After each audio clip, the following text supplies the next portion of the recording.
Recording first. Okay. ശ്രീക്ക് ആദ്യം പറയുന്നുണ്ടോ? ഞാൻ തുടങ്ങണോ? സ്റ്റാർട്ട് ചെയ്തോ. ഓക്കെ.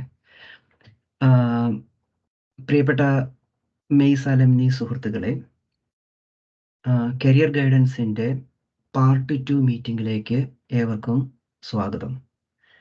പാർട്ട് 1 മീറ്റിംഗ് 2022 നവംബറിൽ നടത്തിയായിരുന്നു. ഏകദേശം 16ഓളം വോളണ്ടിയേഴ്സ് ആണെന്ന് അവരുടെ എക്സ്പീരിയൻസ് ഷെയർ ചെയ്തത്. ഇൻ്റർവ്യൂ ചെയ്യുന്നവരും റിക്രൂട്ട് ചെയ്യുന്നവരും അന്ന് പ്രസൻറ്റ് ചെയ്തായിരുന്നു. കൂടാതെ CV പ്രിപ്പറേഷൻ, ഇൻ്റർവ്യൂ പ്രിപ്പറേഷൻ തുടങ്ങിയവയെക്കുറിച്ചും നമ്മളന്ന് പറഞ്ഞായിരുന്നു. ആ മീറ്റിംഗ് യൂട്യൂബിൽ കാണാൻ പറ്റുന്നതാണ്. പാർട്ട് 2ൽ നമ്മൾ കേൾക്കാൻ പോകുന്നത് മോസ്റ്റ്ലി റീസെൻ്റ് ആയിട്ട് ഗ്രാജുവേറ്റ് ആയി ജോലി കിട്ടിയവരുടെ എക്സ്പീരിയൻസ് ആണ്. കൂടാതെ കരിയർ ഗൈഡൻസിൽ വളരെ ആക്റ്റീവ് ആയിട്ടുള്ള കുറച്ച് പേരുടെ എക്സ്പീരിയൻസും നമുക്ക് കേൾക്കാം. പാർട്ട് 1ൻ്റെ ഒരു കണ്ടിന്യൂഷൻ ആണ്. നമ്മുടെ കോളേജിൽ നിന്നും വരുന്നവരെ ഹെൽപ്പ് ചെയ്യുവാൻ നമ്മൾ തന്നെ മുൻകൈ എടുക്കേണ്ടതാണ്. നമ്മുടെ വോളണ്ടിയേഴ്സിൻ്റെ എക്സ്പീരിയൻസും ഗൈഡൻസും മറ്റുള്ളവർക്ക് തീർച്ചയായിട്ടും ഹെൽപ്ഫുൾ ആയിരിക്കും. ഇവിടെ പറയുന്ന വോളണ്ടിയേഴ്സിൻ്റെ ഒപ്പീനിയൻ, ഗൈഡൻസ് എക്സെട്ര അവരുടെ പേഴ്സണൽ വ്യൂസ് ആണ്. നിങ്ങൾ കേൾക്കുന്ന ഗൈഡ് ലൈൻസ്, ഐഡിയാസ് എങ്ങനെ ഇംപ്ലിമെൻ്റ് ചെയ്യണമെന്നുള്ളത് നിങ്ങളുടെ സിറ്റുവേഷൻ അനുസരിച്ച് സ്വയം തീരുമാനിക്കേണ്ടതാണ്. ഇപ്പോൾ സാബു കരിയർ ഗൈഡൻസിന് ഒരു മെയിൻ ഫോക്കൽ പോയിന്റ് ആയിട്ട് വർക്ക് ചെയ്യുന്നുണ്ട്. സാബു വളരെ നല്ല ഒരു എക്സലൻ്റ് ഹെൽപ്പ് സർവീസാണ് ചെയ്യുന്നത്. ഇപ്പോൾ പ്രസൻറ്റ് ചെയ്യുന്ന ഓരോരുത്തരും മറ്റുള്ളവരെ ഹെൽപ്പ് ചെയ്യുവാൻ സാബുവിനെ പോലെ റെഡിയാകുമെന്നാണ് പ്രതീക്ഷിക്കുന്നത്. എല്ലാവർക്കും 3 മിനിറ്റാണ് ആവറേജ് സമയം പ്രസൻറ്റേഷന് നമ്മൾ ഉദ്ദേശിച്ചിട്ടുള്ളത്. ലാസ്റ്റ് ക്വസ്റ്റ്യൻ ആൻഡ് ആൻസർ സെഷനും ഉണ്ടായിരിക്കും. ഇടയ്ക്ക് എന്തെങ്കിലും ക്വസ്റ്റ്യൻ ഡൗട്ട്സ് ഉണ്ടെങ്കിൽ സിറിയക്കിന് അല്ലെങ്കിൽ കരോളിന് മെസ്സേജ് അയക്കാവുന്നതാണ്. ഈ പാർട്ട് 2ൻ്റെ വീഡിയോയും യൂട്യൂബിൽ അപ്ലോഡ് ചെയ്യുന്നതായിരിക്കും. ഇതിനു മുൻപ് പാർട്ട് 1 പ്രസൻറ്റ് ചെയ്തവരെയും നിങ്ങൾക്ക് കോൺടാക്റ്റ് ചെയ്യാവുന്നതാണ്.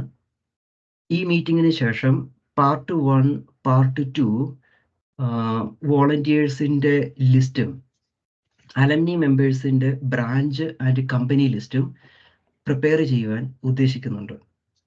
ഈ മീറ്റിങ്ങിൻ്റെ ഉദ്ദേശം ഹെൽപ്പ് ചെയ്യുവാൻ റെഡി ആയിട്ടുള്ള വോളണ്ടിയേഴ്സിനെ പ്രസൻറ്റ് ചെയ്യുക എന്നുകൂടിയാണ്. നിങ്ങളുടെ വിലപ്പെട്ട സമയം ഇങ്ങനെയൊരു പ്രസൻറ്റേഷനും അലംനിക്കും വേണ്ടി സ്പെൻഡ് ചെയ്യുന്ന ഓരോ വോളണ്ടിയേഴ്സിനും you are doing a great job and thank you. Thanks Jelson ചേട്ടാ. അപ്പോൾ ജെൽസൺ ചേട്ടൻ പറഞ്ഞ പോലെ നമ്മുടെ കൂടുതൽ പ്രസന്റ് ചെയ്യുന്നവരെല്ലാം ഒരു 3 to 5 മിനിറ്റ് വെച്ചിട്ട് അവരവരുടെ എക്സ്പീരിയൻസ് ഒക്കെ ഷെയർ ചെയ്യും. അപ്പം നിങ്ങൾക്ക് ചിലപ്പം കുറേ ഡൗട്ടൊക്കെ ചോദിക്കാനുണ്ടാവും. അപ്പോൾ അവർ ജസ്റ്റ് ഇപ്പോൾ പറഞ്ഞുകൊണ്ടിരിക്കുന്നതിൻ്റെ ജസ്റ്റ് ഒരു എന്തെങ്കിലും ഒരു ക്ലാരിഫിക്കേഷനോ എന്തെങ്കിലും ആണെന്നുണ്ടെങ്കിൽ നിങ്ങൾ ടീംസിൽ അവൈലബിൾ ആയിട്ടുള്ള മറ്റേ റേസ് ബട്ടൺ ഉപയോഗിക്കുക. അല്ലാണ്ട് ജനറിക് ക്വസ്റ്റ്യൻ ആണെന്നുണ്ടെങ്കിൽ നമുക്ക് ലാസ്റ്റ് എല്ലാവരുടെയും പ്രസന്റേഷൻ കഴിയുമ്പോൾ ഒരു Q&A ഉണ്ട്. അപ്പോൾ നിങ്ങൾ നിങ്ങളുടെ മെസ്സേജസ് ചാറ്റിൽ ടൈപ്പ് ചെയ്താൽ മതി. നമുക്ക് ലാസ്റ്റ് അത് ഓരോന്നോരോന്നായിട്ട് നമുക്ക് അഡ്രസ്സ് ചെയ്യാം. അപ്പോൾ ഞാൻ ഈ കരിയർ ഗൈഡൻസിന്റെ തലവട്ടപ്പനായ സാബു ചേട്ടനിലേക്ക് സ്ലൈഡ് കൈമാറുകയാണ്. സാബു ചേട്ടാ. Thank you sir. അപ്പം നമ്മൾ തുടങ്ങുകയാണ്. എൻ്റെ പേര് സാബു കളത്തിൽ. 96 പാസ് ഔട്ടാണ്. കുറേ വർഷങ്ങളായിട്ട് ഇവിടെ തന്നെ ഇങ്ങനെ അടിഞ്ഞുകൂടിയൊക്കെയാണ്. പിന്നെ ഒരു മാസ്റ്റേഴ്സും എടുത്തിട്ടുണ്ട് ഇവിടെ നിന്ന്. ഇപ്പോൾ വർക്ക് ചെയ്യുന്നത് ബാൽഫ BTയിലെ അതിലെ പ്ലാനിങ് കൺസൾട്ടൻ്റായിട്ട് വർക്ക് ചെയ്യുന്നു കഴിഞ്ഞൊരു 5 വർഷമായിട്ട്. കഴിഞ്ഞതിന് മുമ്പത്തെ വർഷം 2022 നമ്മൾ തുടങ്ങി വെച്ചു. ആ സമയത്ത് ഉണ്ടാക്കിയിട്ടുള്ള റിസൾട്ട് എനിക്ക് വളരെ കൃത്യമായിട്ട് അറിയാം. വളരെയധികം റിസൾട്ട് കിട്ടിയിട്ടുണ്ട്. നമ്മൾ മെയ്സിൻ്റെ അകത്തും മെയ്സിൻ്റെ പുറത്തും മെയ്സിൻ്റെ പുറത്തുള്ള കുട്ടികളും അവരും നമ്മൾ അപ്രോച്ച് ചെയ്തിട്ട് അവർക്കും നമ്മളെ കൊണ്ട് ഉപകാരങ്ങൾ കിട്ടിയിട്ടുണ്ടെന്ന് വളരെ വ്യക്തമായിട്ട് പറയാൻ പറ്റും. പിന്നെ ഇപ്പം ഞാൻ പെട്ടെന്ന് ഇതിൻ്റെ അകത്തൊരു 4 കാറ്റഗറി ആയിട്ട് തിരിച്ചേക്കാണ് നമ്മളുടെ കരിയറിൻ്റെ ആർക്കൊക്കെ വേണം ഇത്, ആർക്കൊക്കെ ഇത് ഉപകാരപ്പെടും, അല്ലെങ്കിൽ ആർക്കൊക്കെയാണ് ഇതുകൊണ്ട് ബെനഫിറ്റ് ഉണ്ടാകുന്നത്. കാറ്റഗറി 1 ആയിട്ട് ഫ്രഷ് ആയിട്ട് ഒരു എക്സ്പീരിയൻസും ഇല്ലാതെ ഇവിടേക്ക് വന്നിട്ട് MSc ചെയ്തിട്ടുണ്ട്, അവർക്ക് എക്സ്പീരിയൻസ് ഒന്നുമില്ല, അങ്ങനത്തെ ഒരു കാറ്റഗറി. ആ കാറ്റഗറി ഒരു 10ഓളം പേർക്ക് ഇനിയും ജോലി കിട്ടാനുണ്ട്. എൻ്റെ അറിവിലുള്ള നമ്പറാണ് കേട്ടോ ഞാൻ പറയുന്നത്. 11 പേരുണ്ട്. അതിൻ്റെ അകത്ത് ഒരാളിങ്ങനെ പ്രതീക്ഷിച്ചുകൊണ്ടിരിക്കുകയാണ് ഓഫർ ഇങ്ങനെ വരാൻ വേണ്ടിയിട്ട്. പോസിറ്റീവാണ് ഓഫർ. അത് അങ്ങനെ ഒരു 11 പേര്. പിന്നെ കാറ്റഗറി 2 എക്സ്പീരിയൻസ് ഉണ്ട്, എന്നാൽ അവർക്ക് വിസയും ഉണ്ട്. ഇപ്പം അവർ ചെയ്യുന്നത് ഓഡ് ജോബ്സാണ്. അങ്ങനെയുള്ള ഒരു 7ഓളം പേരെ എൻ്റെ അറിവിൽ ഞാൻ നോട്ടീസ് ചെയ്തിട്ടുണ്ട്. അവരെ കുറച്ചും കൂടി ഇനിഷ്യേറ്റീവ് എടുക്കണം എന്ന് എനിക്ക് തോന്നിയിട്ടുണ്ട്. കാരണം അവര് നമ്മളോടത്ത് സംസാരിച്ചപ്പോൾ അവർക്ക് ജോലി വേണം, എന്നാൽ അത്രക്ക് അങ്ങോട്ട് കാര്യമായിട്ട് പുറത്തേക്ക് വന്നിട്ടില്ല അവർ. അങ്ങനെ അതാണ് കാറ്റഗറി 2. അതൊരു 7-8 പേരുണ്ട് നമ്മുടെ മെയ്സിൽ നിന്നുള്ളവർ. 3ാമത്തെ കാറ്റഗറി ഇപ്പോഴത്തെ കറണ്ട് സ്റ്റുഡൻസ് ആണ്. അവർക്കിപ്പോൾ PSW എത്തിയിട്ടില്ല. അത് ഇത്തവണ വളരെ കുറച്ച് പേരെ ഈ വർഷം വന്നിട്ടുള്ളൂ. അതും അത്ര അങ്ങോട്ട് ഫ്രഷ് ഒന്നും അല്ല അവർ. കാരണം അവർ കുറച്ചും കൂടി നേരത്തെ വരേണ്ട ആൾക്കാരായിരുന്നു. അവർ കുറച്ച് വൈകിട്ട് ജോയിൻ ചെയ്ത MSc സ്റ്റുഡൻസ് ആണ് അവർ ഒരു പുതുതായിട്ടുള്ള ഇപ്പോൾ സ്റ്റഡിയിലിരിക്കുന്നവർ. അതൊരു 9ഓളം പേര് അവരും ഉണ്ട്. പിന്നെ ഉള്ളത് 4ാമത്തെ കാറ്റഗറിയിൽ വിസ അങ്ങ് തീരാൻ വേണ്ടി കാത്തിരിക്കുന്നവരാണ്. PSW വിസ തീരാറായി, ഇനി അവർക്ക് 5 മാസമുള്ളൂ, ചിലവർക്ക് 9 മാസമുള്ളൂ.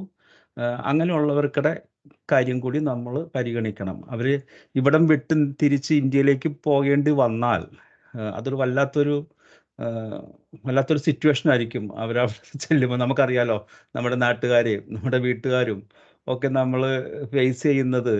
നമ്മളതിന് ട്രെയിൻഡ് അല്ല, നമ്മുടെ കുട്ടികളും നമ്മളിപ്പോഴും ട്രെയിൻഡ് അല്ല. നമ്മൾ തിരിച്ച് നമ്മുടെ നാട്ടിലേക്ക് ചെല്ലുമ്പോൾ ഒരുപാട് ചോദ്യങ്ങൾക്ക് ആൻസർ പറയേണ്ടി വരും. അവർ വളരെയധികം കൺസേൺ ആണ്.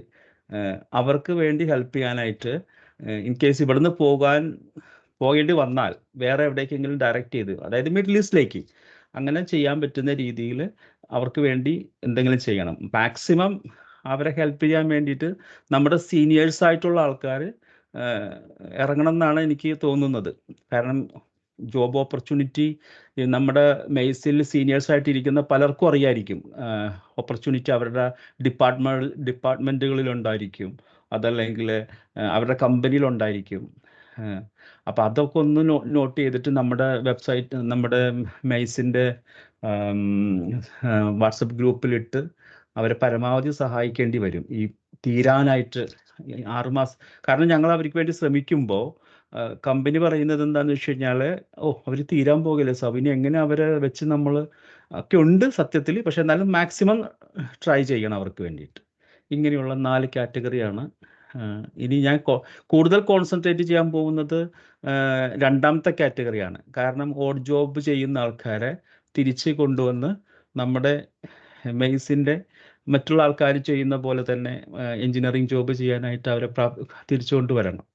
അതാണ് കാറ്റഗറി 2 കൂടുതൽ ഇനി ചെയ്യാൻ പോകുന്നത്. കാരണം ഇപ്പോൾ ഫ്രഷും അവരിപ്പോൾ ഇത്തവണ കുറവാണ് പിള്ളേർ. ഇതാണ് എനിക്ക് പറയാനുള്ളത്. പിന്നെ നമ്മുടെ മൊത്തത്തിൽ നമ്മളൊരു 230 ആൾക്കാർ മെയ്സുകാർ ഇവിടെയുണ്ട്. അതിൽ 220 ആൾക്കാർ നമ്മളായിട്ട് നമ്മുടെ ഇതിൽ രജിസ്റ്റർ ചെയ്തിട്ടുണ്ട്. ബാക്കിയുള്ള ആൾക്കാർ പല വേണ്ട, അവർക്ക് മെയ്സിൻ്റെ വാട്സപ്പും വേണ്ട, ഒന്നും വേണ്ട, അങ്ങനെയുള്ള കുറച്ച് പേരുണ്ട്. അതാണ് മൊത്തം നമ്മുടെ ഇതിൽ. പിന്നെ വേറൊരു കാര്യം, 2022 തുടങ്ങി വെച്ചിട്ട് 48 പുതിയ ആൾക്കാർ, അതായത് ആ 2022 ജൂലൈ തുടങ്ങി ഇപ്പോൾ വരയ്ക്കും നമ്മളൊരു 45 ഞാൻ കൗണ്ട് ചെയ്തിട്ടുള്ളതാണ്. കഴിഞ്ഞ ക്രിസ്മസ് വരയ്ക്കും അത് 39 ആയിരുന്നു. ഇപ്പം അതൊരു 45-46 എത്തിയിട്ടുണ്ട്. അത്രയും പുതിയ ജോലിയായിട്ട് ഇവിടെ വന്നവരാണ്, വന്നവരും ഇവിടെ വന്ന് ജോലി ചെയ്തവരും, അതിനകത്ത് പോസ്റ്റ് സ്റ്റഡി വിസക്കാരും, സ്റ്റുഡൻസിൻ്റെ ഡിപ്പെൻഡൻറ്റും, അതല്ലാതെ ട്രാൻസ്ഫർ ആയിട്ട് നാട്ടിൽ നിന്ന് ജോലി കണ്ടുപിടിച്ച് വന്നവരും എല്ലാം കൂടി നമ്മൾ അത്രയും ആൾക്കാർ പുതുതായിട്ട് ഇവിടെ വന്നിട്ടുണ്ട്, ജോലിയായിട്ട് വന്നിട്ടുണ്ട്. അപ്പോൾ ഇതെല്ലാവർക്കും സാധിക്കും. ഇവിടെ ജോലി കിട്ടാതിരിക്കുന്ന ആൾക്കാരും അതുപോലെ തന്നെ ഓഡ് ജോബ് ചെയ്യുന്നവരും എല്ലാവർക്കും ഇത് അച്ചീവ് ചെയ്യാൻ സാധിക്കുമെന്നാണ് എനിക്ക് പറയാനുള്ളത്. That's all. ഇനിയും സഹായം പഴയതുപോലെ തന്നെ തുടരും. താങ്ക് യു സാബു ചേട്ടാ. Thank you. നമുക്ക് വളരെ നല്ലൊരു ഇൻട്രൊഡക്ഷൻ ഇതിലേക്ക് തന്നതിന് ഒരുപാട് നന്ദിയുണ്ട്. ഇത് തീർച്ചയായിട്ടും ഈ ഒരു മീറ്റിംഗ് ഒരുപാട് പേർക്ക് ഉപകരിക്കും തന്നെയാണ് നമ്മുടെ വിശ്വാസം. അപ്പോൾ അടുത്ത നമ്മുടെ സ്പീക്കേഴ്സിലേക്ക് നമ്മൾ നീങ്ങുകയാണ്. അപ്പോൾ ആദ്യമായിട്ട് നമുക്കുള്ളത് സനൽ ചേട്ടനാണ്. സനൽ ചേട്ടാ, if you are ready please. Hi, റെഡിയാണ്. ഓക്കെ, ഞാൻ പ്രതീക്ഷിച്ചില്ല ഫസ്റ്റ് തന്നെ സ്റ്റാർട്ട് ചെയ്യേണ്ടി വരുമെന്ന് പ്രതീക്ഷിച്ചില്ല. Anyway we can go for it. ഞാൻ സനൽ, മെയ്സ് 2009 ബാച്ചാണ്. ഇവിടെ UK യുവസ് ഹിസ്റ്റർ എന്ന് പറഞ്ഞ ഒരു കമ്പനിയിലെ പ്ലാനിങ് സീനിയർ പ്ലാനർ ആയിട്ട് വർക്ക് ചെയ്യുന്നു. അപ്പം ഇവിടെ ഞാൻ ലാൻഡ് ചെയ്തത് എൻ്റെ സ്റ്റുഡൻറ് ഡിപ്പെൻഡൻ്റ് ആയിട്ടാണ് വന്നത്. എൻ്റെ വൈഫ് പഠിക്കാൻ വന്നു. ആ ഒരു റൂട്ടിലാണ് ഇവിടെ എത്തിപ്പെട്ടത്. വളരെ പ്രതീക്ഷയിൽ എത്തിപ്പെട്ടതാണ്. പെട്ടെന്ന് ഓൾമോസ്റ്റ് എനിക്കൊരു 10 years middle east and India experience ഉണ്ടായിരുന്നു. അപ്പം വന്നാൽ പെട്ടെന്ന് തന്നെ ജോബ് കിട്ടും, ആ ഒരു ഇതിലായിരുന്നു വന്നത്. അതുകൊണ്ട് നാട്ടിൽ നിന്ന് ഒരു പ്രിപ്പറേഷനും ഇല്ലാതെ ഇവിടെ വന്നു മുതൽ ഒത്തിരി ട്രബിൾസ് ഉണ്ടായിരുന്നു. അക്കോമഡേഷൻ ട്രബിൾസ്, പിന്നെ വേറെ ജോബ്സ് ചെയ്യേണ്ടി വന്നു. കാരണം expense, day to day expense meet ചെയ്യണോ, അങ്ങനത്തെ കുറേ ഇത്. പിന്നെ വന്നത് ശരിയാണോ, മിഡിൽ ഈസ്റ്റ് നല്ല മാറി വന്നത് ശരിയാണോ എന്നുള്ള ഡൗട്ട്സ് ഉണ്ടായിരുന്നു. പിന്നെ മെയ്സ് അലൂമിനി ആയിട്ട് കണക്ഷൻ വന്നു. എൻ്റെ ഒരു സീനിയർ വഴി സാബു ചേട്ടനിൽ എത്തിപ്പെട്ടു. അങ്ങനെ സാബു ചേട്ടനാണ്, പിന്നെ ഞാനും സാബു ചേട്ടനൊക്കെ സെയിം പ്രൊജക്ട് കൺട്രോൾസ് പ്ലാനിങ് ഫീൽഡിൽ വർക്ക് ചെയ്യുന്നതാണ്. അപ്പോൾ കുറെ ഹെൽപ്ഫുൾ ആയിരുന്നു, ടിപ്സ് പെട്ടെന്ന് ക്യാച്ച് ചെയ്യാൻ പറ്റി. അപ്പൊ അതിനനുസരിച്ച് CV ആണ് ആദ്യം ഫോക്കസ് ചെയ്തത്. അത്ര വരെ ഞാൻ എൻ്റെ ഇന്ത്യ ടൈപ്പ് CVയും മിഡിൽ ഈസ്റ്റ് ടൈപ്പ് CV ആയിരുന്നു സെൻഡ് ചെയ്തിരുന്നത്. അതിൽ മാറി UK ബേസ്ഡ് CV ആക്കി നല്ലോണം ഫോക്കസ്ഡ് ആയിട്ട് അപ്ലൈ ചെയ്യാൻ തുടങ്ങി. അതൊക്കെ ഒരു കുറെ അപ്ലിക്കേഷൻസ് ചെയ്യാനും പറ്റി. പിന്നെ ഡേ ടു ഡേയിൽ ഒരു മിനിമം ഒരു 10 CV എങ്കിലും അയക്കുക, അത് കസ്റ്റമൈസ്ഡ് ആയിട്ട് തന്നെ അയക്കുക. അങ്ങനത്തെ ഇതൊക്കെ മെത്തേഡ് ഫോളോ ചെയ്തു. അതിൻ്റെയൊക്കെ റിസൾട്ടായിട്ട് ഇന്റർവ്യൂസ് വരാൻ തുടങ്ങി. നല്ല ഓഫേഴ്സും വന്നു. ഒരു വീക്കിലൊക്കെ തന്നെ 3 ഓഫേഴ്സ് ഒക്കെ കണ്ടിന്യൂസ് വന്നിരുന്നു. അങ്ങനെ ജോബ്സ് ചൂസ് ചെയ്തു, ജോയിൻ ചെയ്തു. പിന്നെ നെക്സ്റ്റ് സ്റ്റെപ്സ് ആയിട്ട് ഒരു സ്കിൽഡ് വർക്കർ റൂട്ടിലേക്ക് ആയിരുന്നു. അപ്പം ആദ്യത്തെ കമ്പനിക്ക് അത് എലിജിബിൾ സ്പോൺസർ ലിസ്റ്റിലായിരുന്നു. അതുകൊണ്ട് വേറെ ഒരു കമ്പനിയിൽ മാറി. അതിന്ന് due to some project issues ഒക്കെ കാരണം അവിടെ നിന്ന് കിട്ടിയില്ല. പിന്നെ വീണ്ടും ഒരു 3ാമത്തെ കമ്പനിയിൽ എത്തി. അവര് ഹാപ്പി എനിക്ക് തന്നു. ഇപ്പൊ ഞാൻ സ്കിൽഡ് വർക്കർ റൂട്ടിൽ പോയിക്കൊണ്ടിരിക്കുകയാണ്. ഇപ്പൊ 6 months ആയി സ്കിൽഡ് റൂട്ടില്. സോ ഇതെല്ലാം ഒരു ഹാപ്പി ഫേസ് ആയിട്ട് തിരിഞ്ഞു നോക്കുമ്പോൾ മനസ്സിലാവുന്നു. പക്ഷേ ഇതിന്റെ എല്ലാം ഒരു ഇനീഷ്യേഷൻ എന്ന് പറയുന്നത് മെയ്സ് അലൂമിനിന്റെ ഒരു ഇതായിരുന്നു. കാരണം എനിക്കറിയാം UK മെയ്സ് അലൂമിനി ഉണ്ടായിരുന്നു എന്ന് അറിയാൻ പറ്റിയിരുന്നു. പക്ഷേ ഈ ഒരു ഹെൽപ്പ് ഇങ്ങനെ ഒരു പ്രൊവൈഡ് ചെയ്യുന്ന പ്രതീക്ഷയില്ല. ഒരു ഇൻഡിവിജ്വൽ ഹെൽപ്പായിരുന്നു. ഞാൻ സാബു ചേട്ടനൊക്കെ ആയിട്ട് ഒത്തിരി സംസാരിച്ചിട്ടുണ്ട്. ഒരു 1 hour 1.5 hour ഒക്കെ കണ്ടിന്യൂസ് ഫോണിൽ സംസാരിച്ചിട്ടുണ്ട്. കുറെ കാര്യങ്ങൾ പറഞ്ഞു തന്നു. അപ്പൊ പെട്ടെന്ന് നമ്മള് ഒരു സപ്പോർട്ട്, ഒരാൾ നമ്മുടെ കാര്യങ്ങൾ മനസ്സിലാക്കുന്നതും എല്ലാം ചെയ്യുന്നത് ഒരു ഇതാണ്. ഒരു റെഫറൽ, ഡയറക്റ്റ് ഒരു റെഫറൽ തരുന്നതിനെക്കാണിയും ആ ഒരു കണ്ടീഷൻസിൽ നമുക്ക് തരുന്ന ഒരു സപ്പോർട്ട് വലുതാണ്. പിന്നെ നമ്മൾ അതേപോലെ പ്രൊയാക്റ്റീവായിട്ട് ബിഹേവ് ചെയ്യണം. തിരിച്ച് സാബു ചേട്ടൻ ചിലത് അയച്ചു തരും എനിക്ക്. ഞാനത് പെട്ടെന്ന് CV ഫോർമാറ്റ് ചെയ്ത് എങ്ങനെയുണ്ട് സാബു ചേട്ടാ തിരിച്ച് അയക്കുക. അപ്പം എനിക്കൊരു പോയിന്റ് ഓഫ് കോണ്ടാക്ട് സാബു ചേട്ടനായിരുന്നു ആ സമയം. പക്ഷെ ഞാൻ അതിനുശേഷം ഞാൻ പോയ പാത്തിലൂടെ തന്നെ എൻ്റെ വൈഫും പോയി ഇവിടെ. ആ പാത്തില് അവരും ഇപ്പൊ ഒരു 2 months മുന്നേ സക്സസ്ഫുൾ ആയിട്ട് അവരും ജോബ് ഇവിടെ നേടി. അപ്പോഴ് ഇതൊരു അച്ചീവ് ആണ്, എല്ലാവർക്കും അച്ചീവ് ചെയ്യാം. എനിക്കൊരു 10 years എക്സ്പീരിയൻസ് ഉണ്ടായിരുന്നു. അതൊരു പോസിറ്റീവ് ആയിരുന്നു ഗെറ്റിംഗ് എ ജോബ്സ് എല്ലാം ഇവിടെ. പക്ഷെ അവർക്ക് വൈഫിന് ഒരു ജോബ് അങ്ങനെ എക്സ്പീരിയൻസ് ഇല്ലായിരുന്നു. ഒരു സ്റ്റുഡൻ്റ് ആയിട്ടാണ് ഇവിടെ വന്നത്. പക്ഷെ അവരും അച്ചീവ് ചെയ്തു. So it is A success. ഒരു ഡ്രീം എന്തായാലും നമുക്ക് അച്ചീവ് ചെയ്യാൻ പറ്റും. ഒരു നല്ലൊരു പാത്തും നമ്മുടെ അലുമിനിയുടെ ടിപ്സും എല്ലാം നിങ്ങൾ ഫോളോ ചെയ്ത് കഴിഞ്ഞാൽ അച്ചീവ് ചെയ്യാൻ പറ്റും. പിന്നെ പ്ലാനിങ് റിലേറ്റഡ് ജോബ്സിൽ ഇവിടെ ആവശ്യം ഉള്ളത് ഞാൻ മനസ്സിലാക്കിയതിടത്തോളം പ്ലാനിങ് ടൂൾസ് ആയ P6, മൈക്രോസോഫ്റ്റ് പ്രൊജക്ട്, പിന്നെ എല്ലാ ഫീൽഡിലും യൂസ് ചെയ്യുന്ന എക്സൽ, അതിലൊരു കുറച്ചും കൂടി മാസ്റ്റർ ആയി കഴിഞ്ഞാൽ നല്ല ഇതാണ്. പിന്നെ കുറച്ചും കൂടിയും ഡീറ്റെയിൽ ആയിരിക്കണം. നമ്മൾ ഒരു കാര്യത്തിനെ പറ്റി കുറച്ച് ഡീറ്റെയിൽ ആയിട്ട് ചിന്തിക്കാനും അനാലിറ്റിക്കലായിട്ട് അങ്ങനെയല്ല ഇതുണ്ടെങ്കിൽ പ്ലാനിങ് ആ ഒരു ഇതിൽ നല്ല ഇതാക്കാം. നല്ല ഓപ്പർച്യൂണിറ്റിയാണ് ഇപ്പം പ്ലാനിങ് ഫീൽഡിൽ UK ഉള്ളത്. ഒത്തിരി പ്ലാനേഴ്സ് ലിങ്ക്ഡിനിൽ തന്നെ നിങ്ങൾക്ക് നോക്കിയാൽ കാണാം ജോബ് ഓപ്പണിങ്സ് ഡെയിലി വരുന്നത്. അപ്പം പ്ലാനിങ് റിലേറ്റഡ് എന്ത് ജോബ്സിനും അപ്രോച്ച് ചെയ്യുക. മാക്സിമം ഹെൽപ്പ് ചെയ്യുക. സിസ്റ്ററിന്റെ ഇപ്പം വർക്ക് ചെയ്യുന്ന കമ്പനിയിലും ഗ്രാജുവേറ്റ് റോൾസിലൊക്കെ അവർ കൺസൾട്ടന്റ് ഗ്രാജുവേറ്റ് എല്ലാം പബ്ലിഷ് ചെയ്തിട്ടുണ്ട്. എല്ലാം നിങ്ങൾക്ക് പറ്റുന്നതാണെങ്കിൽ ജസ്റ്റ് റീച്ച് ഔട്ട് ചെയ്യുക. മാക്സിമം ഹെൽപ്പ് തരാൻ പറ്റുന്നതിൽ തരും. എന്തായാലും ഒരു be a Macian, always a Macian. MACE will be there for help you. Okay, കരോളിന്റെ ഡയലോഗാണ് മെയ്സിൽ ഒരു ആൾക്കാരെ ഉണ്ട് എന്ന് പറയുന്ന പോലെ എപ്പോഴും മെയ്സ് ആയിട്ട് നിൽക്കുക. Once Macian always Macian. Thank you സൻലേട്ടാ. അടുത്ത് നമ്മുടെ സ്പീക്കർ ആയിട്ടുള്ളത് സാൻഡ്ര ആണ്. സാൻഡ്ര ജോർജ് ഇവിടെ ഉണ്ടോ? ഉണ്ട്.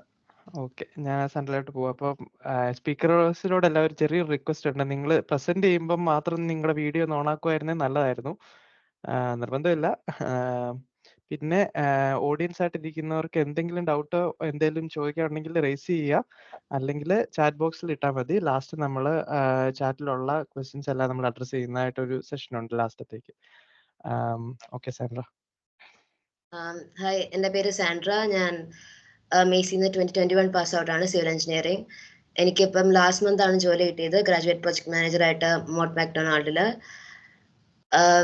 ഞാൻ ഇങ്ങോട്ട് വരുന്നതിന് മുമ്പ് തന്നെ സിരക്കേട്ടനായിട്ട് കോൺടാക്ട് ഉണ്ടായിരുന്നു. അപ്പം ഈ കോഴ്സിന് അപ്ലൈ ചെയ്യാനാണെങ്കിലും അപ്പം തന്നെ സിരക്കേട്ടൻ ജോലിക്ക് അപ്ലൈ ചെയ്യുന്നതിൻ്റെ കാര്യങ്ങൾ കുറേ പറഞ്ഞു തന്നിട്ടുണ്ടായിരുന്നു. അപ്പം ഞാൻ വന്നപ്പോൾ മുതലേ അപ്ലൈ ചെയ്യാൻ തുടങ്ങിയായിരുന്നു. അപ്പം ഞാൻ എൻ്റെ കോഴ്സ് സ്റ്റാർട്ട് ചെയ്തത് സെപ്റ്റംബർ 2022 അപ്പം ഞാൻ വന്നപ്പോൾ മുതലേ CV ശരിയാക്കുന്നു, അപ്ലൈ ചെയ്ത് തുടങ്ങുന്നു, കമ്പനീസ് നോക്കുന്നു, അങ്ങനത്തെ പരിപാടീസ് ഒക്കെ തുടങ്ങിയായിരുന്നു. പക്ഷെ ഈ CV-യിൽ ഇമ്പോർട്ടൻസ് കൊടുക്കുന്നതുകൊണ്ട് CV ഓരോരുത്തരോട് സംസാരിക്കുമ്പോൾ ഓരോരുത്തരും ഓരോ രീതിയിൽ പറയും. ചിലർ പറയും ഇങ്ങനെ ചെയ്യണം. അപ്പം ഓരോ കമ്പനീസിനും ഡിഫറെന്റ് ആയിരിക്കും. അപ്പം അങ്ങനെ നമ്മൾ CV നോക്കി പെർഫെക്റ്റ് ആക്കാൻ പോയാൽ ബേസിക് ആയിട്ട് കുറെ കാര്യങ്ങളുണ്ട്. ATS കാര്യങ്ങൾ അല്ലെങ്കിൽ പ്രൂഫ് റീഡ് ചെയ്യുക, അതൊക്കെ അല്ലാതെ എനിക്ക് പേഴ്സണലി ഞാൻ ഒരുപാട് സമയം CV-യിൽ സ്പെൻഡ് ചെയ്ത് പോയിരുന്നു. അത് കഴിഞ്ഞ് ഞാൻ അപ്ലൈ ചെയ്യാൻ തുടങ്ങിയപ്പോഴാണ് എനിക്ക് മനസ്സിലായത് കുറെ കമ്പനീസിനൊന്നും CV ആവശ്യമില്ല, പ്രത്യേകിച്ച് ഗ്രാജുവേറ്റ് റോൾസിന്. എനിക്ക് എക്സ്പീരിയൻസ് ഇല്ലാത്തതുകൊണ്ട് അതും സിവിൽ എഞ്ചിനീയറിംഗ് ഫീൽഡിൽ 1 year അല്ലെങ്കിൽ 2 year എക്സ്പീരിയൻസ് ഒക്കെ ആണെങ്കിലും മെയിൻ ആയിട്ട് എക്സ്പീരിയൻസ് ആയിട്ട് കൂട്ടുള്ളൂ. അപ്പം എക്സ്പീരിയൻസ് ഇല്ലാത്തതുകൊണ്ട് ഗ്രാജുവേറ്റ് റൂട്ട് മാത്രമേ ഞാൻ നോക്കിയിട്ടുണ്ടായിരുന്നുള്ളൂ. അപ്പം അങ്ങനത്തെ ഗ്രാജുവേറ്റ് റോൾസിന് ഇപ്പം അവർ റെഫറൻസോ അല്ലെങ്കിൽ CV-യോ അല്ല അധികമായിട്ട് നോക്കുന്നത്. അതിനകത്ത് തന്നെ ഉള്ള ആപ്റ്റിറ്റ്യൂഡ് ടെസ്റ്റുകളും പിന്നെ അവർ തരുന്ന ക്വസ്റ്റ്യൻസിന്റെ ആൻസേഴ്സും ആണ് മെയിൻ ആയിട്ട് നോക്കുന്നത്.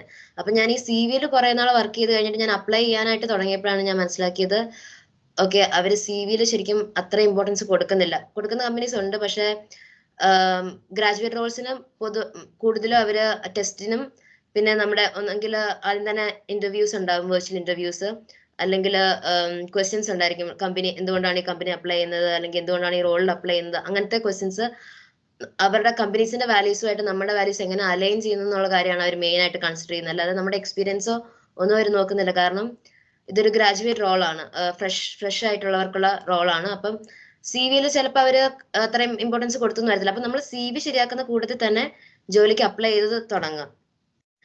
അപ്പം ഞാൻ സെപ്റ്റംബറിൽ അപ്ലൈ ചെയ്ത് തുടങ്ങിയാലും എനിക്ക് ആദ്യം ഫുൾ റിജക്ഷൻസ് ആയിരുന്നു. ഫസ്റ്റ് സ്റ്റേജ് ചിലതിന് ഫസ്റ്റ് സ്റ്റേജ് കഴിയും, എന്നാലും ഒന്നും ഇന്റർവ്യൂ സ്റ്റേജ് വരെ എത്തുന്നുണ്ടായിരുന്നില്ല. അപ്പം ഞാൻ CV കുറെ പേരെ കാണിച്ചു നോക്കി. ഞാൻ മാക്സിമം ഇവന്റ്സിനൊക്കെ പാർട്ടിസിപ്പേറ്റ് ചെയ്യാൻ നോക്കുമായിരുന്നു. ലിങ്ക്ഡിനിൽ എല്ലാ കമ്പനീസും ഫോളോ ചെയ്യും. അപ്പൊ ആരെങ്കിലും എന്തെങ്കിലും ഇവന്റ്സ് ഒക്കെ ഇടുവാണെങ്കിൽ എല്ലാ ഇവന്റ്സിനും പോകും. പിന്നെ ഇപ്പം എൻ്റെ അസോസിയേഷൻ ഓഫ് പ്രൊജക്ട് മാനേജ്മെന്റ് അല്ലെങ്കിൽ ഇൻസ്റ്റിറ്റ്യൂട്ട് ഓഫ് സിവിൽ എഞ്ചിനീയേഴ്സ് അതിൻ്റെയൊക്കെ മെമ്പർഷിപ്പ് എടുത്തു. സ്റ്റുഡൻസിന് ഫ്രീ മെമ്പർഷിപ്പ് ആണ്. അപ്പൊ അവരൊക്കെ ഇവന്റ്സ് കണ്ടക്ട് ചെയ്യും. ആ ഇവന്റ്സും ഫ്രീ ആണ്, നമുക്ക് പോയി അറ്റൻഡ് ചെയ്യാം. അപ്പൊ അവിടെയൊക്കെ പോകുമ്പോഴും നമ്മൾ കുറെ പേരെ നമുക്ക് മീറ്റ് ചെയ്യാൻ പറ്റും, ഫ്രീ ആയിട്ട് സംസാരിക്കാൻ പറ്റും, കണക്ട് ചെയ്യാൻ പറ്റും. അപ്പൊ അവരെല്ലാം ഞാൻ CV കാണിക്കുന്നുണ്ടായിരുന്നു. അപ്പം എല്ലാരും പറഞ്ഞു CVക്ക് കുഴപ്പമൊന്നുമില്ല, എല്ലാം ഓക്കെ ആണ്, ലൈക്ക് ഒരു ഗ്രാജുവേറ്റ് റോളിനെ പറ്റിയ CV ആണ്, പ്രശ്നമൊന്നുമില്ല. എന്നാലും റിജക്ഷൻസ് ആയിരുന്നു ഫുള്ള്. അത് കഴിഞ്ഞിട്ടാണ് എനിക്ക് ഒന്ന് ഗ്രൂപ്പിൽ ആഡ് ചെയ്ത് സാബു ചേട്ടന് ആയിട്ട് ഗ്രൂപ്പിൽ ആഡ് ചെയ്തപ്പോഴേ സാബു ചേട്ടൻ വിളിച്ചു, കുറെ ടിപ്സും കാര്യങ്ങളൊക്കെ പറഞ്ഞു തന്നു, എന്താണ് സിവിൽ എഞ്ചിനീയറിംഗ് ഫീൽഡിൽ നടക്കുന്ന കാര്യങ്ങളും, എന്തൊക്കെ CVയിൽ എന്തൊക്കെ ഇനിയും ശരിയാക്കാൻ പറ്റും, എങ്ങനെയൊക്കെ വേറെ എന്തൊക്കെ രീതിയിൽ ചെയ്യാൻ പറ്റും, അങ്ങനത്തെ കുറെ കാര്യങ്ങളൊക്കെ പറഞ്ഞു തന്നു. എന്നാലും എനിക്കൊന്ന് ഇടയ്ക്ക് ഈ റിസഷനും പിന്നെ ഈ റൂൾസ് ചേഞ്ചിങ് ഒക്കെ കാരണം ഇടയ്ക്ക് ഒരു നല്ലൊരു ഡിപ്പ് ഉണ്ടായിരുന്നു. പക്ഷെ ഇപ്പൊ പിന്നെയും ആൾക്കാർക്ക് ജോലി കിട്ടി തുടങ്ങുന്നുണ്ട്. അപ്പം അത് കഴിഞ്ഞിട്ട് എനിക്ക് സെപ്റ്റംബർ 2023 അപ്ലൈ ചെയ്ത ജോലികൾക്ക് പിന്നെ ഇന്റർവ്യൂ കോൾസ് വരാൻ തുടങ്ങി. ഞാൻ അരൂപിന്റെ മോഡ് മക്ഡൊണാൾഡിന്റെ ഇന്റർവ്യൂ അറ്റൻഡ് ചെയ്തായിരുന്നു. അരൂപിന്റെ അവര് റിവ്യൂ കോളിന് വിളിച്ച അരൂപ് എന്നെ റിജക്ട് ചെയ്തു. പക്ഷെ റിവ്യൂ കോളിന് വിളിച്ചപ്പോൾ ഞാൻ എന്നോട് പറഞ്ഞു ഇന്റർവ്യൂ പാസ്സായി, പക്ഷെ അവരിപ്പം ആൾക്കാരെ എടുക്കുന്നില്ല, ഈ വർഷത്തേക്ക് എന്തായാലും എടുക്കുന്നില്ല, മേ ബി നെക്സ്റ്റ് ഇയർ അല്ലെങ്കിൽ കൂടുതൽ അപ്രന്റീസ്ഷിപ്പ് ആണ് നോക്കുന്നതെന്ന് പറഞ്ഞു. അങ്ങനെ അത് കഴിഞ്ഞിട്ട് ഇപ്പം മോഡ് മക്ഡൊണാൾഡിൽ കിട്ടിയേക്കുന്നത്, എനിക്ക് ഓഫർ ലെറ്റർ കിട്ടി, ഞാൻ അക്സെപ്റ്റ് ചെയ്തു. ജോലി സെപ്റ്റംബറിലെ സ്റ്റാർട്ട് ചെയ്യുള്ളൂ. ഞാൻ PSW ഓൾറെഡി എടുത്തായിരുന്നു, പക്ഷെ അവർ വിസ സ്കിൽഡ് വർക്ക് വിസയിലോട്ട് മാറാന്ന് പറഞ്ഞിട്ടുണ്ട്. അപ്പം ജൂൺ ജൂലൈ ടൈമിൽ ആപ്ലിക്കേഷൻ തുടങ്ങും വിസയുടെ എന്ന് പറഞ്ഞാണ് ഇപ്പൊ നിർത്തിയേക്കുന്നത്. പിന്നെ എനിക്ക് പറ്റിയ കുറച്ച് അബദ്ധങ്ങള്, ഇപ്പൊ മോഡ് മക്ഡൊണാൾഡ് ഞാൻ വന്നപ്പോ തന്നെ സെപ്റ്റംബറിൽ അപ്ലൈ ചെയ്തായിരുന്നു 2022. അപ്പൊ ഞാൻ ടെസ്റ്റ് പാസ്സായില്ലായിരുന്നു. ഞാൻ നേരെ ഡയറക്റ്റ് ആയിട്ട് ടെസ്റ്റ് എടുത്തു, കുറച്ച് പ്രാക്ടീസ് ഒന്നും ചെയ്യാതെ, എന്താണെന്നും അറിയാതെ. പക്ഷേ ടെസ്റ്റിനൊക്കെ ഇഷ്ടംപോലെ സാമ്പിൾ ടെസ്റ്റുകളും യൂട്യൂബിലാണെങ്കിലും ഓരോ കമ്പനീസിന്റെ ടെസ്റ്റിന് എന്താണ് അവർ ഫോക്കസ് ചെയ്യുന്നത് എന്നുള്ള കാര്യങ്ങളൊക്കെ നന്നായിട്ട് എക്സ്പ്ലെയിൻ ചെയ്തിട്ടുണ്ട്. അപ്പൊ അതൊക്കെ നോക്കിയിട്ട് ടെസ്റ്റ് എന്തായാലും പാസ്സാവുക. അത് ആർക്കും ടെസ്റ്റ് പാസ്സാകാൻ അങ്ങനെ ബുദ്ധിമുട്ടുള്ള ഒരു കാര്യമല്ല പ്രിപ്പയർ ചെയ്യുവാണെങ്കിൽ. പിന്നെ ഈ ആപ്ലിക്കേഷൻ പ്രോസസ്സിൽ തന്നെ കമ്പനീസിനെ ക്വസ്റ്റ്യൻസ് ആൻസർ ചെയ്യുമ്പോൾ കമ്പനീസിന്റെ വാല്യൂസും നമ്മുടെ വാല്യൂസും എങ്ങനെ അലൈൻ ചെയ്യുന്നു എന്നുള്ള രീതിയിൽ വേണം ആൻസർ ചെയ്യാൻ. ഇപ്പം ചിലപ്പോൾ ചില കമ്പനീസ് ഒക്കെ CVനേക്കാളും ആ ആൻസേഴ്സിനാണ് കൂടുതൽ വാല്യൂ കൊടുക്കുന്നത്.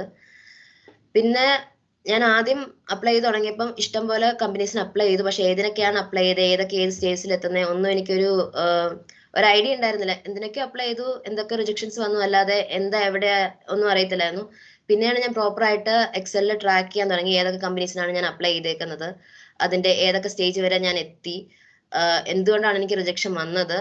പിന്നെ ഓൾസോ ഈ ജോലിയുടെ നമ്മൾ അപ്ലൈ ചെയ്ത് കഴിയുമ്പോൾ ചിലപ്പോൾ ഒരു ജോബ് ഡിസ്ക്രിപ്ഷൻ എടുത്ത് മാറ്റും. അപ്പൊ ജോബ് ഡിസ്ക്രിപ്ഷൻ ഞാൻ കോപ്പി ചെയ്ത് വെക്കാൻ തുടങ്ങി. പിന്നെ നമ്മൾ എഴുതിയ ആൻസേഴ്സ് കോപ്പി ചെയ്ത് വെക്കാൻ തുടങ്ങി. ഞാൻ അറ്റാച്ച് ചെയ്ത CV കോപ്പി ചെയ്ത് വെക്കാൻ തുടങ്ങി. പിന്നെ ഏത് റോളിലാണ് അപ്ലൈ ചെയ്തത്, നമ്മൾ സെയിം ചില കമ്പനീസിൽ ഒരു റോളിൽ അപ്ലൈ ചെയ്യാൻ പറ്റുള്ളൂ, ചില 2 റോൾസ്, ചിലത് എത്ര വേണമെങ്കിലും അപ്ലൈ ചെയ്യാം. അങ്ങനെ എല്ലാം ട്രാക്ക് ചെയ്യാൻ തുടങ്ങിയപ്പോൾ എനിക്ക് തന്നെ കൂടുതൽ ഒരു ഐഡിയ കിട്ടാൻ തുടങ്ങി. കാരണം ഞാൻ ചില കമ്പനീസ് അപ്ലൈ ചെയ്തു എന്ന് വിചാരിച്ച് അപ്ലൈ ചെയ്തില്ല, അങ്ങനത്തെ കുറെ പ്രശ്നങ്ങളുണ്ടായി. ട്രാക്ക് ചെയ്യാൻ തുടങ്ങിയപ്പോഴാണ് എനിക്ക് പ്രോപ്പർ ആയിട്ടൊരു ഓർഗനൈസ്ഡ് സ്ട്രക്ചർ ചെയ്യാൻ, ശരിക്കും ഒരു കറക്റ്റ് ഒരു പാത്തിൽ എത്തിയെന്ന് എനിക്ക് തോന്നി തുടങ്ങിയത്.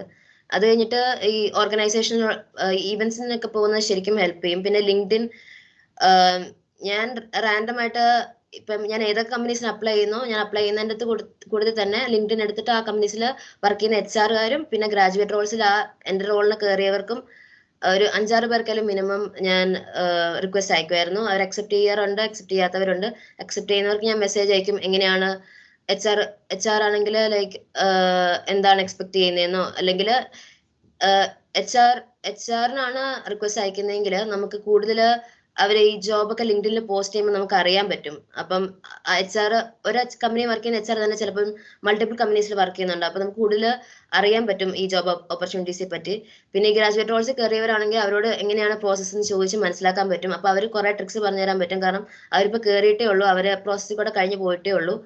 അപ്പോൾ അവർക്കും ചിലപ്പം ഈ ഡിസിഷൻ മേക്കിങ്ങിൽ ചെറിയൊരു ഇൻവോൾവ്മെന്റ് ഉണ്ടായെന്ന് വരും. അപ്പം അതൊക്കെ നല്ല ഹെൽപ്ഫുൾ ആയിരിക്കും.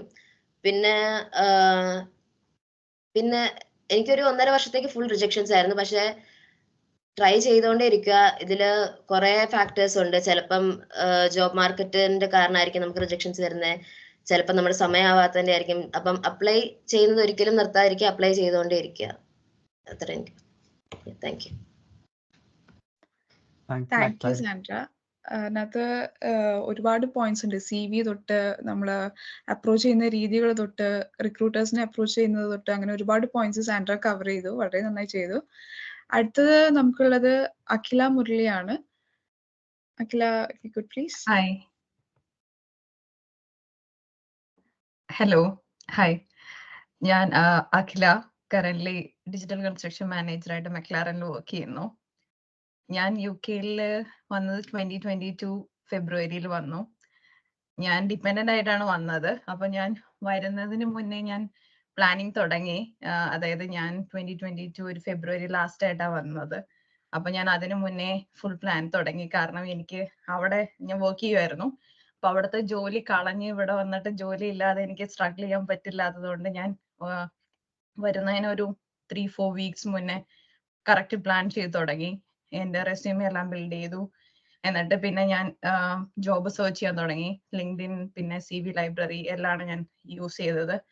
പക്ഷെ CV ലൈബ്രറിയിൽ ഒരു പ്രശ്നമുള്ളതെന്ന് വെച്ച് കഴിഞ്ഞാൽ നമ്മൾ ഇവിടുത്തെ കോണ്ടാക്ട് നമ്പർ പിന്നെ അഡ്രസ് അങ്ങനെയെല്ലാം കൊടുക്കണമായിരുന്നു. അപ്പൊ ഞാൻ എൻ്റെ ഹസ്ബൻഡിന്റെ കോണ്ടാക്ട് നമ്പറും ഇവിടുത്തെ അഡ്രസ്സും കൊടുത്തു. അങ്ങനെ ഞാൻ അപ്ലൈ ചെയ്യാൻ തുടങ്ങി. അങ്ങനെ എനിക്ക് ഇന്റർവ്യൂ കോൾസ് കിട്ടി തുടങ്ങി. അത് കഴിഞ്ഞിട്ട് എനിക്ക് ഫസ്റ്റ് ഓഫർ ഇന്ത്യയിൽ തന്നെ വെച്ച് കിട്ടി. പിന്നെ ഞാൻ വീണ്ടും ട്രൈ ചെയ്തുകൊണ്ട് തന്നെ ഇരുന്നു, കാരണം നല്ല ബെറ്റർ ഓപ്പർച്യൂണിറ്റി കിട്ടാൻ വേണ്ടിയിട്ട്. അങ്ങനെ ഞാൻ കുറെ വേറെ ഞാൻ ഫസ്റ്റ് ജോബ് കയറിയ കമ്പനിയിൽ ഞാൻ ഇന്റർവ്യൂ ഫസ്റ്റ് ഫ്യൂ റൗണ്ട്സ് ഇന്ത്യയിൽ തന്നെ വെച്ച് ചെയ്തു. അത് കഴിഞ്ഞിട്ട് പിന്നെ ഫൈനൽ റൗണ്ട് ഇവിടെ വന്ന് ചെയ്ത് അങ്ങനെ ഓഫർ കിട്ടി. അപ്പോൾ ഞാൻ ഇവിടെ വന്നപ്പോഴും ഇന്ത്യയിലുള്ള കമ്പനിയുടെ വർക്ക് കണ്ടിന്യൂ ചെയ്യുന്നുണ്ടായിരുന്നു. പിന്നെ അവിടെ നിന്ന് മാറി നേരെ ഇവിടെ കയറി. വലിയ സ്ട്രഗിൾ ഒന്നും ഉണ്ടായില്ല ഫസ്റ്റ് ജോബ് കിട്ടാനായിട്ട്. പിന്നെ ഞാൻ അതിൽ എനിക്ക് ഇത് മോസ്റ്റ്ലി ഇത് ഹെൽപ്ഫുൾ ആവുന്നത് ഇനി ആരെങ്കിലും ഡിപ്പെൻസ് ആരെങ്കിലും വരുന്നുണ്ടെങ്കിൽ അല്ലെങ്കിൽ ഫാമിലി മെമ്പേഴ്സ് ആരെങ്കിലും വരുന്നുണ്ടെങ്കിൽ ഇത് ഹെൽപ്ഫുൾ ആയിരിക്കും. പിന്നെ 1 ഇയർ കഴിഞ്ഞപ്പോഴത്തേക്കും പിന്നെ ഞാൻ അവിടെ നിന്ന് ജോബ് സ്വിച്ച് ചെയ്തു. ഓക്കെ, ആ സെയിം ഫസ്റ്റ് കമ്പനിക്ക് സ്പോൺസർഷിപ്പ് ലൈസൻസ് ഇല്ലായിരുന്നു. പിന്നെ ഞാൻ അവിടുത്തെ കുറച്ച് ഡയറക്ടർ ആ ലെവലിലുള്ളവരോട് ഡിസ്കസ് ചെയ്ത ഒരു സ്പോൺസർഷിപ്പ് ലൈസൻസ് എടുത്തു. പക്ഷെ ഞാൻ അവിടെ നിന്ന് സ്പോൺസർഷിപ്പ് എടുത്തില്ല. ഞാൻ അടുത്ത കമ്പനിയിലോട്ട് സ്വിച്ച് ചെയ്തു. അവർ കോസ്റ്റ് വെയർ ഇഷ്യൂ ചെയ്തു. പിന്നെ ഞാൻ പിന്നെ അങ്ങനെയാണ് ഞാൻ പിന്നെ മെക്ലാരനിൽ കയറിയത്. ആ സമയത്ത് എനിക്ക് ഭയങ്കര ഹെൽപ്ഫുൾ ആയി തോന്നിയ കുറച്ച് കാര്യങ്ങൾ എന്ന് വെച്ച് കഴിഞ്ഞാൽ CV ഭയങ്കര ഇതാണ്. പക്ഷെ എന്റെ CV സാധാരണ എല്ലാവരും പറയും CV-യിൽ കുറെ ഗ്രാഫിക്സ് ഒന്നും പാടില്ല, അങ്ങനെ പാടില്ല, ഇങ്ങനെ പാടില്ല. എന്റെ CV നിറച്ച് ഗ്രാഫിക്സ് ആണ്. പക്ഷെ എനിക്ക് കുറെ ഇന്റർവ്യൂ കോൾസ് വന്നു. അത് മേ ബി ഡിഫറെന്റ് ആൾക്കാരെ എങ്ങനെ ഡിപ്പെൻഡ് ചെയ്തിരിക്കും. പിന്നെ കവർ ലെറ്റർ ഞാൻ ഓരോ ജോബിനനുസരിച്ചായിട്ട് കവർ ലെറ്റർ മാറ്റുമായിരുന്നു. പിന്നെ ഞാൻ യൂഷ്വലി ലിങ്ക്ഡിനിൽ ഭയങ്കര ആക്റ്റീവ് ആണ്. പിന്നെ കൂടുതൽ ലിങ്ക്ഡിൻ ത്രൂ ആണ് ഞാൻ കൂടുതലും അപ്ലൈ ചെയ്യുന്നത്. പിന്നെ ഞാൻ CV ലൈബ്രറി നോക്കും, ടോട്ടൽ ജോബ്സ് അതൊക്കെ അത്രയ്ക്ക് നോക്കാറില്ല. പിന്നെ എനിക്ക് ഹെൽപ്ഫുൾ ആയി തോന്നിയത് റിക്രൂട്ടേഴ്സിനെ അപ്രോച്ച് ചെയ്യുന്നതാണ്. കാരണം കുറെ കമ്പനീസ് ഉണ്ട് UK-ൽ. അവര് കമ്പനീസ് ഈവൻ മെക്ലാറിന്റെ കേസിലാണെങ്കിലും അവർ ഇന്റേണലി റിക്രൂട്ട് ചെയ്യില്ല. അവര് റിക്രൂട്ടേഴ്സ് ത്രൂ ആണ് റിക്രൂട്ട് ചെയ്യുന്നത്. Even McAlpine like Tier 1 main contractors ഉള്ള കുറെ കമ്പനീസ് അവരാരും ഇങ്ങനെ ചെയ്യാതെ ഞാൻ റിക്രൂട്ടേഴ്സുമായിട്ട് ത്രൂ ഇപ്പോൾ പ്രോസസ് ഭയങ്കര ടൈം അത്ര എടുക്കില്ല. പെട്ടെന്ന് തന്നെ ഭയങ്കര എളുപ്പത്തിൽ പ്രോസസ്സ് കംപ്ലീറ്റ് ചെയ്ത് പെട്ടെന്ന് ഓഫർ ലെറ്റർ കിട്ടും. അത് ഭയങ്കര ഹെൽപ്ഫുൾ ആയിട്ട് തോന്നി. പിന്നെ ഇന്റർവ്യൂവിന് പ്രിപ്പയർ ചെയ്യാൻ ഞാൻ എപ്പോഴും നോക്കാറെന്ന് വെച്ച് കഴിഞ്ഞാൽ ആ ജോബിന്റെ റോൾസ് ആൻഡ് റെസ്പോൺസിബിലിറ്റീസ് ഭയങ്കര നല്ല രീതിയിൽ മനസ്സിലാക്കി ഒരു ഷോർട്ട് നോട്ട് ഉണ്ടാക്കും. പിന്നെ എൻ്റെ കറണ്ട് എക്സ്പീരിയൻസും പ്രീവിയസ് എക്സ്പീരിയൻസും അത് അലൈൻ ചെയ്യുന്ന ഒരു പ്രസന്റേഷൻ പോലെ ഉണ്ടാക്കും. അത് ജസ്റ്റ് അവരിൽ ഇങ്ങനെ നമ്മൾ ഡിസ്കസ് ചെയ്ത് ഏതെങ്കിലും ഒരു പോയിന്റ് വരുമ്പോൾ നമ്മൾ അത് മാക്സിമം തള്ളി മറക്കലാണല്ലോ നമ്മൾ ഇന്റർവ്യൂ ചെയ്യുന്നത്. അപ്പൊ അത് ജസ്റ്റ് കയറ്റി പ്രസന്റ് ചെയ്യും. അപ്പൊ എന്തെങ്കിലും ഒരു സാധനം ചെറുതൊക്കെയാ ചെയ്തുള്ളെങ്കിലും അതിങ്ങനെ പൊലിപ്പിച്ച് കുറെ പറഞ്ഞ് അങ്ങനെയാണ് സാധാരണ ചെയ്യാറ്. എല്ലാവരും കേൾക്കുമല്ലോ. പിന്നെ ഭയങ്കര കോൺഫിഡന്റ് ആയിട്ട് ഇൻ പേഴ്സൺ ഇന്റർവ്യൂവിന് ഇപ്പൊ അവരോട് മേ ബി നമുക്ക് അങ്ങോട്ട് വേണമെങ്കിൽ ചോദിക്കുക, ഞാൻ ഇൻ പേഴ്സൺ ഇന്റർവ്യൂ ഒന്ന് അറ്റൻഡ് ചെയ്യട്ടെ ചോദിക്കുക.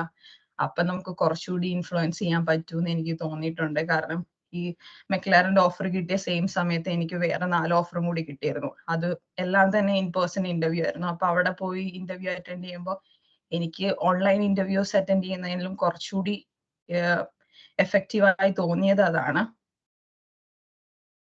പിന്നെ പിന്നെ ഈ സെയിം പ്രോസസ് ആണ് എൻ്റെ കുറെ ഫ്രണ്ട്സ് വന്നവരും എല്ലാവരും ഇങ്ങനെ ഫോളോ ചെയ്ത എല്ലാവർക്കും ജോബ് കിട്ടിയിട്ടുണ്ട്. പിന്നെ മേയ്സ് അലൂമിനിയെ ഞാൻ പരിചയപ്പെടുന്നത് ഓൾമോസ്റ്റ് ജസ്റ്റ് 1 month ബാക്ക് ആണ്. ഞാൻ IITM അലൂമിനി മീറ്റിന് പോയപ്പോഴാണ് ഞാൻ ഇങ്ങനെ മേയ്സ് അലൂമിനി കണ്ട് അങ്ങനെയാണ് ഇവിടെ ഇങ്ങനെ ഒരു മേയ്സ് അലൂമിനി ഉണ്ട് എന്നൊക്കെ അറിഞ്ഞത്. പിന്നെ അങ്ങനെ എൻ്റെ ബാക്കിയുള്ള ഫ്രണ്ട്സ് നമ്മളെല്ലാവരും വന്നവർ ഇതിൽ ജോയിൻ ചെയ്തു. പിന്നെ വിസയുടെ കാര്യം ഫസ്റ്റ് നമ്മളെപ്പോഴും സ്പോൺസർഷിപ്പ് ഉള്ള കമ്പനീസ് പ്രിഫർ ചെയ്യുക. പിന്നെ നമ്മളിപ്പോ ഇൻ കേസ് സ്പോൺസർഷിപ്പ് ഇല്ലാത്ത കമ്പനീസ് ആണെങ്കിൽ പോലും നമ്മൾ ഇങ്ങനെ കുറച്ച് ഹയർ ലെവൽ അല്ലെങ്കിൽ നമ്മൾ കൂടുതൽ വർക്ക് ചെയ്യുന്ന അല്ലെങ്കിൽ ഡയറക്ടർ ലെവൽ ആൾക്കാരെ കുറച്ച് നമുക്ക് ഇൻഫ്ലുവൻസ് ചെയ്യാൻ പറ്റും. നമ്മളിപ്പോ അത്യാവശ്യം നന്നായിട്ട് വർക്ക് ചെയ്യുന്നു എന്നൊക്കെ അവർക്ക് തോന്നിക്കഴിഞ്ഞാൽ നമുക്ക് ഇൻഫ്ലുവൻസ് ചെയ്യാൻ പറ്റും എന്നാണ് എനിക്ക് ഫീൽ ചെയ്ത കാര്യം. പിന്നെ എപ്പോഴും എല്ലാത്തിനും ഒരു ബാക്കപ്പ് പ്ലാൻ വെക്കുക, എല്ലാ കാര്യങ്ങൾക്കും.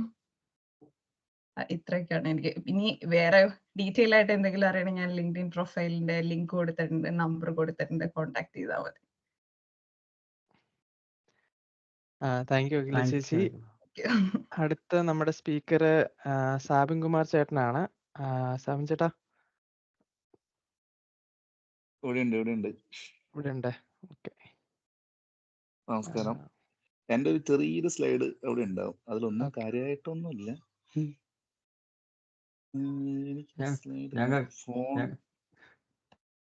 ഞങ്ങൾ കാര്യമായിട്ട് മനസ്സിലാക്കിക്കോളാം. സാബിന്റെ സ്ലൈഡ് ചെറുതാണെങ്കിലും ഞാൻ സ്ലൈഡ് നോക്കുകയാണ്. ഇത് എവിടെയാണ് കിട്ടിയത്? ഫോണെന്നാണ്.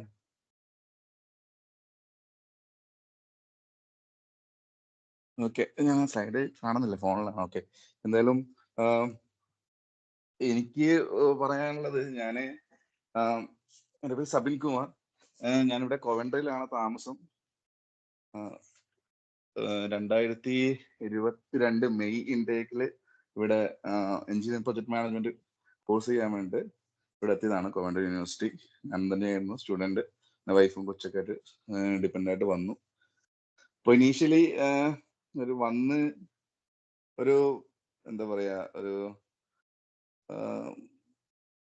2-3 monthsന് ശേഷമാണ് എനിക്ക് തോന്നുന്നത് ഞാൻ അലുമിനിയായിട്ട് കോണ്ടാക്ട് ചെയ്യപ്പെട്ടത്. എൻ്റെ ഒരു ഫ്രണ്ട് ഉണ്ട് ഇവിടെ, ടോണി എന്ന് പറഞ്ഞിട്ട്. അപ്പൊ അവൻ വഴിയാണ് ആക്ച്വലി ഞാൻ ഇവിടെ കോണ്ടാക്ട് ചെയ്തത്. അങ്ങനെ എങ്ങനെയോ ഏതോ ഒരു വഴിക്ക് ഗ്രൂപ്പിൽ എത്തി. അങ്ങനെ ഒരു ദിവസം സാബു ചേട്ടനാണെന്ന് തോന്നുന്നു കോണ്ടാക്ട് ചെയ്തു. അപ്പൊ അങ്ങനെ സാബു ചേട്ടനായിട്ട് സംസാരിക്കാൻ തുടങ്ങി. സാബു ചേട്ടന്റെ മോട്ടിവേഷനിലാണ് ആക്ച്വലി ഞാനിപ്പോ ഒരു ജോലിയിൽ എത്തിപ്പെട്ടതെന്ന് തന്നെ എനിക്ക് പറയാൻ പറ്റും. അപ്പോ മെയിനായിട്ട് പറയാനുള്ളത്, അപ്പൊ അതില് ഞാൻ ആ സ്ലൈഡില് ഉൾപ്പെടുത്തി എനിക്ക് തോന്നുന്നു 4 പോയിന്റ് എങ്ങനെയാണ് ഉൾപ്പെടുത്തിയിട്ടുള്ളത്. ഒന്നാമത് സമയത്തിന്റെ ഒരു പ്രശ്നം, അത് ഫാമിലി നിൽക്കും ഉണ്ടാവുന്ന അറിയാം, എല്ലാവർക്കും മനസ്സിലാവുന്ന വിചാരിക്കുന്നു. അതുകൊണ്ട് ഒരു 4 പോയിന്റ് പെട്ടെന്ന് തട്ടിക്കൂട്ടിയാണ്. അപ്പൊ ഇതില് പറഞ്ഞ പോയിന്റുകൾ ഞാൻ കൃത്യമായിട്ട് എക്സ്പ്ലെയിൻ ചെയ്യേണ്ട ആവശ്യമൊന്നുമില്ല, എല്ലാവർക്കും മനസ്സിലാവുന്ന രീതിയിൽ തന്നെയാണ്. സെൽഫ് മോട്ടിവേഷൻ എന്ന് ഞാൻ ഉദ്ദേശിക്കുന്നത്, നമുക്കറിയാലോ, നമ്മൾ തന്നെ ഒരുങ്ങി പുറപ്പെട്ടാൽ മാത്രമേ നമുക്ക് ജോലി കിട്ടത്തുള്ളൂ. കാരണം ഇവിടെ കുറെ ആൾക്കാരുണ്ട്. ഇപ്പൊ ഞാനിവിടെ എത്തി ഒരു ജോലി നോക്കുന്ന സമയത്ത് ഞാനൊരു ഓൾമോസ്റ്റ് 9 to 10 years മിഡിൽ ഈസ്റ്റിലും നാട്ടിലൊക്കെ ആയിട്ട് വർക്ക് ചെയ്തിട്ട് വന്ന ആളാണ്. സോ ലാസ്റ്റ് 3 year ആയിട്ട് ആക്ച്വലി ഞാൻ ഇവിടെ വരുന്നതിന് മുന്നേ പ്രൊജക്ട് മാനേജർ എന്നുള്ള ഒരു പൊസിഷനിലാണ് ഞാൻ വർക്ക് ചെയ്തുകൊണ്ടിരുന്നത്. എങ്കിലും ഇവിടെ വന്നിട്ട് ഞാൻ ഇനീഷ്യലി പ്രൊജക്ട് മാനേജർ ആയിട്ടുള്ള ഒരു CV പ്രിപ്പയർ ചെയ്ത് അപ്ലൈ ചെയ്ത്, ഞാൻ ഇവിടെ പഠിച്ചതും എഞ്ചിനീയറിംഗ് പ്രൊജക്ട് മാനേജ്മെന്റ് ആണ്. സോ അങ്ങനെ അപ്ലൈ ചെയ്തുകൊണ്ടിരിക്കുന്ന സമയങ്ങളിൽ നമുക്ക് റിജക്ഷനെ കൊണ്ട് ഏറും കളിയായിരുന്നു. നാടൻ ഭാഷയിൽ പറയുകയാണെങ്കിൽ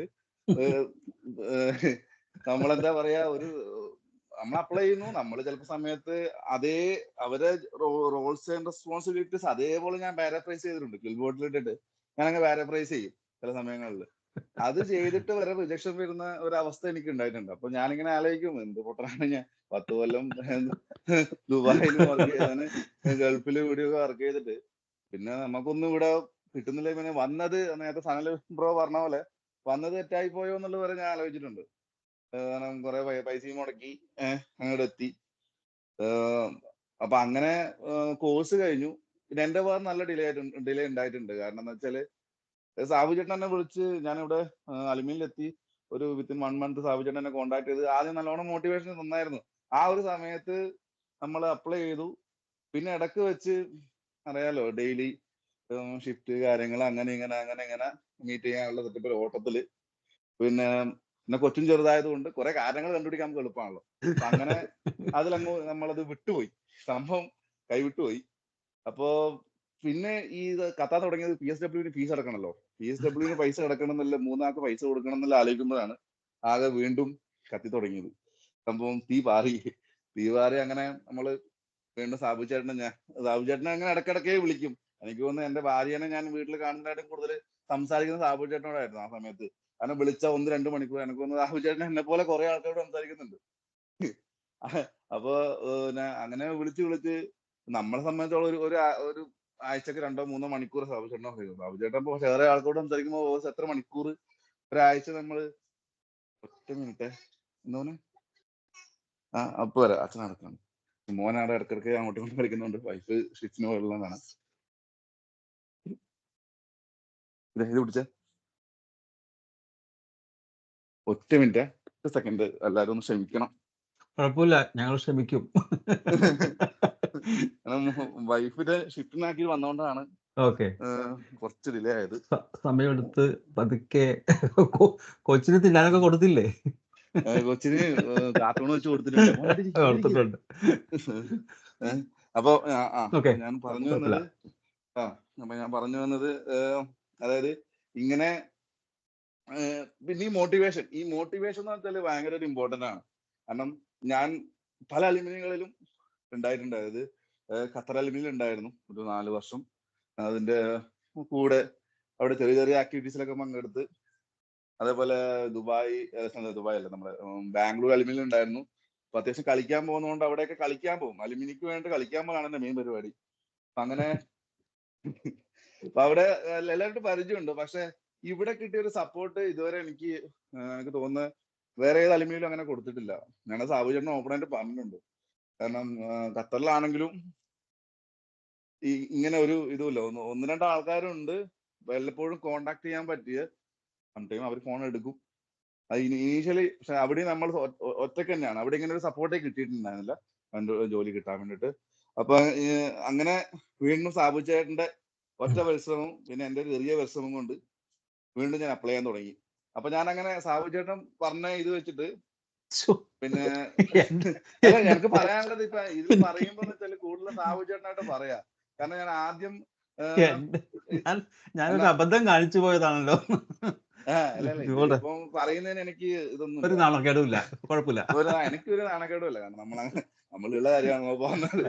അപ്പൊ അങ്ങനെ ആ കരിയർ ഗൈഡൻസ് ഗ്രൂപ്പിലേക്കായാലും നമ്മള് ഇവിടെ ഞാൻ പറഞ്ഞത് നമ്മൾ തന്നെ ഒരുങ്ങി പുറപ്പെട്ട് പിന്നെ അതിന്റെ കൂടെ കുറച്ച് മോട്ടിവേഷനും കിട്ടുമ്പോ നമുക്ക് നല്ലൊരു എന്താ പറയല് ഒരു ആത്മവിശ്വാസം ഉണ്ടാവും അപ്ലൈ ചെയ്യാൻ വേണ്ടിട്ട്. പിന്നെ അവർ പറയുന്ന ഗൈഡൻസ്, ഞാൻ അതാ രണ്ടാമത്തെ പോയിന്റ് ആയിട്ട് ഗ്രാബ് ഗൈഡൻസ് പറഞ്ഞാല് ഒരു ഗൈഡൻസ് നമുക്ക് മാക്സിമം, അതായത് നമ്മളെ ആവശ്യമാണെന്നുള്ളത് നമ്മൾ ആദ്യം മനസ്സിലാക്കണം. കാരണം ഇപ്പൊ എന്റെ ഫ്രണ്ട്സ് തന്നെ ഉണ്ട്, ഞാൻ ഇവിടെ മെൻഷൻ ചെയ്യാൻ ഉദ്ദേശിക്കുന്നില്ല, സാബു ചേട്ടനും അറിയാം. കാരണം ഞാൻ ഇപ്പൊ എന്നെ പോലെ തന്നെ വന്ന് ജോലി തേടിക്കൊണ്ടിരിക്കുന്ന ആളായിരുന്നു.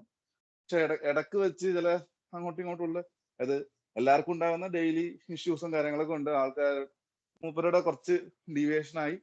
പിന്നെയും ചില സമയങ്ങളിൽ 1-2 റിജക്ഷനൊക്കെ വന്നപ്പോ കുറച്ച് തളർന്ന് അങ്ങനെ ആശാൻ കുറച്ച് കൈവിട്ട് പോയി.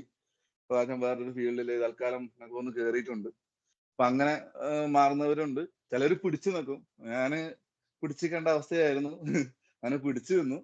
പിന്നെ എന്റെയും മൂപ്പരുടെയും സിറ്റുവേഷനിൽ വ്യത്യാസം ഉണ്ടായിരുന്നു. കാരണം എന്റെ വൈഫിന് ഇവിടെ KRSന്റെ ആയിട്ട് ഞാനൊരു പ്ലാൻ ഉണ്ടാക്കി. കാരണം ബാക്കപ്പ് പ്ലാൻ വേണമെന്ന് കുറച്ച് മുന്നേ എനിക്കൊന്ന് അഖില മുരളിയാണെന്ന് പറഞ്ഞത്. ആ ഒരു പ്ലാനിൽ എന്റെ വൈഫിന് എന്റെയും പ്രൊഫൈലിൽ നോക്കുന്ന സമയത്ത് മാക്സിമം എന്താ പറയാ കുറച്ചും കൂടി സൗണ്ട് ആയിട്ടുള്ള പ്രൊഫൈൽ എന്റേതായതുകൊണ്ട് ടെക്നിക്കലില് മൂപ്പത്തി അങ്ങനെ തൽക്കാലത്തേക്ക് സ്വിച്ച് ചെയ്തിട്ടുണ്ട് ഒരു വിസ കിട്ടാൻ വേണ്ടിയിട്ട്. അപ്പൊ അവിടെ കേരളത്തിൽ തൽക്കാലം വർക്ക് ചെയ്യാൻ നടന്ന് കിട്ടി. അപ്പൊ അങ്ങനെ ഒരു പ്ലാൻ ഉണ്ടാക്കി. അങ്ങനെ എനിക്ക് വിസയുടെ ഇഷ്യൂ ഉണ്ടായിരുന്നില്ല. സോ ഞാൻ വീണ്ടും സ്റ്റാർട്ട് ചെയ്തു. നല്ല ആവേശത്തോടെ ഞാൻ സ്റ്റാർട്ട് ചെയ്തു. ആവേശത്തോടെ സ്റ്റാർട്ട് ചെയ്ത് എല്ലാ ജോബ്, അതായത് ഒരു ദിവസം ഞാൻ ചിലപ്പോൾ 50-100 അപ്ലൈ ചെയ്യായിരുന്നു. പക്ഷെ അതൊരു 10-20 ഞാൻ കസ്റ്റമൈസ് ചെയ്ത് ആ റോൾസ് ആൻഡ് റെസ്പോൺസിബിലിറ്റി നോക്കി ഞാൻ CV ഉണ്ടാക്കുമായിരുന്നു. അത് നിങ്ങൾ ശ്രദ്ധിക്കണം എപ്പോഴും അപ്ലൈ ചെയ്യുമ്പോൾ. പിന്നെ എന്തായാലും കിട്ടും. അതാണ് ഞാൻ ആ മൂന്നാമത് 200% എഫേർട്ട് എന്ന് പറഞ്ഞത്. അതായത് ഒരു 5 മീറ്റർ ഉയരത്തിലേക്ക് ചാടാൻ നോക്കിയാൽ 2.5 മീറ്റർ എത്തുള്ളൂ എന്ന് പറയുന്നില്ലേ. അപ്പൊ ആ എഫേർട്ട് മാക്സിമം ഇടാൻ നോക്കുക. കാരണം ആദ്യം അത് 4ാമത്തെ പോയിന്റിലേക്കാണ് ഞാൻ വരുന്നത്. കാരണം എന്താ വെച്ചാൽ ആദ്യം ഇതിന് കുറെ സ്റ്റേജ് ഉണ്ട്. നമ്മൾ ആദ്യം ഈ മോട്ടിവേഷൻ ഒക്കെ ഇട്ട് ആവേശത്തോടെ അങ്ങ് CV അറിഞ്ഞും മുറിഞ്ഞും തള്ളും. എല്ലാവർക്കും അയക്കും.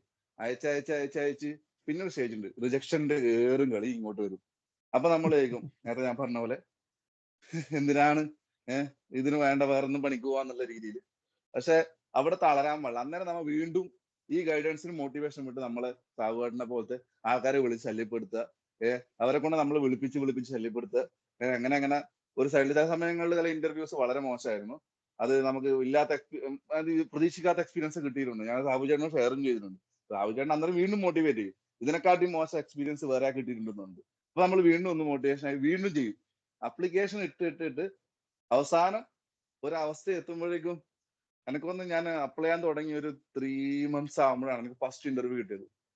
പിന്നെ അങ്ങോട്ട് ഇന്റർവ്യൂ എനിക്ക് ഒന്ന് വീക്കിലി 1-2 ഇന്റർവ്യൂ ഉണ്ടായിരുന്നു. അങ്ങനെ ഒരു അടുത്തൊരു 1.5 മാസത്തിൽ ജോലി കയറും ചെയ്തു. പിന്നെ വന്നപ്പോ ആദ്യം ഒരു ഓഫർ വന്നു. അതാണ് എനിക്കൊന്ന് ലാസ്റ്റ് ഞാൻ സാബുചേട്ടനെ സംസാരിച്ച് സെറ്റാക്കിയത്. പിന്നെ അതിനുശേഷം ഒരു 2 ഓഫർ കൂടെ വന്നായിരുന്നു. പക്ഷെ ഓഫർ വെച്ചാൽ അത് ഓഫറിന്റെ ഒരു ആ ലെവലിലേക്ക് എത്തി ഞാൻ പിന്നെ അവിടെ ക്ലോസ് ചെയ്തു. കാരണം ആദ്യമായിട്ട് ഒരു ജോലി കിട്ടി. ഞാൻ ഇവിടെ ഓക്കെ പറഞ്ഞുകൊണ്ട് എൻ്റെ ഒരു മെന്റലി ഞാൻ ഈ കമ്പനിയായിട്ട് അങ്ങ് സെറ്റ് ആയതുകൊണ്ട് ഞാൻ പിന്നെ തൽക്കാലം ഏതായാലും ഒരു കൊല്ലം ഇവിടെ നിൽക്കട്ടെ എന്നുള്ള രീതിയിൽ ആ ഒരു മടി എന്നെ പെട്ടെന്ന് പിടിച്ചു. അത് മടിയാണോ എന്താണെന്ന് അറിയത്തില്ല. എല്ലാം കൊണ്ട് ഞാൻ ഇവിടെ അങ്ങനെ കയറി പെട്ടതാണ്. അപ്പൊ എല്ലാവർക്കും ഇത് ഞാൻ ഉദ്ദേശിച്ചത് വെച്ചാൽ എല്ലാവർക്കും ജോലി കിട്ടുക, ആർക്കും ജോലി കിട്ടാനൊന്നുമില്ല. നല്ലോണം അപ്ലൈ ചെയ്യുക, നമ്മളെ എഫേർട്ട് നമ്മൾ തന്നെ വിചാരിച്ചാലേ കാര്യം നടക്കുള്ളൂ എന്ന് മനസ്സിലാക്കുക. അതുപോലെ ഉള്ള സൗകര്യങ്ങൾ സാബുചേട്ടനെ പോലുള്ള ആൾക്കാരെ മാക്സിമം ബുദ്ധിമുട്ടിച്ച് നമ്മളത് നേടിയെടുക്കാൻ നോക്കുക. അതാണ് എനിക്ക് പറയാനുള്ളത്. അപ്പൊ ഇത്രേ പറയാനുള്ളൂ കേട്ടോ.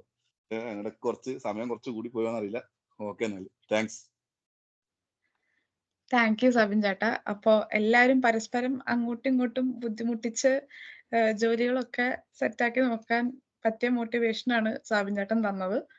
അടുത്തത് നമുക്ക് ജോജി ചേട്ടനാണ് ഉള്ളത്. ഹായ്, കേൾക്കാൻ പറ്റുമോ? കേൾക്കുന്നുണ്ട് ജോജി. സ്ലൈഡ് പ്രിപ്പയർ ചെയ്യാൻ പറ്റിയില്ല. ഇവിടെ ഫ്ലാറ്റ് ഷിഫ്റ്റ് ചെയ്യുന്ന തിരക്കിലായിരുന്നു. അപ്പൊ പെട്ടെന്ന് ചെയ്യണം എന്നുള്ളത് കൊണ്ട് ജോയിൻ ചെയ്തതാണ്. സോറി. ഞാൻ 14-18 കമ്പ്യൂട്ടർ സയൻസ് ബാച്ച് ആയിരുന്നു. 21 ഇവിടെ UK വന്നത്. University of Surrey masters in business analytics ആണ് ചെയ്തത്. പിന്നെ അവിടുന്ന് ലീഡ്സ് ബേസ്ഡ് ആയ ഒരു hospitality company name Icaro group limited. ഇതല്ലായിരുന്നു പ്രീവിയസ് നെയിം. കമ്പനി ജസ്റ്റ് ഒന്ന് റീസ്ട്രക്ചർ ചെയ്തപ്പോൾ എന്ന പേരാണ്. അവിടെ ബിസിനസ് അനലിസ്റ്റ് 2021-22 ജോയിൻ ചെയ്തു, 1 year. പിന്നെ ബിസിനസ് അനലിസ്റ്റ് ആ പോർട്ട്ഫോളിയോയിൽ നിന്ന് പർച്ചേസിംഗിലോട്ട് മാറി. ഇപ്പൊ head of purchase and analytics ആയിട്ട് വർക്ക് ചെയ്യുന്നു. എൻ്റെ ഒരു ജേർണി എന്ന് പറയുമ്പോൾ ഇതാണ്. ബിസിനസ് അനലിസ്റ്റ് ആയിട്ട് സ്റ്റാർട്ട് ചെയ്തു. അപ്പോൾ അന്നേരം PSW വർക്ക് ചെയ്തുകൊണ്ടിരുന്നത്. പിന്നെ ഈ last couple of months before ആണ് സ്കിൽഡ് വർക്ക് വിസയിലേക്ക് മാറിയത്. അപ്പോൾ കുറെ പേര് ഇപ്പൊ ഈ പ്രോസസ്സിലൂടെ കടന്നു പോകുന്നവരുണ്ടാകും. അപ്പൊ ഒരു എക്സ്പീരിയൻസ് ആയിട്ട് ഞാൻ ഷെയർ ചെയ്യാം. ശരിക്കും എൻ്റെ ഒരു വേർഡ് ഓഫ് പ്രോമിസ് പോലെ സ്കിൽഡ് വർക്ക് വിസ പ്രോമിസ് ചെയ്താണ് കമ്പനി. പിന്നെ ഈ ഒരു ഇയർ എൻഡ് അല്ലെങ്കിൽ ഈ ഒരു ഫൈനാൻഷ്യൽ ഇയർ എൻഡ് ആയപ്പോഴത്തേക്കും company has to go through financial liquidation. അപ്പൊ അങ്ങനെ ഒരു പ്രോസസ്സിലൂടെ കമ്പനി കടന്നു പോയി. അപ്പോ പക്ഷേ ഞാൻ വർക്ക് ചെയ്യുന്ന കമ്പനിയിൽ വളരെ മിനിമം ആയ ഒരു ഹെഡ് ഓഫീസ് സ്റ്റാഫ് ഉള്ളൂ. അപ്പോൾ എല്ലാവർക്കും അങ്ങോട്ടും ഇങ്ങോട്ടും അറിയാം. ഡയറക്ടർ ലെവലിലും ഓണർഷിപ്പ് ലെവലിലൊക്കെ അറിയാവുന്നതുകൊണ്ട് we have to form a company to form a company it's like 13 pound അത്രേ ഉള്ളൂ. അങ്ങനെ ഫോം ചെയ്ത് they have to process my visa, skill work visa. അപ്പൊ അങ്ങനെ ഒരു സിറ്റുവേഷനിലൂടെയാണ് കടന്നു പോയത്. അപ്പൊ ശരിക്കും പറഞ്ഞാൽ കംഫോർട്ടബിൾ ആയി നമ്മൾ പോകുന്ന സിറ്റുവേഷൻ പിന്നെ പെട്ടെന്ന് കാര്യങ്ങളൊക്കെ മാറുന്നു. കാരണം ഇപ്പോഴത്തെ ഒരു സിറ്റുവേഷൻ ജോബ് മാർക്കറ്റ് വെച്ച് നോക്കുമ്പോൾ last 3 to 4 years pretty bad ആണ്. 2024 ഒരു ഫ്യൂച്ചറിസ്റ്റിക് ആയ കാൽക്കുലേഷൻ എടുത്തിട്ട് പല കമ്പനി ലേ ഓഫും വേജ് ഒക്കെ സ്ലോ ഡൗൺ ചെയ്യുന്നുണ്ട്. അപ്പോൾ അതൊരു റിയാലിറ്റിയാണ്. നമ്മൾ എപ്പോഴും അത് എംബ്രേസ് ചെയ്യണം. നമ്മൾ എപ്പോഴും ഒരു ബാക്കപ്പ് പ്ലാൻ എപ്പോഴും നിർബന്ധമാണ്. ഞാൻ കഴിഞ്ഞ പ്രിപ്പറേറ്ററി മീറ്റിംഗിൽ ഞാൻ പറഞ്ഞു, ഏറ്റവും എളുപ്പവും ഏറ്റവും ഈസി ആയ വേ എന്ന് പറഞ്ഞാൽ ജോബ് UK കിട്ടാൻ ഇപ്പോഴും റെഫറൽസ് തന്നെയാണ്. നമുക്ക് അലുമിനി മെമ്പേഴ്സ് തന്നെ ഒരു 200+ ഉണ്ട്. അത് അല്ലാതെ പല കമ്പനീസിൽ വർക്ക് ചെയ്യുന്ന നമ്മുടെ അക്വൈൻറ്റൻസും ബാക്കി ഫ്രണ്ട്സ് ഒക്കെ ആയിട്ട് വരുന്നവരുണ്ട്. റെഫറലാണ് ഏറ്റവും എളുപ്പമുള്ള way, rather than you going through the entire process start to end വരെ പോകുന്നത്. അങ്ങനെ പോകാൻ ഗ്രാജുവേറ്റ് റോൾസിനൊക്കെ പറ്റും, പക്ഷെ ഒരു എക്സ്പീരിയൻസ്ഡ് ആയ റോളിൽ. കാരണം ഏതൊരു കമ്പനിയിലും HR-ന് റിക്രൂട്ട്മെന്റ് മാത്രമല്ല ഒരു ജോബ്, അവർക്ക് അവരുടേതായ 101 ജോബ്സ് ഉണ്ട്. അപ്പൊ റിക്രൂട്ട്മെന്റ് എപ്പോഴും അവർക്ക് ബേർഡൻ ആണ്. അപ്പൊ ഒരാളെ എടുക്കുക, 100 ആപ്ലിക്കേഷനിലൂടെ കടന്നു പോകുക, ഒരാളെ എടുക്കുക എന്നൊന്നും ഇനിയൊരു ഫ്യൂച്ചർ ഒരു 2 to 3 ഇയേഴ്സിലൊന്നും അങ്ങനെ ഡിവോട്ട് ചെയ്യാനുള്ള ടൈമോ അങ്ങനെ ഒരു കമ്പനീസിനും പോസിബിൾ അല്ല അങ്ങനെ. അപ്പോൾ അവരിലേക്ക് വരുന്ന ഒരു കാൻഡിഡേറ്റ് എത്ര എളുപ്പത്തിന് വരുന്നോ അതാണ് അവർക്ക് എപ്പോഴും പ്രിഫറൻസ്. അതാണ് മിക്ക കമ്പനീസ് നമ്മൾ പണ്ടത്തെ പോലെ ജോബ് അഡ്വർടൈസ്മെന്റ് കാണാത്തതിന്റെ ഒരു മെയിൻ റീസൺ, ഇന്റേണലി പലവരെയും പ്രൊമോട്ട് ചെയ്യുന്നു, ഇന്റേണൽ ആയിട്ട് റെഫറൽ വരുന്നു. അപ്പോൾ അതാണ് അവർക്ക് ഏറ്റവും, rather than posting to LinkedIn waiting for 100 ആപ്ലിക്കേഷൻസിലേക്കും. അപ്പൊ എപ്പോഴും ഞാൻ പറയുന്നത് കിട്ടാൻ, ഇപ്പൊ നമ്മൾക്കിപ്പോ സബ്ജക്റ്റൊക്കെ എല്ലാവരും പറയുന്ന പോലെ കണക്ട് ചെയ്യുക. ബേസിക്കലി ഒന്നും നമ്മൾ ചിന്തിക്കരുത്, ലൈക്ക് അയാളോട് ചോദിച്ചാൽ എങ്ങനെയായിരിക്കും അങ്ങനെയൊന്നും വിചാരിക്കരുത്. നമ്മൾ ഗോ ത്രൂ സ്ട്രേറ്റ് അവേ ചോദിക്കുക. ഒരു ഓപ്പർച്യൂണിറ്റി ഉണ്ടെങ്കിൽ, ഇപ്പൊ ഓപ്പർച്യൂണിറ്റി പബ്ലിഷ് ചെയ്യുന്ന ഒരു ഓപ്പർച്യൂണിറ്റി ഇപ്പൊ ഏതെങ്കിലും X or Y, ഇപ്പൊ KPMG PwC അങ്ങനെ എന്തെങ്കിലും ഓപ്പർച്യൂണിറ്റി ആര് കൊടുത്താലും, ഞാൻ ആ ഫീൽഡ് ആയതുകൊണ്ടാണ് പറയുന്നത്, ബാക്കി ഫീൽഡ് വർക്ക് ഇനി അത്ര എക്സ്പീരിയൻസ് അല്ലാത്തതുകൊണ്ടാണ്. എന്റെ ബാക്ക്ഗ്രൗണ്ട് കമ്പ്യൂട്ടർ സയൻസും ബിസിനസ് അനലിറ്റിക്സ് ഒക്കെ ആയതുകൊണ്ടാണ്. അങ്ങനെ ഓപ്പർച്യൂണിറ്റി കണ്ടിട്ടുണ്ടെങ്കിൽ ഡയറക്ട്ലി നമ്മുടെ മെയിൻസ് അലുമിനി തന്നെ അങ്ങനെ ഒരാൾ വർക്ക് ചെയ്യുന്നുണ്ടോ എന്ന് നോക്കുക. ഇല്ലെങ്കിൽ ആ ഫ്രണ്ട്സ് ഓഫ് അക്വൈൻറ്റൻസിലെ ഏതെങ്കിലും മാനേജർ ലെവലിലോ അല്ലെങ്കിൽ ഗ്രാജുവേറ്റ് ആയി കയറുന്ന ഒരാളായി പോലെ റെഫറൽ ഇസ് റെഫറൽ. അപ്പൊ അങ്ങനെ ആള് ഡയറക്റ്റ് ആയിട്ട് സ്ട്രേറ്റ് അവേ കോൺടാക്ട് ചെയ്യുക ഒരു റെഫറലിന് വേണ്ടി. അപ്പൊ ഇത് രണ്ടുപേർക്കും നല്ല ഗുണമുള്ള കാര്യമാണ്. റെഫർ ചെയ്യുന്ന ഒരാൾക്കും കിട്ടും. എനിക്ക് തോന്നുന്നു ബേസിക് ആയി എല്ലാ കമ്പനീസും 1000 പൗണ്ടിനൊക്കെ മുകളിൽ റെഫറലിന് തന്നെ ഒരു എംപ്ലോയിനെ അവർ എടുത്തിട്ടുണ്ടെങ്കിൽ റെഫറലിന് തന്നെ അവർ എമൗണ്ട് കൊടുക്കുന്നുണ്ട്. അപ്പൊ രണ്ടുപേർക്കും ബെനിഫിഷ്യൽ ആണ്. റെഫർ ചെയ്യാനും എൻ്റെ ഒരു അറിവിൽ ആർക്കും ഒരു മടി കാണിച്ചിട്ടില്ല റെഫർ ചെയ്യാനും. അപ്പൊ ആ ഒരു വഴി നേരിട്ടേ സീക്ക് ചെയ്യുക. അതിന്റെ ഒപ്പം തന്നെ മുമ്പോട്ട് പോകുന്നില്ലെങ്കിൽ അതോടൊപ്പം തന്നെ നമ്മുടെ സ്കിൽസ് എപ്പോഴും ഷാർപ്പൻ ചെയ്ത് വെക്കുക. അതിപ്പോ ക്വാണ്ടിറ്റേറ്റീവ് ആയിക്കോട്ടെ, ആപ്റ്റിറ്റ്യൂഡ് ആയിക്കോട്ടെ, ബാക്കി എന്തായാലും അതിന്റെ ഒപ്പം തന്നെ നമ്മുടെ കോർ ഫീൽഡ് എന്താണോ അത് അപ്ഡേറ്റ് ചെയ്തുകൊണ്ട് പോകുക. നമ്മളൊരു process of recruitment getting A job അത് മാത്രം നമ്മൾ നോക്കി പോരുത്. ഒരു 3 months ഒക്കെ എടുക്കുവാണെങ്കിൽ പോലും അതിന്റെ ഒപ്പം തന്നെ സ്കിൽസ് കൊടുക്കുക. UK is turning to be a skill based market. Generalistic ആയ റോൾസിനൊന്നും ഇപ്പൊ ഇവിടെ ഇമ്പോർട്ടൻസ് കുറഞ്ഞു വരുവാണ്. അവർ സ്കിൽ ബേസ്ഡ് റോളുകളിലേക്ക് മാത്രമാണ് ഇപ്പൊ കൂടുതൽ നോക്കുന്നത്. ബാക്കി അവർക്ക് ഇവിടെ എളുപ്പത്തിന് കിട്ടും. അവർക്ക് ഈ പറയുന്ന പോലെ 5 to 7 അല്ലെങ്കിൽ 8K കൊടുത്ത് ഒരാളെ സ്പോൺസർഷിപ്പ് ചെയ്യുന്ന അവർ ഡബിൾ തിങ്ക് ചെയ്യാൻ തുടങ്ങി. അവർ വീണ്ടും അത് അത്ര എക്സ്പെൻസ് കൊടുത്തെടുക്കുന്നത്. അപ്പൊ അവരെപ്പോഴും സ്കിൽ ബേസ്ഡിലേക്ക് പോവാണ്. അപ്പൊ സ്കിൽ എപ്പോഴും നമ്മൾ ചെയ്ത് വെക്കുക. അതാണ് IT സെക്ടറിലൊക്കെ കുറച്ചും കൂടെ ബെറ്റർ ജോബ്, ബെറ്റർ ആയിട്ട് skilled worker visa turn out ആവുന്നതിന്റെ മെയിൻ റീസൺ അതാണ്.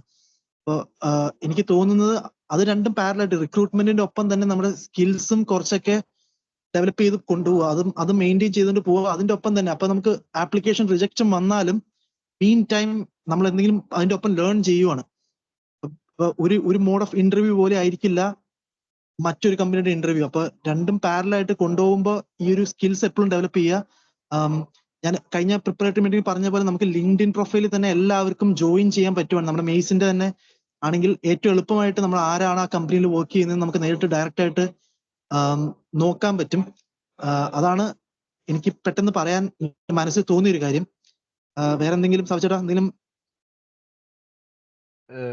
വളരെ ഒരു കാര്യം ഞാൻ പെട്ടെന്ന് നോട്ട് ചെയ്തതേ, ജോജി പറഞ്ഞല്ലോ ഒരു നാണോ മാനോ ഒന്നും വിചാരിക്കരുത് അങ്ങനെ കയറി ചോദിച്ചേക്കണോന്ന്, മനസ്സിലായില്ലേ? അത് വളരെ ഇഷ്ടപ്പെട്ടു എനിക്ക്. കോതമംഗലത്ത് നിന്ന് നമുക്ക് എന്തിനാടാ നാണോ മാനോ അങ്ങോട്ട് ചോദിച്ചേക്കണം എന്ന് പറഞ്ഞാൽ അത് കറക്റ്റാ. സബ്ജക്റ്റ് വളരെ ബേസിക് ആയി കരയുന്ന കുട്ടിക്ക് പാലുള്ളൂ എന്ന് പറഞ്ഞപ്പോൾ അത്രേ ഉള്ളൂ. അതാണ് കറക്റ്റ്. ഞാനത് ഒരുപാട് പ്രാവശ്യം പറയാനുള്ള ഒരു കാര്യമാണ്. നമുക്കൊരു നാണവും ഇല്ല ഒരു മാനവും ഇല്ല, ചോദിച്ചേക്കണം എന്നുള്ളത്. അത് ബേസിക്കലി പറയാൻ കാരണം നമ്മുടെ ഒരു ഈ പറയുന്ന യൂണിവേഴ്സിറ്റി എഡ്യൂക്കേഷനോ അല്ലെങ്കിൽ അതൊക്കെ നമ്മൾ ഇന്ന X or Y കോളേജിൽ നിന്ന് നമ്മൾ ഗ്രാജുവേറ്റ് ചെയ്ത് അതൊന്നും ഇമ്മെറ്റീരിയൽ ആണ് ഇന്നത്തെ കാലത്ത്. ശരിയാണ്. ഒരു മാസ്റ്റേഴ്സ് ചെയ്യുക എന്ന് പറയുന്നത് ഈ പറയുന്ന 1 year ഒന്നും സ്പെൻഡ് ചെയ്യേണ്ട ആവശ്യമില്ല. ആ കോഴ്സ് വർക്ക് 3 to 4 months കൊണ്ട് ആർക്കും തീർക്കാം. അപ്പൊ ഇന്ന എക്സ് ഓർ വൈ ഒക്കെ ഇമ്മെറ്റീരിയൽ ആണ്. നമുക്ക് ആ സ്കില്ല് ഉണ്ടോ, അതാണ് ഏറ്റവും ഇമ്പോർട്ടന്റ്. സ്കില്ലാണ് ഇമ്പോർട്ടന്റ്. ഈ ആ ഒരു ഒരു ഒരു സ്റ്റാർട്ടിംഗ് പോയിന്റ് ഒക്കെ ഇന്ന യൂണിവേഴ്സിറ്റീസ് ഒക്കെ ഇമ്പോർട്ടന്റ് ഒരു വാല്യൂ തരും. അപ്പാർട്ട് ഫ്രം ദാറ്റ് ബാക്കി അയാൾക്ക് ഒരു ഇന്റർവ്യൂക്ക് അറിയാം, ഒരു ഇന്റർവ്യൂ ഒരു ആ ഫീൽഡിൽ വർക്ക് ചെയ്യുന്ന ഒരു പ്രൊജക്ട് മാനേജർക്ക് അറിയാം within 10 seconds he can understand whether അയാൾക്ക് അതിൽ സ്കിൽഡ് ഉണ്ടോ ഇല്ലയോ എന്ന്. അതാണ് ചോദിക്കുക, എത്രയും പേരോട് നെറ്റ്വർക്ക്. അതിപ്പോ ഏറ്റവും ലിങ്ക്ഡിനൊക്കെയാണ് ഏറ്റവും ബെനിഫിഷ്യൽ ആയ ടൂൾ ആയിട്ട് എനിക്ക് തോന്നുന്നു. അങ്ങോട്ടും ഇങ്ങോട്ടും കണക്ട് ചെയ്യുക. Even if you pay 20-25 pounds for LinkedIn premium ഒരു 1 month സ്പെൻഡ് ചെയ്താലും അത് വെർത്താണ്. ഒരു ഒരു ഒരു ക്യാൻ ഓഫ് ബഡ്വൈസറിന്റെ ചെലവേ ഉള്ളൂ ഒരു ലിങ്ക്ഡിൻ പ്രീമിയം 1 month. അപ്പൊ അതിന് സ്പെൻഡ് ചെയ്യുക, അപ്ലൈ ചെയ്യുക, അങ്ങനെ തന്നെ നെറ്റ്വർക്കുമായി കണക്ട് ചെയ്യുക, അത്രേ ഉള്ളൂ. മടിച്ച് അതാണ് നമ്മൾ എത്ര എഫോർട്ട് വേറെ ആരിട്ടാലും നമുക്ക് സ്വയമായിട്ട് തോന്നണം ആ ഒരു ആപ്ലിക്കേഷനിലേക്ക് കൊടുക്കാനായിട്ട്. വളരെ അൺഓർത്തഡോക്സ് ആണ്, പെട്ടെന്നാണ് ചെയ്യേണ്ടത്. ഇപ്പൊ ഇരിക്കുന്ന ലൊക്കേഷൻ വരെ റെസ്റ്റോറന്റിന്റെ പാഷ്വലാണ്. പക്ഷെ ഞങ്ങൾക്ക് ഇഷ്ടമായി ലൊക്കേഷൻ. ഞങ്ങൾക്ക് കയ്യിലൊരു ബഡ്വൈസർ ഉണ്ടെന്ന് തോന്നുന്നു, അതാ കറക്റ്റ് ആ റെഫറൻസിലേക്ക് പോയെന്ന്. ശരിക്കും ഞാൻ ഈ ലൈനിലല്ല വരുന്നത്. ഞാൻ ഏറ്റവും അവസാനം പറയേണ്ടത്. ഞാൻ പറഞ്ഞു, കാരലിനോട് ചോദിച്ചു കുറച്ച് നേരത്തെ പ്രിപ്പയർ ചെയ്യാൻ പറ്റും. കാരണം എന്റെ ചുറ്റും 2-3 പേര് വെയിറ്റ് ചെയ്ത് നിൽക്കുന്നുണ്ട്. കാരണം എന്റെ വീട് മൂവ് ചെയ്യാൻ വേണ്ടി ഹെൽപ്പ് ചെയ്തവരാണ്. അപ്പോ അപ്പൊക്കല്ലേ. താങ്ക്സ് ജോജു. അടുത്ത സ്പീക്കറിലേക്ക് നമുക്ക് പോവാം. അടുത്തത് റൂബി ആണെന്ന് തോന്നുന്നു. റൂബി. ഹായ്, എൻ്റെ പേര് റൂബി. ഞാനിവിടെ 2021 സെപ്റ്റംബറിൽ വന്നതാണ്. Masters in advance computer science ചെയ്തു. ഞാൻ വന്ന സമയം തൊട്ട് തന്നെ എനിക്ക് സിറിയക്കേട്ടൻ്റെ ഹെൽപ്പ് ഉണ്ടായിരുന്നു, like before coming over here. ഇവിടെ വരുന്നതിന് മുമ്പ് ലൈക്ക് ഈവൻ യൂണിവേഴ്സിറ്റി ആപ്ലിക്കേഷൻ്റെ സമയം തൊട്ട് ഞാൻ ആക്ച്വലി ഭയങ്കരമായിട്ടും ലൈക്ക് ഹെൽപ്പ് സീക്ക് ചെയ്തിട്ടുണ്ടായിരുന്നു. അപ്പൊ സിറിയക്കേട്ടൻ വാസ് ദയർ. ഇപ്പൊ ഞാൻ മേ ബി മോർ ഒരു യൂണിവേഴ്സിറ്റി പെർസ്പെക്റ്റീവ് അല്ലെങ്കിൽ ആ ഒരു സമയത്ത് അപ്ലൈ ചെയ്ത് തുടങ്ങുന്നതിനെ പറ്റി ആയിരിക്കും സ്ട്രെസ് ഔട്ട് ചെയ്യുക. ലൈക്ക് ഇവിടെ ഒരു കോഴ്സിന് ചെയ്തു വരുന്ന വരുമ്പോൾ ആണെങ്കിൽ ഇപ്പൊ ഗ്രാജുവേറ്റ് റോൾസ് ആണ് നമ്മൾ അപ്ലൈ ചെയ്യാൻ ഉദ്ദേശിക്കുന്നുണ്ടെങ്കിൽ like at the earliest possible apply ചെയ്ത് തന്നെ തുടങ്ങണം. പെർസിസ്റ്റൻസ് ആണ് കീ. എനിക്കൊന്ന് ഇതിനു മുമ്പേ Kerala I don't remember who mentioned it. Like കുറെ ആപ്ലിക്കേഷൻസ് ചെയ്ത് തന്നെയാണ് അറ്റ് ലാസ്റ്റ് 1 or 2 ഇന്റർവ്യൂ കോൾസിലോട്ടൊക്കെ വരിക. അപ്പം ഡിസാർട്ടൻഡ് ആകരുത്. ഇത് കോഴ്സ് തുടങ്ങി ഒരു 2 മാസത്തിനുള്ളിൽ തന്നെ പറ്റുവാണെങ്കിൽ എസ്പെഷ്യലി ഗ്രാജുവേറ്റ് റോൾസിന്റെ കേസ് വരുമ്പോൾ മാക്സിമം നേരത്തെ അപ്ലൈ ചെയ്ത് തുടങ്ങണം. എന്നാലേ നമുക്ക് ലൈക്ക് നമ്മൾ സ്റ്റാർട്ടിങ് തന്നെ തുടങ്ങുകയാണെങ്കിൽ നമുക്ക് അത്രയും പ്രഷറും ബിൽഡ് ആകത്തില്ല. നമുക്ക് കൺസിസ്റ്റന്റ്ലി അപ്ലൈ ചെയ്തുകൊണ്ടിരിക്കാനും പറ്റും. നമ്മുടെ CV ഒക്കെ ആണെങ്കിലും റിഫൈൻ ചെയ്തുകൊണ്ടിരിക്കുക. അപ്പം എക്സ്പീരിയൻസ് റോളിലോട്ടാണ് നോക്കുന്നെങ്കിൽ ഒരു 6 month 3 month ഗ്യാപ്പ് ഒക്കെ ഇസ് ഫൈൻ. അതൊന്നും കുഴപ്പമില്ല. പിന്നെ വരുന്നത് ലൈക്ക് യൂണിവേഴ്സിറ്റീസിൽ ഇവിടെ ഇപ്പൊ നമുക്ക് നമ്മുടെ നാട്ടിലുള്ള പോലെ പ്ലേസ്മെന്റ് സർവീസസ് അങ്ങനെ ഒരു പ്ലേസ്മെന്റ് സംഭവം ഇല്ലെങ്കിലും യൂണിവേഴ്സിറ്റീസിൽ ഇവിടെ കാരിയർ സർവീസസ് ഉണ്ട്. അപ്പൊ മാക്സിമം അതും യൂട്ടിലൈസ് ചെയ്യാൻ ശ്രമിക്കുക. നമ്മുടെ CV-യുടെ കാര്യത്തിലാണെങ്കിലും നമുക്ക് നമ്മുടെ ഫ്രണ്ട്സിനോടും സീനിയേഴ്സിനോടും ഒക്കെ ഹെൽപ്പ് സീക്ക് ഔട്ട് ചെയ്യാം. അറ്റ് ദ സെയിം ടൈം ഇതുപോലെ തന്നെ യൂണീസിലുള്ള കരിയർ സർവീസിന്റെ അടുത്തും പോയി നമുക്ക് നമ്മുടെ CVസും കവർ ലെറ്റേഴ്സും റിഫൈൻ ചെയ്യാൻ പറ്റും. അതുപോലെ തന്നെ ജോബ്സ് സീക്ക് ഔട്ട് ചെയ്യുമ്പം ഇത് കരിയർ വെബ്സൈറ്റ് യൂണിവേഴ്സിറ്റീസിനുള്ള കരിയർ വെബ്സൈറ്റ്സിലൂടെ നമുക്കത് നോക്കാം. പിന്നെ ടാർഗറ്റ് ജോബ്സ്, ലിങ്ക്ഡിൻ, ഗ്ലാസ്ഡോർ അങ്ങനെയുള്ള പ്ലാറ്റ്ഫോംസിൽ നിന്നും മാക്സിമം ജോബിന് അപ്ലൈ ചെയ്യുക. പിന്നെ വേറെ ചെയ്യാൻ പറ്റുന്നത് ഇങ്ങനെ ജനറിക് ആയിട്ടുള്ള പ്ലാറ്റ്ഫോംസ് അല്ലാതെ നമുക്കിപ്പം പെർട്ടിക്കുലർലി ഇൻട്രസ്റ്റഡ് ആയിട്ടുള്ള കമ്പനീസ് ഉണ്ടെങ്കിൽ നമുക്ക് അവരുടെ വെബ്സൈറ്റ് നോക്കി ഡയറക്റ്റ്ലി അതുവഴിയും അപ്ലൈ ചെയ്യുന്നത് നല്ലതായിരിക്കും. ആക്ച്വലി എൻ്റെ ജോബ് ലൈക്ക് ഞാൻ സോഫ്റ്റ്വെയർ എഞ്ചിനീയർ ആണ്, STFC-യിലാണ് വർക്ക് ചെയ്യുന്നത്. ഞാനത് ഡയറക്റ്റ്ലി അപ്ലൈ ചെയ്ത് കിട്ടിയതായിരുന്നു. STFC-യുടെ സൈറ്റിൽ കയറി അവരുടെ ജോബ് ഓപ്പണിങ്സിൽ ഡയറക്റ്റ്ലി അപ്ലൈ ചെയ്തായിരുന്നു, റാദർ ദാൻ ലിങ്ക്ഡിൻ കൂടെ അയച്ചതായിരുന്നില്ല. പിന്നെ ഈ പറഞ്ഞ പോലെ വീണ്ടും സ്ട്രെസ് ചെയ്യുന്ന ഒരു കാര്യം, നെറ്റ്വർക്ക് ചെയ്യുന്നത് വളരെ നല്ല ഒരു കാര്യമാണ്. ലൈക്ക് റെഫർ ചെയ്യുന്നത് ലൈക്ക് നമ്മുടെ CVs അല്ലെങ്കിൽ നമ്മുടെ ആപ്ലിക്കേഷൻ പിക്ഡ് ആകാനുള്ള ചാൻസ് വളരെയധികം കൂട്ടുന്ന ഒരു കാര്യമാണ്. പിന്നെ സ്ട്രെസ് ചെയ്യേണ്ട ഒരു കാര്യമുള്ളത് നമ്മൾ അപ്ലൈ ചെയ്യുമ്പോൾ മാക്സിമം നമ്മൾ വിസ സ്പോൺസർ ചെയ്യും എന്നുള്ള കമ്പനീസ് നോക്കുന്നതായിരിക്കും നല്ലത്. ബാക്കപ്പ് പ്ലാൻ ആയിട്ട് നമുക്ക് വിസ സ്പോൺസർ ചെയ്യാത്ത കമ്പനീസ് നോക്കുന്നതിന് കുഴപ്പമില്ല. പക്ഷെ നമ്മുടെ പ്രൈമറി ഫോക്കസ് എപ്പോഴും വിസ സ്പോൺസർ ചെയ്യുന്നവരായിരിക്കും നല്ലത്. നമുക്ക് ഒരു ഗവൺമെന്റ് UK-യുടെ ഇതിൽ നമുക്ക് ആക്ച്വലി സീക്ക് ഔട്ട് ചെയ്യാൻ പറ്റും ഏതൊക്കെ കമ്പനീസ് ആണ് സ്പോൺസർഷിപ്പിന്റെ ലൈസൻസിന്റെ ഡീറ്റെയിൽസ് എല്ലാം. പിന്നെ the other thing maximum network ചെയ്യുക, ഇതുപോലെ തന്നെ സീനിയേഴ്സിനെ കണക്ട് ചെയ്യാൻ പരിശ്രമിക്കുക, അല്ലെങ്കിൽ ഫ്രണ്ട്സിനോടൊക്കെ ചോദിച്ച് നമ്മുടെ കവർ ലെറ്റേഴ്സും CVs എല്ലാം റിഫൈൻ ചെയ്യുക. ഓരോ ജോബിനും അതിന് റെലവെന്റ് ആയിട്ടുള്ള കീവേഡ്സും കാര്യങ്ങളും അനുസരിച്ച് നമ്മുടെ CVസും കവർ ലെറ്ററും റിഫൈൻ ചെയ്യുന്നത് നമുക്ക് നമ്മുടെ ആപ്ലിക്കേഷന് വളരെയധികം ബെനിഫിറ്റ് ചെയ്യും.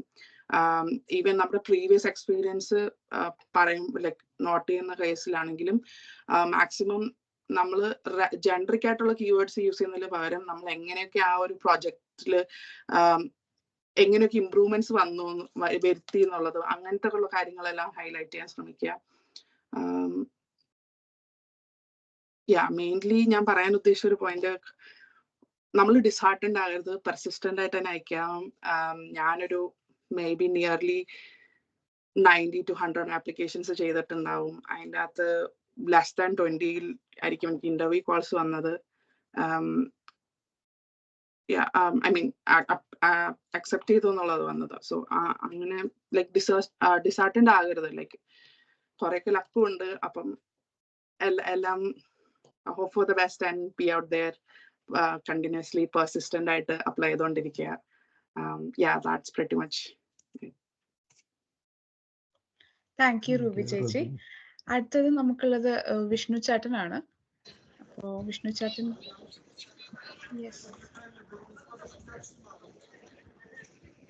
സ്ക്രീൻ കാണാമോ? വിഷ്ണു ചേട്ടൻ ഉണ്ട് ഇവിടെ? ഞാനുണ്ട്. കേൾക്കാമോ? ഹലോ, കേൾക്കാം വിഷ്ണു. ഓക്കെ. സോറി, കുറച്ച് നോയ്സ് ഉണ്ടെങ്കിൽ ഞാനിവിടെ യൂസിങ് സ്റ്റേഷനിൽ ഇരിക്കുകയാണ്. അതാ. അപ്പോൾ ബേസിക്കലി എൻ്റെ പ്രൊഫൈല് പറയുകയാണെങ്കിൽ ഞാൻ 19 പാസ് ഔട്ടായി. പിന്നെ നാട്ടിൽ 2 വർഷം വർക്ക് ചെയ്തായിരുന്നു ഡേറ്റ എഞ്ചിനീയറിംഗിൽ. പിന്നെ അത് കഴിഞ്ഞ് 2021 ബാച്ചിൽ യൂണിവേഴ്സിറ്റി ഓഫ് സൗത്ത് ആംപ്ടണിൽ വന്നു. വളരെ പോപ്പുലറായ ബിസിനസ് അനലിറ്റിക്സ് കോഴ്സ് പഠിച്ചു. പിന്നെ ഇപ്പോൾ അത് കഴിഞ്ഞ് ഞാൻ ബിസിനസ് അനലിസ്റ്റായി ഇവിടെ അടുത്ത് സൗത്ത് ആംപ്ടൺ അടുത്ത് തന്നെ ഒരു SMEയിൽ വർക്ക് ചെയ്തായിരുന്നു, ഫിൻടെക് ഇൻഡസ്ട്രിയിൽ. അത് കഴിഞ്ഞ് ഇപ്പോൾ സാന്റാൻഡറിലേക്ക് ഇപ്പോൾ റീസെൻ്റ്ലി മാറി. സോ ഇതിലിപ്പോൾ വൺ മെയിൻ തിങ്, ഇപ്പോൾ എല്ലാവരും പറഞ്ഞ പോലെ യൂണിവേഴ്സിറ്റി കയറിയപ്പോൾ തന്നെ ഞാൻ അപ്ലൈ ചെയ്ത് തുടങ്ങിയായിരുന്നു ആക്ച്വലി. അപ്പോൾ സെപ്റ്റംബറിൽ കയറിയതിനു ശേഷം ഏപ്രിലായപ്പോൾ ഫസ്റ്റ് ഒരു ഓഫർ കിട്ടി. പിന്നെ അത് കഴിഞ്ഞ് അപ്ലൈ ചെയ്ത് ഇതുപോലെ തന്നെ അപ്ലൈ ചെയ്തുകൊണ്ടിരുന്നു. ഓഗസ്റ്റ് ആയപ്പോൾ അടുത്ത ഓഫർ കിട്ടി. അതാണ് മറ്റേ SMEയുടെ ഓഫർ. അപ്പോൾ ആ സമയത്ത് ഞാൻ വ്യത്യസ്തമായി ചെയ്തൊരു കാര്യം എന്താണെന്ന് വെച്ച് കഴിഞ്ഞാൽ, കുറച്ചുകൂടെ ഈ ലോക്കൽ ആയിട്ടുള്ള ബിസിനസ് പാർക്സ് ഉണ്ടാവും. ഇപ്പോൾ ബേസിക്കലി സൗത്ത് ആംപ്ടൺ സൈഡിൽ ഉണ്ടായ ഒരു ഫെയറമിൽ ഉണ്ടായ ഒരു ബിസിനസ് പാർക്ക് ഉണ്ട്. അപ്പോൾ അവിടുത്തെ കമ്പനീസൊക്കെ കുറച്ചുകൂടെ ടാർഗറ്റ് ചെയ്തു. അപ്പോൾ അവരായിട്ട് കുറച്ചുകൂടെ നെറ്റ്വർക്ക് ചെയ്യാനും അവരുടെ നെറ്റ്വർക്ക് റേഞ്ചിൽ എത്തിപ്പെടാനും കുറച്ചുകൂടെ എളുപ്പമായിട്ട് തോന്നിയായിരുന്നു എനിക്ക് ആക്ച്വലി. കാരണം ഈ SMEസിൽ വർക്ക് ചെയ്തപ്പോൾ എനിക്ക് മനസ്സിലായത് എന്താ വെച്ച് കഴിഞ്ഞാൽ, അവരുടെ ഒരു നെറ്റ്വർക്കിംഗ് ഔട്ട് റീച്ച് ഒരുപാട് സ്ഥലത്തേക്ക് എത്തില്ല. അവിടുത്തെ റിക്രൂട്ടേഴ്സ് തന്നെ കുറെ അവർ റിലൈ ചെയ്യുന്നത് റെഫറൽസിനും പിന്നെ ലോക്കൽ ഗ്രാജുവേറ്റ്സ് അങ്ങനത്തെ ആൾക്കാരായിരുന്നു. അപ്പോൾ അങ്ങനെ ഒരു അപ്രോച്ച് എടുത്തു കഴിഞ്ഞാൽ ചിലപ്പോൾ അതൊരു സ്റ്റാൻഡ് ഔട്ട് ചെയ്യുന്നതൊക്കെ തോന്നിയായിരുന്നു ഓൾവേസ്. കാരണം കുറച്ചങ്ങനെ റിക്രൂട്ടേഴ്സ് റീച്ച് ഔട്ട് ചെയ്തായിരുന്നു ഒരു റീജിയണൽ SMEസിൻ്റെ. അപ്പോൾ അത് ഐഡന്റിഫൈ ചെയ്യാൻ ഏറ്റവും ഈസിയസ്റ്റ് ഓപ്ഷൻ ആക്ച്വലി റൂബി ചേച്ചി പറഞ്ഞ പോലെ സ്കിൽഡ് വർക്കർ എലിജിബിൾ ആയിട്ടുള്ള സ്പോൺസേഴ്സ് ലിസ്റ്റിൽ ബേസിക്കലി പോയി ഫിൽട്ടർ ചെയ്യണം നമ്മുടെ ലൊക്കേഷൻ. ആ ലൊക്കേഷൻ്റെ അടുത്തുള്ള കുറച്ച് കമ്പനീസ് മനസ്സിലാവുമല്ലോ. അപ്പോൾ അവരുടെ പേജസിൽ ഡയറക്റ്റ്ലി പോയി കഴിഞ്ഞാൽ ഓപ്പണിങ്സ് ഉണ്ടോ ഇല്ലയോ എന്നൊക്കെ മനസ്സിലായി. കുറച്ച് റിഡൻഡന്റ് ടാസ്ക് ആണ്, പക്ഷേ ഹെൽപ്ഫുൾ ആയിരിക്കും എന്നൊക്കെ അത്യാവശ്യം കോൺഫിഡൻ്റ് ആണ്. കാരണം ഞാൻ അവിടെ റിക്രൂട്ടേഴ്സ് ഒക്കെ ആയിട്ട് ഒരുപാട് സംസാരിച്ചായിരുന്നു. ഞാൻ വർക്ക് ചെയ്ത കമ്പനിയിൽ എസ്പെഷ്യലി സംസാരിച്ചപ്പോൾ അവർക്ക് ഒരുപാട് റീച്ച് ഇല്ല ആക്ച്വലി. അപ്പോൾ അതൊക്കെ എന്തായാലും ബെനിഫിറ്റ് ഉണ്ടാവുന്ന തോന്നുന്നു അങ്ങനെ നോക്കിക്കഴിഞ്ഞാൽ. പിന്നെ റീജിയണൽ ആകുമ്പോൾ വേറൊരു ഗുണം എന്താണെന്ന് വെച്ച് കഴിഞ്ഞാൽ SMEs ഒരുപാട് ഫണ്ട്സ് റിലീസ് ചെയ്യില്ല. അപ്പം നമുക്ക് ഈ റീലൊക്കേഷൻ അങ്ങനത്തെ പ്രശ്നങ്ങളൊന്നും അവർക്ക് പിന്നെ ചിന്തിക്കേണ്ട ആവശ്യമില്ലല്ലോ. അപ്പോൾ അതും ഒരു അഡ്വാൻറ്റേജ് ആയിരിക്കും. പിന്നെ അവിടെ ഞാൻ അങ്ങനെ ആ കമ്പനി ജോയിൻ ചെയ്തപ്പോൾ ഞാൻ ആദ്യം തന്നെ ഗ്രാജുവേറ്റ് വിസ എന്നുള്ള ഓപ്ഷൻ പറഞ്ഞായിരുന്നു. പക്ഷേ ഞാൻ സംസാരിച്ച് അപ്പം തന്നെ കമ്മ്യൂണിക്കേറ്റ് ചെയ്തായിരുന്നു എനിക്ക് ഗ്രാജുവേറ്റ് റൂട്ട് എടുക്കാൻ താല്പര്യമില്ല, സ്കിൽഡ് വർക്കർ വിസ വേണമെന്ന് പറഞ്ഞായിരുന്നു. കാരണം ഞാനത് ഒരു PR എന്നുള്ള റൂട്ടിലേക്ക് മുമ്പേ ഇതാക്കാൻ വേണ്ടി പ്ലാൻ ചെയ്തിട്ടുള്ള ഉണ്ടായൊരു മൂവായിരുന്നു അത്. കാരണം ഗ്രാജുവേറ്റ് റൂട്ട് വിസ കൗണ്ട് ചെയ്യില്ലായിരുന്നാണ് എൻ്റെ ഒരു അണ്ടർസ്റ്റാൻഡിങ്. അപ്പോൾ സ്കിൽഡ് വർക്കെല്ലാം അങ്ങനെ കയറി അവിടെ ഒരു ഓൾമോസ്റ്റ് ഒരു 2 ഇയേഴ്സിൻ്റെ അടുത്ത് എക്സ്പീരിയൻസ് ബിൽഡ് ആവാറായപ്പോഴാണ് ഞാൻ മെല്ലെ അതേ ഡൊമൈനിൽ തന്നെ അപ്ലൈ ചെയ്യാമെന്ന് വിചാരിച്ചു. അപ്പോൾ അത് ഒബ്വിയസ്ലി വേറൊരു അഡ്വാൻറ്റേജ് ആണ്. കാരണം സെയിം ഡൊമൈൻ ആകുമ്പോൾ ഓൾറെഡി നോളജ് ബിൽഡ് ചെയ്തല്ലോ. അപ്പോൾ അത് മാറാൻ അതും ഹെൽപ്പ് ചെയ്തായിരുന്നു. അപ്പോൾ സ്പോൺസർ ചേഞ്ച് എന്നുള്ളൊരു മെയിൻ കാര്യത്തിൽ വലിയ പ്രശ്നങ്ങളൊന്നും ഉണ്ടായില്ല ആക്ച്വലി. കാരണം സെയിം ജോബ് കോഡായിരുന്നു അത്. അപ്പോൾ അത് മാറുമ്പോൾ ആദ്യം തന്നെ അപ്ലൈ ചെയ്യുമ്പോൾ തന്നെ പറയണം ആക്ച്വലി, കമ്മ്യൂണിക്കേറ്റ് ചെയ്താൽ മതി സ്കിൽ വർക്കിലാണ്. അപ്പം സ്കിൽ വർക്കർ ഒരു വിഷയം തന്നെ മാറേണ്ടി വരും. പിന്നെ അതല്ലാതെ വേറെ അതിൻ്റെ മുകളിൽ അണ്ടർലൈങ് ടാസ്ക് ആയിട്ടൊന്നുമില്ല ആക്ച്വലി. പിന്നെ അവിടെ വരുന്ന വേറൊരു കൺഫ്യൂഷൻ എന്ന് വെച്ച് കഴിഞ്ഞാൽ ഇപ്പം നമ്മൾ ഓൾറെഡി സ്കിൽഡ് വർക്കർ വിസയിലാണ്. കറണ്ട് കമ്പനിയിൽ നമ്മൾ വേറൊരു കമ്പനി ഇന്റർവ്യൂ ചെയ്തു, അവിടെ ഓഫർ കിട്ടി. അപ്പോൾ നമുക്ക് കറണ്ട് കമ്പനിയിൽ പറയാൻ അല്ലെങ്കിൽ അവരോട് എങ്ങനെ പറയും, അങ്ങനെ ഒരു പ്രശ്നം, ഒരു ചമ്മലൊക്കെ, ഒരു പേടി ബേസിക്കലി എനിക്ക് ഉണ്ടായിരുന്നു. അപ്പോൾ അത് വ്യക്തമായി ഒന്ന് പ്ലാൻ ചെയ്യണം ആക്ച്വലി. കാരണം മറ്റേ കമ്പനിയിൽ അവർക്ക് നമ്മുടെ റെഫറൻസ് ഒക്കെ എടുക്കണമെങ്കിൽ കറണ്ട് കമ്പനിയെ കോൺടാക്ട് ചെയ്യണം. അപ്പോൾ അതൊക്കെ ഒന്ന് പ്രോപ്പറായി മാനേജ് ചെയ്യാനുള്ള പ്രശ്നം മാത്രമേ ഉള്ളൂ. അത് പക്ഷേ എനിക്ക് മനസ്സിലായെന്ന് വെച്ച് കഴിഞ്ഞാൽ കറണ്ട് കമ്പനി ആക്ച്വലി അക്കോമഡേറ്റിംഗ് ആയിരിക്കും. കാരണം നമ്മളെ ഒരു പ്രോഗ്രസ് എന്നുള്ള രീതിയിൽ നോക്കുമല്ലോ. അപ്പം എന്തായാലും വിസ മാറിക്കഴിഞ്ഞാലേ അടുത്ത കമ്പനിയിലേക്ക് മാറാൻ പറ്റും. അപ്പോൾ അവർ ആദ്യം തന്നെ കറണ്ട് കമ്പനിയോട് പറയുന്നതാണ് നല്ലത് എന്ന് മനസ്സിലാക്കാം. പിന്നെ ലാസ്റ്റ് പോയിന്റ് എന്തായിരുന്നു, വേറൊരു കാര്യം എന്ന് വെച്ച് കഴിഞ്ഞാൽ മിക്കവർക്കും അറിയായിരിക്കും, പക്ഷേ എന്തായാലും ഇത് പറഞ്ഞേക്കാം. ഞാൻ ശ്രദ്ധിച്ചൊരു കാര്യമാണ്, ഈ വിസ മാറുമ്പോഴൊക്കെ ഈവൻ ഇഫ് ഗ്രാജുവേറ്റ് റൂട്ടിൽ നിന്ന് സ്കിൽഡ് വർക്കിലേക്ക് മാറുമ്പോൾ ഒരു വർഷം ഓവർലാപ്പ് ഉണ്ടെങ്കിലോ, അതോ സ്കിൽഡ് വർക്കറിന് വേറെ സ്കിൽഡ് വർക്കറിലേക്ക് മാറുമ്പോൾ എത്ര ഓവർലാപ്പ് ഉണ്ടെങ്കിലോ അതൊക്കെ IHS ഫണ്ട്സ് റീഫണ്ടബിൾ ആണ് ആക്ച്വലി.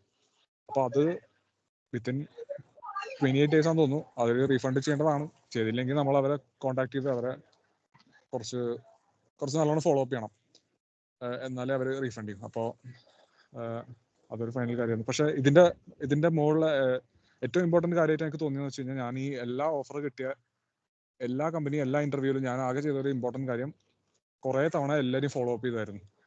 ഇന്റർവ്യൂ കഴിഞ്ഞോ ഫോളോ അപ്പ് ചെയ്യും, ഇന്റർവ്യൂ ഷെഡ്യൂൾ തന്നെ ഫോളോ അപ്പ് ചെയ്യും. അങ്ങനെ കുറേ ഫോളോ അപ്പ് ചെയ്ത് ഓഫർ കിട്ടുന്നത് ഞാൻ ഫോളോ അപ്പ് ചെയ്തായിരുന്നു കുറേ കാര്യങ്ങളൊക്കെ.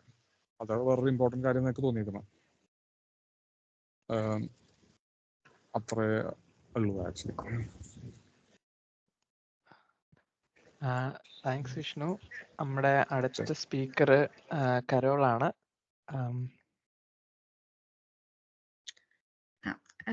ഹലോ, എന്റെ സ്ലൈഡ് കാണാമോ? ഓക്കെ. അപ്പോ കാണാം. ഞാൻ ഇവിടെ UK വരുന്നത് MS ചെയ്യാൻ വേണ്ടിയിട്ടാണ്. യൂണിവേഴ്സിറ്റി ഓഫ് ലീഡ്സ് നിന്നാണ് ചെയ്തത്. അത് കഴിഞ്ഞ് 22 പാസ് ഔട്ടായി ഞാൻ ജോബ്സ് അപ്ലൈ ചെയ്യാൻ തുടങ്ങിയത്. അപ്പോൾ അത് എന്നെ സംബന്ധിച്ച് കുറച്ച് ലാഗ് വന്നൊരു കാര്യമാണ്. അപ്പോൾ ഞാൻ ഇവിടെ പറയാൻ ഉദ്ദേശിക്കുന്ന പോയിന്റ് എന്ന് പറഞ്ഞാൽ, ഞാൻ ഇപ്പോഴും എൻ്റെ ഫ്രണ്ട്സിനോട്, ഇപ്പോഴും ജോബ് സെർച്ച് ചെയ്യുന്ന ഫ്രണ്ട്സിനോട് സംസാരിക്കുമ്പോഴും പലരും പറയുന്നത് CV റെഡി അല്ല, അല്ലെങ്കിൽ ലിങ്ക്ഡിൻ പ്രോപ്പർ അല്ല. അപ്പോൾ ഇത് ഇപ്പോൾ എനിക്കാണെങ്കിലും ഈ CV എന്നൊരു സാധനം, അല്ലെങ്കിൽ ലിങ്ക്ഡിൻ അപ് ടു ഡേറ്റ് അല്ലാത്തത് കൊണ്ട് തന്നെ നമുക്ക് ജോബ് ഡിസ്ക്രിപ്ഷൻസ് വായിക്കുമ്പോൾ അല്ലെങ്കിൽ ജോബ് അപ്ലൈ ചെയ്യാൻ നോക്കുമ്പോൾ ഒരു പോരായ്മ നമുക്ക് തന്നെ കുറച്ച് ഇൻഫീരിയർ ആയിട്ട് ഫീൽ ചെയ്യുന്നുണ്ടായിരുന്നു. അപ്പോൾ ഞാൻ ആദ്യമേ വിചാരിച്ചൊരു കാര്യം ഒരു ഡിസിപ്ലിൻ ഉണ്ടാക്കിയെടുക്കുക എന്നുള്ളതാണ്. നേരത്തെ സനൽ സാറും ഒക്കെ സംസാരിച്ച പോലെ ഇതൊരു മൈൻഡ് സെറ്റ് പ്രിപ്പയർ ചെയ്തെടുക്കുക. അപ്പോൾ ഒരു ജേർണൽ പ്രിപ്പയർ ചെയ്യുക, നമ്മൾ ആപ്ലിക്കേഷൻസ് ട്രാക്ക് ചെയ്യുക.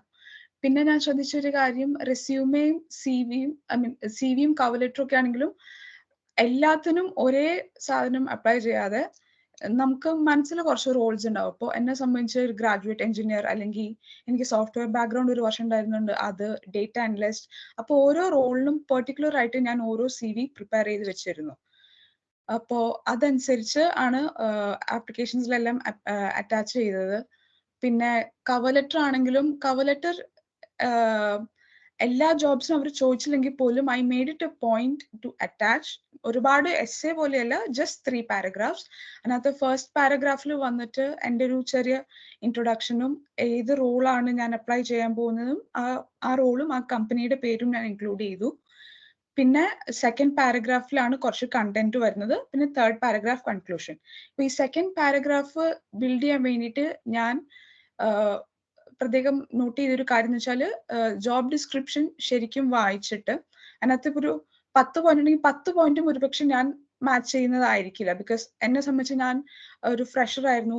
ഇൻഡസ്ട്രിയിലാണെങ്കിലും എനിക്ക് ഒരുപാട് വർക്ക് എക്സ്പീരിയൻസ് ഇല്ല. ഞാൻ ഫ്രഷ് ഔട്ട് ഓഫ് യൂണിയാണ്. പക്ഷെ എനിക്ക് കോൺഫിഡന്റ് ആയിട്ടുള്ള അല്ലെങ്കിൽ എനിക്ക് എന്നെ പറ്റി തന്നെ വൗച്ച് ചെയ്യാൻ പറ്റുന്ന 2, 3, 4 പോയിന്റ്സ് എൻ്റെ ബാക്ക്ഗ്രൗണ്ട് വെച്ചോ, അതിപ്പോ പ്രോജക്ട്സ് ആണെങ്കിലും പാർട്ട് ടൈം ആണെങ്കിലും ഏതാണെങ്കിലും വെച്ചിട്ട് അത് വെച്ച് ഞാൻ ഞാൻ ഫുള്ളി ഫോക്കസ്ഡ് ആയിട്ടാണ് ഈ ആപ്ലിക്കേഷൻ സബ്മിറ്റ് ചെയ്യുന്നത് എന്ന് എൻ്റെ റിക്രൂട്ടറിനോട് അല്ലെങ്കിൽ എംപ്ലോയറിനോട് ഒരു ഫസ്റ്റ് കൺവെർസേഷൻ ആണ് എൻ്റെ കവർ ലെറ്റർ എന്നുള്ളത് ഞാൻ മനസ്സിൽ വെച്ചിരുന്നത്. അപ്പോൾ അത് വെച്ചിട്ടാണ് ഞാൻ എൻ്റെ കവർ ലെറ്ററും ഡിസൈൻ ചെയ്തിരുന്നത്. പിന്നെ എന്നും നമുക്ക് ഒരുപാട് റിജക്ഷൻസ് ഒക്കെ വരുമ്പോൾ ലേറ്റ് ബാക്ക് ആവാൻ വളരെ എളുപ്പമാണ്. അപ്പോൾ റിജക്ഷൻസ് ആണെങ്കിലും അക്സെപ്റ്റൻസ് ആണെങ്കിലും നെക്സ്റ്റ് സ്റ്റേജസ് ആണെങ്കിലും ഒരു പ്രോപ്പർ ഡിസിപ്ലിൻ ആക്കുക. ഡെയിലി ഞാനൊരു ഇത്ര ജോബ്സ് അപ്ലൈ ചെയ്യും, ഒരു 15-20 ജോബ്സ് അപ്ലൈ ചെയ്യും. അതിനകത്ത് ചില ആപ്ലിക്കേഷൻസ് ഒരുപാട് ടൈം എടുക്കുന്നുണ്ടാവാം, ചിലത് വളരെ ഈസി അപ്ലൈ എന്ന് പറഞ്ഞിട്ട് ഒറ്റ ക്ലിക്കിൽ നടക്കുന്ന കാര്യങ്ങളുണ്ടാവാം. അപ്പോൾ നമ്മൾ അതിന് വേണ്ടിയിട്ട് ഒരു പ്രോപ്പർ ഡിസിപ്ലിൻ ആക്കി എടുക്കുക, അതിനു വേണ്ടിയിട്ട് വർക്ക് ചെയ്യുക എന്നുള്ളതാണ്. പിന്നെ ഈ പറയുന്ന പോലെ ജോബ് ഡിസ്ക്രിപ്ഷൻ, പിന്നെ നമുക്ക് പറ്റുന്ന ആൾക്കാർ പോയിന്റ് ഓഫ് കോണ്ടാക്ട്സ് ഉണ്ടെങ്കിൽ അവരെ റീച്ച് ഔട്ട് ചെയ്യുക. പിന്നെ പ്രത്യേകിച്ച് എൻ്റെ ഒരു സമയത്ത് ഞാൻ റോൾ സ്പെസിഫിക് ആയിട്ട് CV പ്രിപ്പയർ ചെയ്തു എന്ന് പറയാനുള്ള റീസൺ, ഇപ്പൊ ഞാൻ യൂണിവേഴ്സിറ്റി പഠിച്ച സമയത്ത് എൻ്റെ റിലേറ്റീവ്സിൻ്റെ അടുത്തായിരുന്നു. അപ്പോൾ നമ്മൾ പഠിക്കാൻ വന്ന ജോലി അന്വേഷിക്കുന്ന ടൈമൊക്കെ ആണെങ്കിലും കുറെ ആൾക്കാർക്കൊക്കെ എന്തെങ്കിലും ഇപ്പൊ ഒരു ജോലി കിട്ടിയാൽ പോരെ എന്നുള്ളൊരു മൈൻഡിലേക്കാവും. പിന്നെ നമുക്കാണെങ്കിലും കുറെ റിജക്ഷൻസ് ഇങ്ങനെ ബാക്ക് ടു ബാക്ക് വരുമ്പോഴത്തേക്കും എന്തെങ്കിലും ഒരു ജോലി കിട്ടിയാൽ മതി എന്നുള്ളൊരു അങ്ങനെ ഒരു മൈൻഡ് സെറ്റിലേക്ക് ഫോളോ ചെയ്യാൻ ഭയങ്കര എളുപ്പമാണ്. പക്ഷെ ഈ യുണീക്ക് ആയിട്ടുള്ള CVs ബിൽഡ് ചെയ്ത് കഴിഞ്ഞാൽ for me it has help me because കുറച്ചുകൂടെ ഫോക്കസ് ഉണ്ടാവും. നമുക്ക് ചുമ്മാ ഒരു ജോലി എന്നതിലപ്പുറം നമുക്ക് വേണ്ടത് എന്താണോ എന്നതിലേക്ക് സ്ട്രീം ലൈൻ ചെയ്യാൻ ഒരുപാട് എന്നെ ഈ ഒരു പ്രോസസ്സ് സഹായിച്ചിട്ടുണ്ട് എന്നുള്ളതാണ്. അപ്പോ പിന്നെ ബാക്കി എല്ലാവരും പറയുന്ന പോലെ തന്നെ കോണ്ടാക്ട്സിലേക്ക് റീച്ച് ഔട്ട് ചെയ്യുക. ഞാൻ അപ്ലൈ ചെയ്യുന്ന സമയത്ത് അലുമിനി ആയിട്ടൊന്നും റീച്ച്, അപ്പോൾ ഒരുപക്ഷെ അതുകൊണ്ടായിരിക്കാം എനിക്ക് ഞാൻ പാസ് ഔട്ട് ആയി കഴിഞ്ഞ് 4 മാസം കൊണ്ടാണ് എനിക്ക് ഒരു ജോബ് ഓഫർ ആവുന്നത്. So what I'm saying is maybe ഞാൻ കുറച്ചുകൂടെ ആക്റ്റീവ് ആയിട്ട് ചെയ്തിരുന്നെങ്കിൽ അല്ലെങ്കിൽ കുറച്ചുകൂടെ ആൾക്കാരെ മീറ്റ് ചെയ്തിരുന്നെങ്കിൽ maybe this would have been a bit more earlier. അപ്പോൾ നമുക്ക് പറ്റുന്ന വാതിലുകളെല്ലാം കിട്ടുന്നവരെ ട്രൈ ചെയ്തുകൊണ്ടേ ഇരിക്കുക എന്നുള്ളതാണ് എൻ്റെ ഒരു experience. Okay,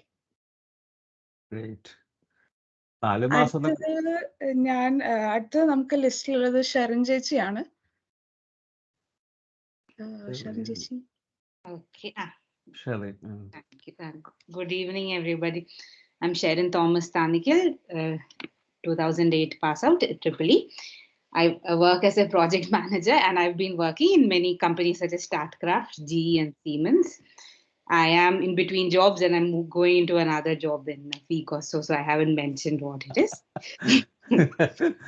And also, I've had this year, the last year, let's say, it has been very eventful. So that is why, based on my experience, and I think it's more relevant to people with a bit more experience than fresh graduates, this is why I want to talk about a point called culture. It is a bit abstract, but I think it's very important, and maybe not enough emphasis has been put on this point. In my search, and maybe it's the last year that I understood how truly important culture is. Now, the reason I want to talk about culture is because of 2 examples I've had. For example, as a project manager, I've seen how people without any project management experience or without any experience in or qualifications in the technical field have become project managers in very good companies in the power industry, which I work in. Now, also, you might have noticed as engineers, you will see there are people who are only apprentices, but sometimes they are preferred as more successful candidates over you, or maybe your friends. You may have seen this happen. And I think this is to do with culture. They are able to advise and they're able to communicate well their aptitude, their attitude to the hiring manager. They're able to cross this cultural bridge. And at the end of the day, however technically competent you are, you will not get jobs if your hiring manager doesn't feel he's able to communicate with you. That he's able, that whether you understand his questions, whether you and whether he understands you back. These are the things he's looking at consciously or subconsciously. So that is why I want to talk about culture. And culture, there are three things: appearance, fluency, and newspapers. Now, in appearance, everybody knows when you go to an interview, please, you are formally well dressed, and also make sure that you're there in time before at least 20 minutes before the 20 to 30 minutes before the interview happens, so that you are calm within yourself. And this is obvious. This will be very obvious when you speak to your hiring manager. Then about fluency. As Indians, however, how much ever experienced we are in English, when we come here, there will always be a cultural shock. And also the English we mostly listen to is the English in American movies. It is much more broader. When we come to Britain here, even if it's a small country, the accents are very diverse. When I remember when I came first and I joined Alstom, I couldn't understand. I could hear all these people speak and I didn't understand what they were speaking. I'm like, this is not the English I've heard ever. So English, the accent is very different. So how can we improve our listening skills and our speaking skills? Listening skills you can improve by listening to local TV shows or the news or the radio. And also you can improve your speaking skills by buying a newspaper, good newspapers like The Guardian or The Independent or The FT. Buy that and read it out loud. Read out articles to yourself. You only need to be fluent. If you think you're not fluent enough, you only need to be fluent. You don't need to change your accent. Just be fluent so that the words come out easily. What happens when you start reading it out is you're exercising your vocal muscles. You are getting much more familiar to speaking English. Then the other point is also what happens is you're using words in which are very culturally appropriate. Like newspapers give us the most current words which you are using. For example, when I remember speaking to a person about saying about my friend's betrothal. It was a local person I was speaking to, and he became red and he was almost starting to laugh, because betrothal is a word people use here in the 19th century. Nobody uses here in the 21st century or 20th century. So Indians, we are using some very archaic English words. So when we read the newspaper here, we get familiar with the current words which people use here. And the third thing is we get exposed to a lot of information that's around us, which we may not know about, such as the political parties here, the class system here, the society here, the sports, what are people's interests, what are people's hobbies, they love trees, they love animals, they love sports, what sports they love. So you get to know more about that by reading the newspaper. Always I prefer reading the newspaper over mobile phones, because a mobile phone only feeds you information you like, you are interested in. It keeps on giving you that. So when you read a newspaper, you're forced to expand your mind around things that you may not be so interested about, but you read. And then so when why this is important is when you go for an interview, you don't feel the person across you. That sometimes if it's a global company, it's not so much of an issue, but sometimes in some a bit more localized companies, what you feel is you might get a feeling that the person across you is a bit alien to you. You don't know, you feel like you're not connecting to him. When you read this inside your mind, you start understanding the people and you're able to communicate with them better. This is reflected. It's not that these things will be asked in the interview. It's that you will be much more freer and you will be able to communicate with that person. You know that person is much more familiar with the person you're speaking to. So that's why I feel that reading the newspaper or seeing TV shows, dramas or whatever you want to see, documentaries, it is it is very important to opening our minds about the culture here. And I hope this is a useful point. That's all I have to say today. Thank you. Thank you Sherin ചേച്ചി. ഇതിന്റെ കൂടുതൽ എനിക്കൊരു കാര്യം കൂടെ add ചെയ്യണമെന്ന് തോന്നി. നമ്മുടെ ഇപ്പൊ അറ്റൻഡൻസിലുള്ള എല്ലാവർക്കും ആപ്ലിക്കബിൾ ആയിട്ടുള്ള ഒരു കാര്യം തോന്നുന്നു. നമ്മള് കരിയർ പ്രോഗ്രഷനെ കുറിച്ച് നമ്മൾ അധികം ചർച്ച ചെയ്തിട്ടില്ലല്ലോ. നമ്മൾ പുതിയ ജോലി കണ്ടുപിടിക്കുന്നതും ജോലി സ്വിച്ച് ചെയ്യുന്നതല്ലേ. ഇന്റേണൽ ജോബ് ഓപ്പർച്യൂണിറ്റികൾ ഏറ്റവും കൂടുതൽ നമുക്ക് ശരിക്കും ഇന്റേണൽ നെറ്റ്വർക്കിലൂടെയാണ് ഞാൻ എൻ്റെ ഒരു എക്സ്പീരിയൻസ് വെച്ച് കണ്ടിട്ടുള്ളത്. അത്യാവശ്യം നമുക്ക് ബിസിനസ് യൂണിറ്റിലാണെങ്കിലും ഡിഫറെന്റ് ഡിവിഷനിലുള്ള ആൾക്കാരുമായിട്ട് നമുക്ക് അത്യാവശ്യം ഒരു കണക്ഷൻ ഉണ്ടെന്നുണ്ടെങ്കിൽ അവിടെ ഒരു റോൾ ഓപ്പർച്യൂണിറ്റി വരുമ്പോൾ ബേസിക്കലി നമ്മുടെ അടുത്തായിരിക്കും അവർ ആദ്യം വരുന്നത്. അതാ എൻ്റെ ഇവിടുത്തെ സീമെൻസിലുള്ള എൻ്റെ എക്സ്പീരിയൻസ് തന്നെ ഒരു എക്സാമ്പിൾ ആയിരുന്നു. അപ്പം ഞാൻ ആക്ച്വലി എഞ്ചിനീയറിംഗിൽ നിന്ന് പ്രൊജക്ട് മാനേജ്മെന്റിലേക്ക് വരാൻ തന്നെ ഇങ്ങനെ ഒരു ഓപ്ഷൻ ഉള്ളതുകൊണ്ടാണ് വന്നത്. അപ്പോൾ നമ്മൾ ഏതൊരു വർക്ക് എൻവയോൺമെന്റിലാണെങ്കിലും കൂടെ വർക്ക് ചെയ്യുന്നത്, അത് നമ്മുടെ ടീമിലുള്ളവരല്ല ബാക്കിയുള്ളവരുടെ കൂടെ നമ്മൾ വർക്ക് ചെയ്യുന്നത് ഇതൊരു വലിയൊരു ഇമ്പോർട്ടൻറ്റ് ഫാക്ടറാണെന്ന് ഷെറിൻ ചേച്ചി ഒന്നുകൂടെ നമ്മളെ ഇൻസൈറ്റ്ഫുൾ ആയിട്ടുള്ള ഒരു ടോക്കായിരുന്നു. താങ്ക്സ് ഷെറിൻ ചേച്ചി. ഞാൻ നെക്സ്റ്റ് സ്പീക്കറിലേക്ക് നമ്മൾ പോവാണ്. റോഷനിലേക്കാണ് പോകുന്നത്. Rocher. Yeah, thanks, Riek. Yeah, good evening, everyone. So myself, Roshan. EC 2017 pass out ആണ്. ഇവിടെ കറന്റ് സിസ്റ്റം എഞ്ചിനീയർ ആയിട്ട് ES സൊല്യൂഷൻസ് വഴി ട്രയംഫ് മോട്ടോർ സൈക്കിൾ സിംഗ്ലിൽ വർക്ക് ചെയ്യുന്നു. സോ ഞാൻ ബാച്ചിലേഴ്സ് കഴിഞ്ഞ TCS ബാംഗ്ലൂരിൽ ഓൾമോസ്റ്റ് 4 years വർക്ക് ചെയ്തു. ഇൻഫോർടൈൻമെന്റ് സെക്ടറിലാണ് വർക്ക് ചെയ്തത്. ഫസ്റ്റ് ഡെവലപ്പർ ആയിട്ടും പിന്നെ ഒരു ടെസ്റ്റ് ആൻഡ് വാലിഡേഷൻ എഞ്ചിനീയർ ആയിട്ടും അവിടെ ഒരു 4 years ഉണ്ടായിരുന്നു. ലൈക്ക് ആ ഒരു എക്സ്പീരിയൻസ് ആയിരുന്നു ഇവിടെ ജോലി കിട്ടാനായിട്ട് ഒരു ക്രൂഷ്യൽ ഫാക്ടർ ആയിട്ടിരുന്നത്. സോ ഫസ്റ്റ് ഞാനിവിടെ മാസ്റ്റേഴ്സ് ആർട്ടിഫിഷ്യൽ ഇന്റലിജൻസ് കമ്പ്യൂട്ടർ വിഷനിൽ യൂണിവേഴ്സിറ്റി ഓഫ് സറയിലാണ് മാസ്റ്റേഴ്സ് ചെയ്തത്. So immediately after the masters like I was able to secure a job offer. So it just a job offer. So like after 3 rounds of interview, so they gave me a job offer with immediate joining date, like next month joining cheyanennu parnja like a job offer secure cheyan patti. But still unfortunately our like job offer ingane joining date ingane extend cheyidondirunnu, like 6 months olam our almost extend ചെയ്തു. like ആ ഒരു പോയിന്റിലാണ് like job apply ചെയ്യണം എന്നുള്ളൊരു സ്റ്റേജിലേക്ക് എത്തി തുടങ്ങിയത്. like so my first advice to you all like is never settle with your first offer. like you should aim for more. So ഒരു offer കയ്യിലുണ്ടെന്ന് വെച്ചൊരു വീണ്ടും അപ്ലൈ ചെയ്യാതിരിക്കരുത്. Like you should aim for more and more offers. So അത് കഴിഞ്ഞിട്ടാണ് പിന്നെ ഒരു recruiter വഴി ഇങ്ങനെ ഒരു കോൾ ലഭിക്കുന്നത് ES സൊല്യൂഷൻസിൽ സിസ്റ്റം എഞ്ചിനീയർ ആയിട്ട് ജോയിൻ ചെയ്യാൻ. സോ നാട്ടിലെ ഒരു എക്സ്പീരിയൻസ് വളരെ ക്രൂഷ്യൽ ആയിരുന്നു ഞാൻ പറഞ്ഞ പോലെ.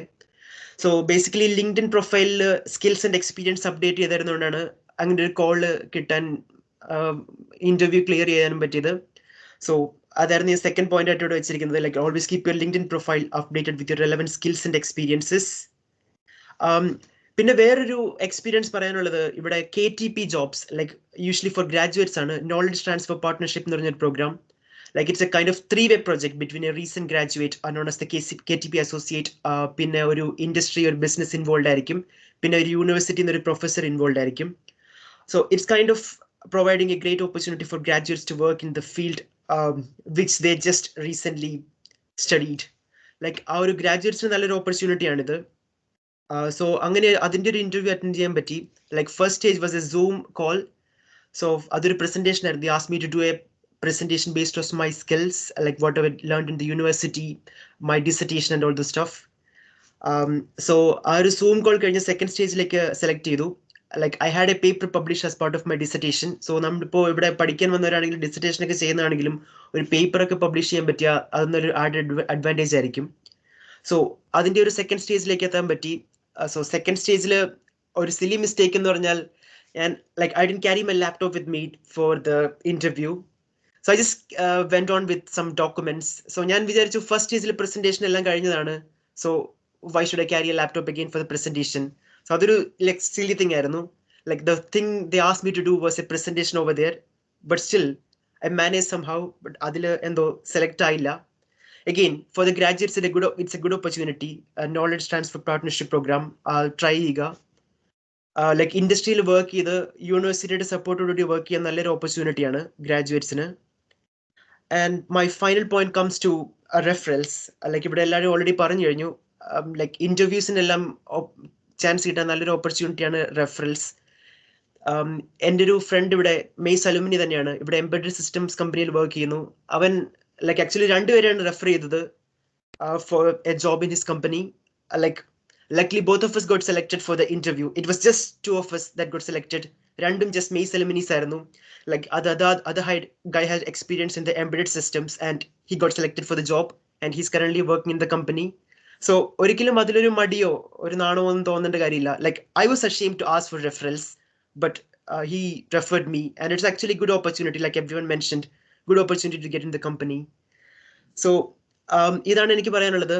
And finally, great thanks to Sabu uncle. Like I never called him Sabu Chetan because he was my uncle's batchmate, so he was always there checking out on me, like Eprom, all kinds of advices, like really thanks for helping me update my resume.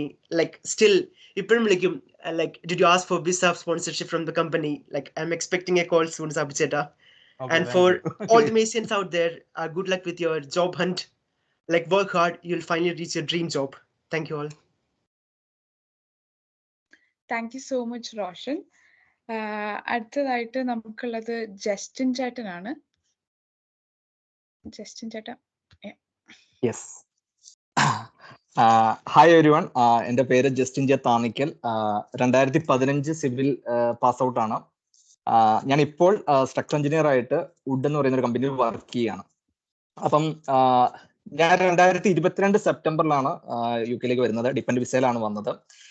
എനിക്ക് വിസയുടെ ആവശ്യം ഉണ്ടായിരുന്നില്ലായിരുന്നു.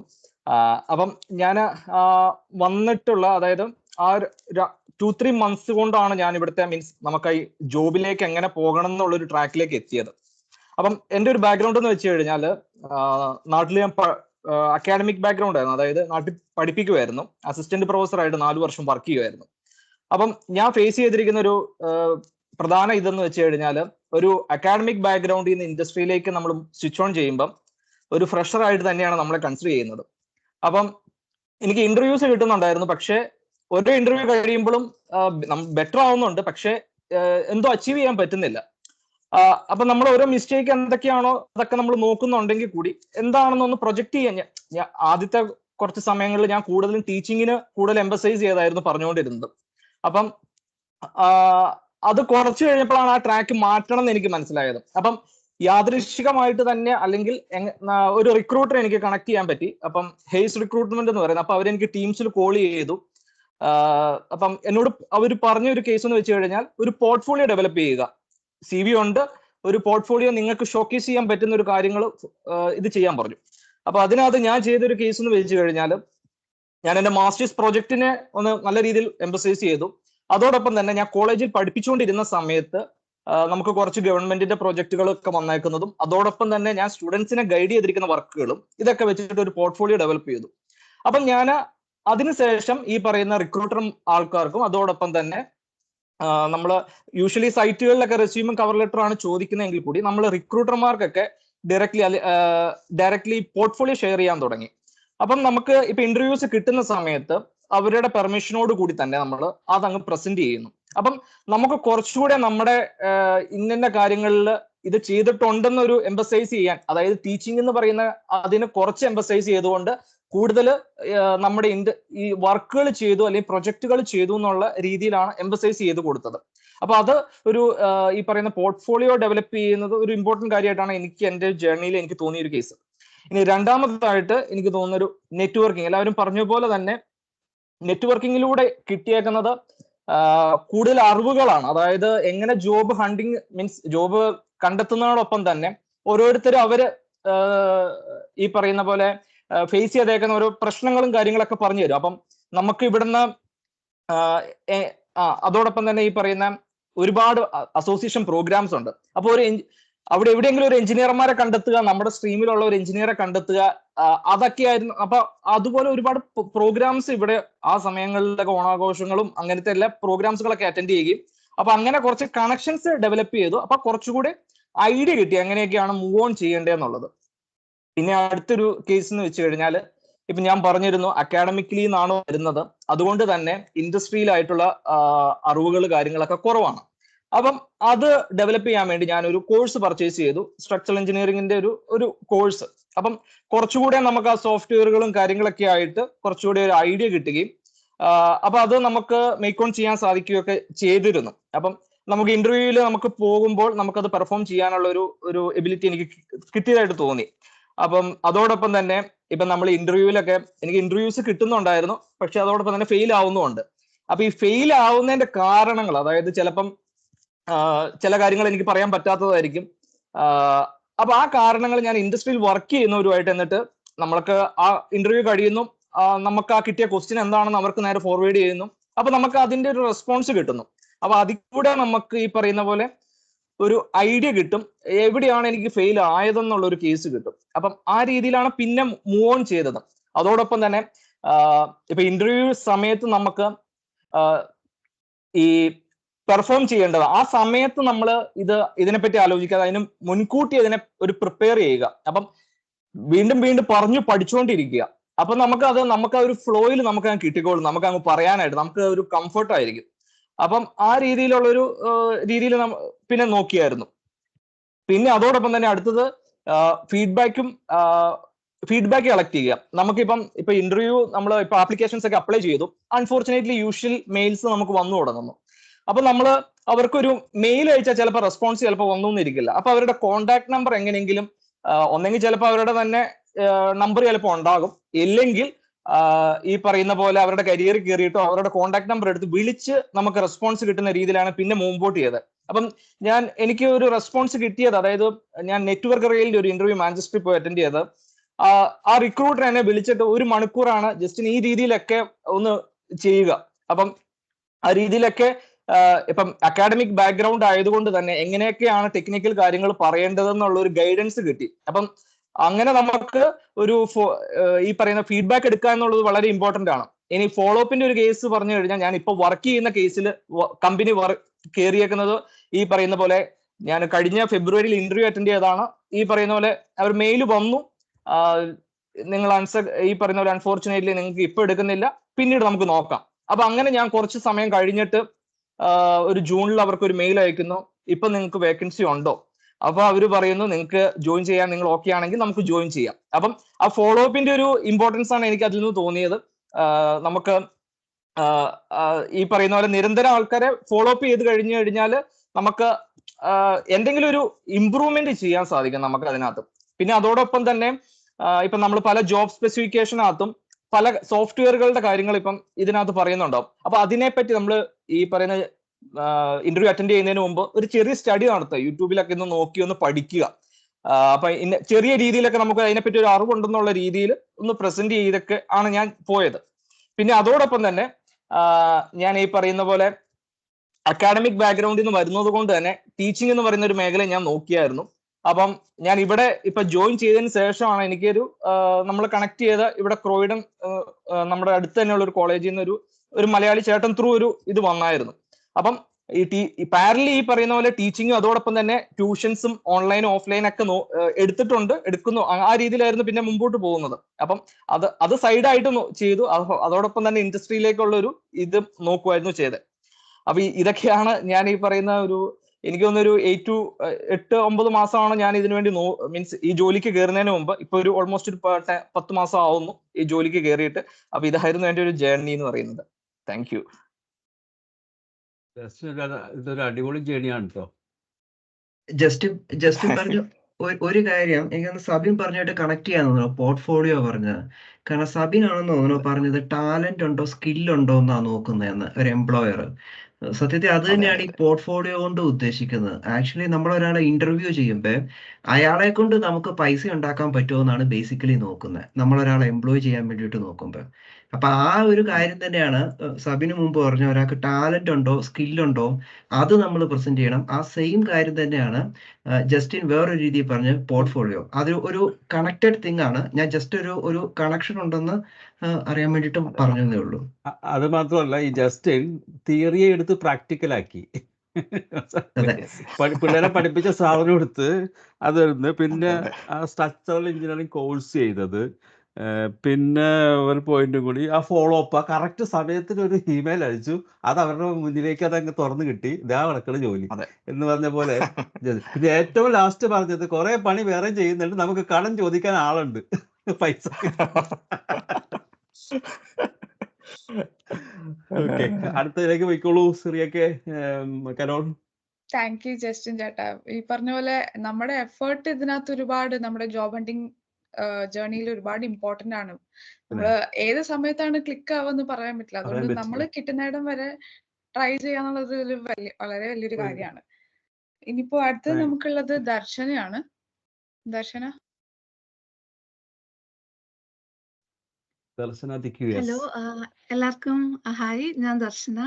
ഞാൻ ഇപ്പം currently graduate quantity surveyor ആയിട്ട് മോട്ട് മെക്ഡൊണാൾഡിൽ work ചെയ്യാണ്. കഴിഞ്ഞ സെപ്റ്റംബറിലാണ് join ചെയ്തത്. അപ്പോൾ എൻ്റെ ഒരു കരിയർ ജേർണി എന്ന് പറഞ്ഞാൽ 2021 സിവിൽ എഞ്ചിനീയറിംഗ് മെയിൻസിന് കഴിഞ്ഞു. അത് കഴിഞ്ഞിട്ട് ഒരു 1 ഇയർ ഞാൻ ക്വാണ്ടിറ്റി സർവേ റിലേറ്റഡ് ആയിട്ട് ഇന്റേൺഷിപ്പ് ചെയ്യുമായിരുന്നു. പിന്നെ UK-യിലേക്ക് ഏത് യൂണിവേഴ്സിറ്റിയിലേക്ക് വരണം എന്നൊക്കെ സെർച്ച് ചെയ്യായിരുന്നു. അങ്ങനെ ഞാൻ സെപ്റ്റംബർ 2022 ഹെരിയോട്ട് യൂണിവേഴ്സിറ്റിയിൽ MSc commercial management and quantity surveying with industry placement course എടുത്തിട്ടാണ് വന്നത്. അപ്പം ഇൻഡസ്ട്രി പ്ലേസ്മെന്റ് എന്ന് പറഞ്ഞ ആ പോർഷൻ ഉള്ളതുകൊണ്ട് തന്നെ യൂണിവേഴ്സിറ്റി നേരത്തെ തന്നെ സ്റ്റുഡൻസിനോട് പറഞ്ഞിട്ടുണ്ടായിരുന്നു അത് സ്റ്റുഡൻസിന്റെ റെസ്പോൺസിബിലിറ്റി ആണ് ഈ പ്ലേസ്മെന്റ് ഓപ്പർച്യൂണിറ്റി കണ്ടുപിടിക്കേണ്ടതെന്ന്. അപ്പൊ അത് കാരണം തന്നെ ഒക്ടോബർ 2022 മുതലേ തന്നെ ഞാൻ പ്ലേസ്മെന്റ് ഓപ്പർച്യൂണിറ്റിക്ക് ആയിട്ട് സെർച്ച് തുടങ്ങി. അപ്പം നമുക്ക് യൂണിവേഴ്സിറ്റിയിൽ നിന്ന് തന്നെ അവര് ഗൈഡൻസും റിസോഴ്സും ഒക്കെ തരുന്നുണ്ടായിരുന്നു. അപ്പം അങ്ങനെ ഞാൻ അവിടുത്തെ കരിയർ ഗൈഡൻസിന്റെ ഹെൽപ്പോടുകൂടി CV ഒക്കെ പ്രിപ്പയർ ചെയ്തു. എന്തെങ്കിലും ഇന്റർവ്യൂ ഓപ്പർച്യൂണിറ്റി വന്നാൽ അവരുടെ അടുത്ത് പോവുക. പിന്നെ എന്തെങ്കിലും മോക്ക് ഇന്റർവ്യൂസ് ഒക്കെ അവര് നമുക്ക് ഹെൽപ്ഫുൾ ആയിരുന്നു നന്നായിട്ടോണം. അപ്പൊ അങ്ങനെ കുറെ പ്ലേസ്മെന്റ് റോൾസിന് അപ്ലൈ ചെയ്തെങ്കിലും കുറേയും കഴിഞ്ഞ് റിജക്ഷൻസ് തന്നെ വന്നുകൊണ്ടിരുന്നു. അപ്പം ഒരു ഡിസംബർ ജനുവരി ടൈം ആയപ്പോഴത്തേക്കും പതുക്കെ എന്നാ ഗ്രാജുവേറ്റ് റോൾസും കൂടി അപ്ലൈ ചെയ്ത് തുടങ്ങിയേക്കാം എന്ന് വിചാരിച്ചു. ആ സമയത്ത് ഞാൻ ഇങ്ങനെ പല വെബ്സൈറ്റ്സ് ഒക്കെ നോക്കുമായിരുന്നു. അപ്പം ഗ്രാഡ് ക്രാക്കർ എന്ന് പറഞ്ഞൊരു വെബ്സൈറ്റ് എനിക്ക് ഭയങ്കര ഹെൽപ്ഫുൾ ആയിട്ട് തോന്നി. നേരത്തെ പലരും മെൻഷൻ ചെയ്ത പോലെ ആ വെബ്സൈറ്റിൽ എനിക്ക് ഇങ്ങനെ ആപ്ലിക്കേഷൻ ഒക്കെ ട്രാക്ക് ചെയ്യാൻ എളുപ്പമായിട്ട് തോന്നിയിരുന്നു.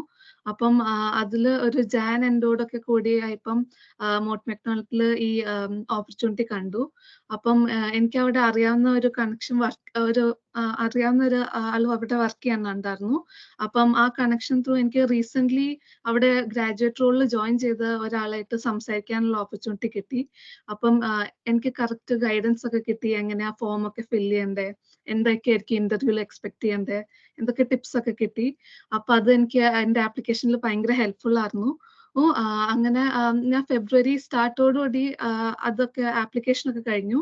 പക്ഷെ ഒരു മാർച്ച് മിഡ് ഒക്കെ ആയിട്ടും എനിക്ക് റെസ്പോൺസ് ഒന്നും കിട്ടിയില്ല. അപ്പോൾ എന്റെ പേഴ്സണൽ എക്സ്പീരിയൻസിൽ ഈ ഗ്രാജുവേറ്റ് റോൾസിനും പ്ലേസ്മെന്റ് ഇയറിന്റെ അതിന്റെ ഒക്കെ റോൾസിനും ഉള്ള ഒരു വെച്ചാൽ നമുക്ക് ടൈം കുറേ കഴിഞ്ഞിട്ടാണ് നമുക്ക് റിസൾട്ട് എന്താന്ന് അറിയാൻ പറ്റുന്നത്. അപ്പം നമുക്ക് അപ്പൊ ആകെ ആ സമയത്ത് ചെയ്യാൻ പറ്റുന്നതെന്ന് വെച്ചാൽ കണ്ടിന്യൂസ്ലി വേറെ ജോലികൾക്കും അപ്ലൈ ചെയ്തുകൊണ്ടിരിക്കാന്ന് തന്നെ ഉള്ളൂ. അപ്പം അങ്ങനെ മിഡ് മാർച്ചിൽ എനിക്ക് ഇന്റർവ്യൂവിന് കോൾ വന്നു. 2 വീക്സ് കഴിഞ്ഞപ്പോൾ അവര് വിളിച്ചു അറിയിച്ചു കിട്ടി എന്നുള്ളത്. അപ്പം പിന്നെ ഞാൻ എൻ്റെ ഇൻഡസ്ട്രി പ്ലേസ്മെന്റ് ഇയർ മാറ്റി 1 ഇയർ കോഴ്സ് ആക്കി ഷോർട്ടൻ ചെയ്തിട്ട് കോഴ്സ് കഴിഞ്ഞ് ജോയിൻ ചെയ്യാണ് ചെയ്തത്.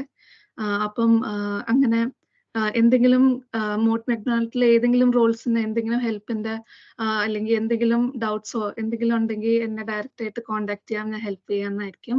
അപ്പൊ എല്ലാവർക്കും best wishes and thank you. Thank you Darshana. നമുക്ക് ഇനി ഒരു സ്പീക്കറും കൂടെ ഉണ്ട്. അരുൺ ചേട്ടനാണ്. അരുൺ ചേട്ടാ കോളിലുണ്ടോ?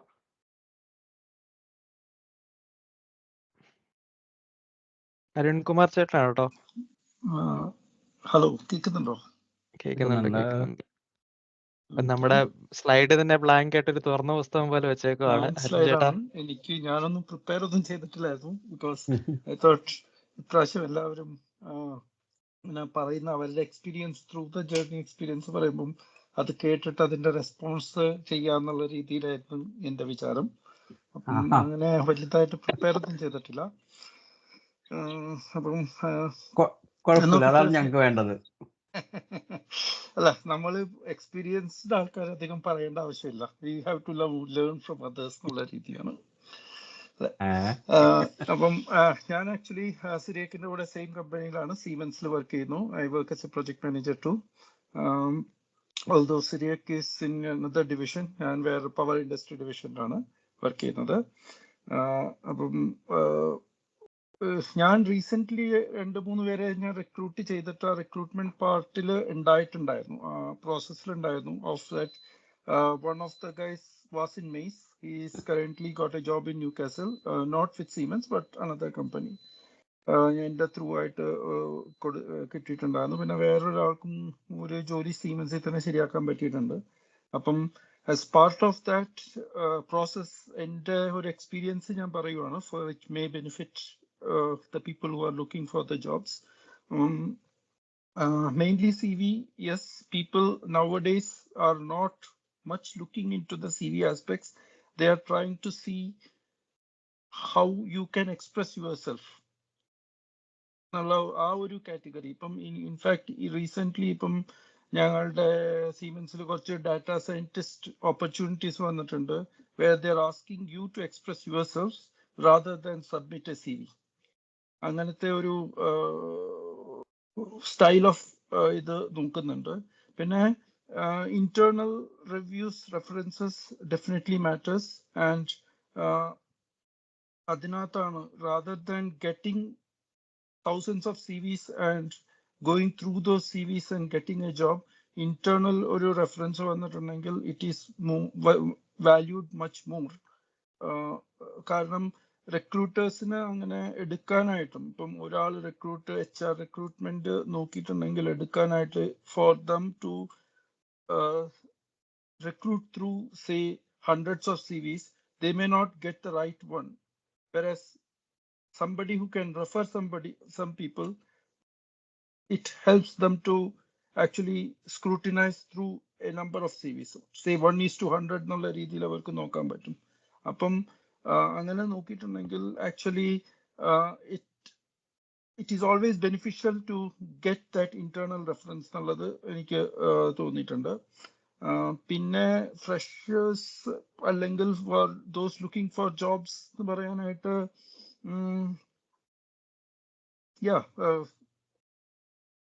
കൾച്ചറൽ വൈസ് ഇപ്പം ആരാണ് പറഞ്ഞത്, ഇപ്പം കൾച്ചറിനെ പറ്റി പറഞ്ഞത് ഇറ്റ് വാസ് റിയലി ഷെറിൻ പറഞ്ഞത്, that was really very eye opener. Because നമ്മളിപ്പം പലരും പോകുന്ന സമയത്ത് we try to imbibe our culture and culture change is very difficult and that is easily picked up during the interview. പിന്നെ വേറൊരു കാര്യം, interview ചെയ്യുന്ന സമയത്ത് തന്നെ ഇപ്പം കൂടുതലും ഇപ്പം ഒരു first interviews are usually always trying to know the people. അപ്പം അങ്ങനെ ചെയ്യുന്ന സമയത്ത് എന്താ കാണുന്നതെന്ന് വെച്ചിട്ടുണ്ടെങ്കിൽ, as an interviewer you can easily see whether people are reading through their CVs while questions are being asked. അപ്പം അത് ഒന്ന് avoid. Instead of reading through you can prepare yourself, but sometimes reading through is easily noted, and that might be that can be seen as a possibility of rejection. അത് ഒരു ഞാൻ actually 2-3 interview ചെയ്ത സമയത്ത് തന്നെ എനിക്ക് തോന്നിയതാണ്, the other person on a Teams call is actually reading through. അപ്പം തന്നെ there is a general discussion that they may be speaking a lot but it is more of a read through എന്നുള്ളൊരു feeling കിട്ടും. അപ്പം that leads to rejection. So some of the tips for attending, when you are attending the interviews, you can think like that and to think on those aspects. And otherwise I am open to get references etc., give references. എന്തെങ്കിലും electrical, electronics, data science ഈ ഫീൽഡിലൊക്കെ job opportunities ഉണ്ടെന്നുണ്ടെങ്കിൽ, എന്ന് വെച്ചാൽ ആവശ്യക്കാരുണ്ടെന്നുണ്ടെങ്കിൽ I'm eager to help. Thank you. Thank you അരുണേട്ടാ. ഈ റെഫറൻസിന്റെ കാര്യം പറഞ്ഞപ്പോൾ ഓർത്ത് എൻ്റെ ഒരു ഫ്രണ്ടിന്റെ ഫ്രണ്ട് എൻ്റെ എക്സ്പീരിയൻസിൽ ഏറ്റവും പെട്ടെന്ന് ജോലി കിട്ടിയൊരു മനുഷ്യനാണ് പുള്ളിക്കാരൻ. എനിക്ക് FBയിൽ ഒരു മെസ്സേജ് അയച്ചു. അപ്പോൾ ഞാൻ പറഞ്ഞു CV ഒന്ന് അയക്കാൻ പറഞ്ഞു. പുള്ളി CV അയച്ചു. നോക്കി കഴിഞ്ഞപ്പോൾ ഞങ്ങളുടെ ഡിപ്പാർട്ട്മെന്റിൽ ഉണ്ടായിരുന്ന ഒരു വേക്കൻസിക്ക് ആയിരുന്നു. അപ്പൊ തന്നെ പ്രിന്റ് ചെയ്ത് എൻ്റെ തൊട്ടപ്പുറത്തെ ആ ഡിവിഷന്റെ മാനേജർ ഇരിപ്പുണ്ടായിരുന്നു, പുള്ളിയുടെ കൊടുത്തു. പുള്ളി അത് വായിച്ചു. ഓക്കെ, 20 പേരെ ഇന്റർവ്യൂ ചെയ്യാനുണ്ട്, ഞാനതൊന്നും വായിച്ചിട്ടില്ല, ഈ CV കൊള്ളാം, നാളെ ഒരു ഇന്റർവ്യൂ അറേഞ്ച് ചെയ്യാന്ന് പറഞ്ഞു. അങ്ങനെ ഒരു ദിവസം കൊണ്ട് പുള്ളിക്ക് വർക്ക് വിസയും കിട്ടി, അങ്ങനെ വന്നു. എൻ്റെ ഒരു എക്സ്പീരിയൻസ് എന്ന് പറഞ്ഞാൽ ഈവൻ ഇപ്പൊ നമ്മളൊരു കംഫർട്ടബിൾ ആയിട്ടുള്ള ജോലിയാണേലും എപ്പോഴും നമ്മളൊരു ആപ്പിൾ മരം ഉണ്ടാക്കി കുലുക്കിക്കൊണ്ടിരിക്കുക. എപ്പോഴാണ് ആപ്പിൾ വീഴുന്നതെന്ന് പറയാൻ പറ്റത്തില്ല. ചിലപ്പോൾ നല്ലൊരു ഓഫർ വേറെ ഏതെങ്കിലും കമ്പനി നമുക്ക് കിട്ടി, മേ ബി അത് ഉപയോഗിച്ച് നമുക്ക് വേണം ഇപ്പോൾ ഉള്ള കമ്പനിയിൽ ചിലപ്പോൾ നെഗോഷിയേറ്റ് ചെയ്ത് ഓഫർ കിട്ടിയെന്ന് വരാം. നമുക്കത് അറിയാൻ പാടില്ല. അതുകൊണ്ട് ഒരിക്കലും കംഫർട്ടബിൾ ആയെന്ന് നിങ്ങൾ തോന്നുവാണെങ്കിൽ ഉറപ്പായിട്ടും അറിയാവുന്ന ആൾക്കാരുടെ അടുത്ത് പോയി റെഫറൻസ് ഒന്ന് ചോദിക്കുക, അല്ലെങ്കിൽ ജസ്റ്റ് ഒന്ന് പറഞ്ഞു നോക്കുക. അതായത് ഞാൻ നോക്കുന്നുണ്ട്, ഇപ്പം മാറുന്നുണ്ടോ ഇല്ലയോ എന്ന് എനിക്കറിയില്ല, അതങ്ങനെ നോക്കുന്നുണ്ടെന്ന് പറയാം. ഞാൻ നമ്മുടെ മെയ്സിന്റെ അലുമിനി ഗ്രൂപ്പിന്റെ ഒരു ലിങ്ക്ഡിൻ ഗ്രൂപ്പ് ഉണ്ട്. അതിന്റെ ഇത് ഞാൻ ഗ്രൂപ്പിലേക്ക് വാട്സാപ്പ് ചെയ്യാം, അതിന്റെ ലിങ്ക്. നമുക്ക് ഏതാണ്ട് 200 അടുത്ത് മെമ്പേഴ്സ് ഉണ്ട് UK-ൽ. അപ്പം അറ്റ്ലീസ്റ്റ് ഒരു 2 അല്ലെ 3 കമ്പനി വർക്ക് ചെയ്യലും ചെയ്തിട്ടുള്ളവരാണ് കൂടുതൽ ആൾക്കാരും. 200 പേരുണ്ടെങ്കിൽ മിനിമം ഒരു 400 കമ്പനികളുടെ ഒരു ഫുൾ പോർട്ട്ഫോളിയോ എക്സ്പീരിയൻസ് ഉള്ള ആൾക്കാർ നമ്മുടെ ആ നെറ്റ്വർക്കിലുണ്ട്. അപ്പൊ എല്ലാവരും ചെയ്യേണ്ടതെന്ന് പറഞ്ഞു കഴിഞ്ഞാൽ അതിൽ ജസ്റ്റ് ഒന്ന് മെമ്പർ ആകുവാണെങ്കിൽ നിങ്ങൾക്ക് അറ്റ്ലീസ്റ്റ് അതിൻ്റെ അകത്ത് മെമ്പേഴ്സ് ആയിട്ടുള്ള ബാക്കിയുള്ളവരുടെ പ്രൊഫൈൽ വിസിറ്റ് ചെയ്യാൻ പറ്റും. അപ്പോൾ നിങ്ങൾ ഏതെങ്കിലും ഒരു പർട്ടിക്കുലർ ഏരിയയിലോ ഒരു കമ്പനിയിൽ നോക്കുവാണെങ്കിൽ മേ ബി ആ ഒരു കമ്പനിയുമായിട്ട് ബന്ധപ്പെട്ട് ഓൾറെഡി വർക്ക് ചെയ്തവരോ ഇപ്പോൾ വർക്ക് ചെയ്യുന്നവരോ നിങ്ങൾക്ക് പെട്ടെന്ന് കണ്ടുപിടിക്കാനായിട്ടുള്ള ഒരു ഓപ്ഷൻ ഉണ്ട്. അപ്പോൾ നമ്മുടെ കുറവാണ് നമ്മുടെ ആക്ച്വലി മെമ്പേഴ്സ്. അപ്പം നിങ്ങളെല്ലാവരും ഒന്ന് അതിൻ്റെ അകത്ത് മെമ്പർ ആവാനായിട്ട് നോക്കുക. എൻ്റെ ഗ്രൂപ്പിന്റെ ലിങ്ക് ഞാനിപ്പം ചാറ്റിലേക്ക് ഇടാം. നമ്മൾ ഇനി പിന്നെ പോകുന്നത് നേരെ Q&Aയിലേക്കാണ്. ഇപ്പൊ ആർക്കെങ്കിലും എന്തെങ്കിലും ഒരു പോയിന്റ് ആഡ് ചെയ്യാനുണ്ടെന്നുണ്ടെങ്കിൽ ഇപ്പൊ പറയുക, അല്ലെങ്കിൽ എന്തെങ്കിലും ക്വസ്റ്റ്യൻസ് ഉണ്ടെങ്കിൽ ഗ്രൂപ്പിലേക്ക് ഇടുക.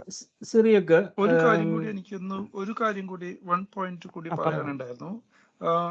ഇപ്പം യൂണിവേഴ്സിറ്റി സ്റ്റുഡൻസ്, ഇപ്പം ഞാൻ എൻ്റെ കമ്പനി തന്നെ ചിലവര് ഇന്റേൺഷിപ്പ് ആയിട്ട് 1 year ഇന്റേൺഷിപ്പ് ആയിട്ട് ജോയിൻ ചെയ്യാറുണ്ട്.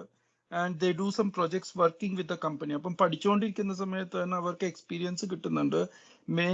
And that actually helps. After the internship, they are directly absorbed into the company. So with visa and all those things. So that is another option of trying to get into a career path. സിറിയക്ക് ആരെങ്കിലും ഇനി slide അയച്ചു തന്നിട്ടുണ്ടായിരുന്നു ഇതിൻ്റെ അകത്ത്?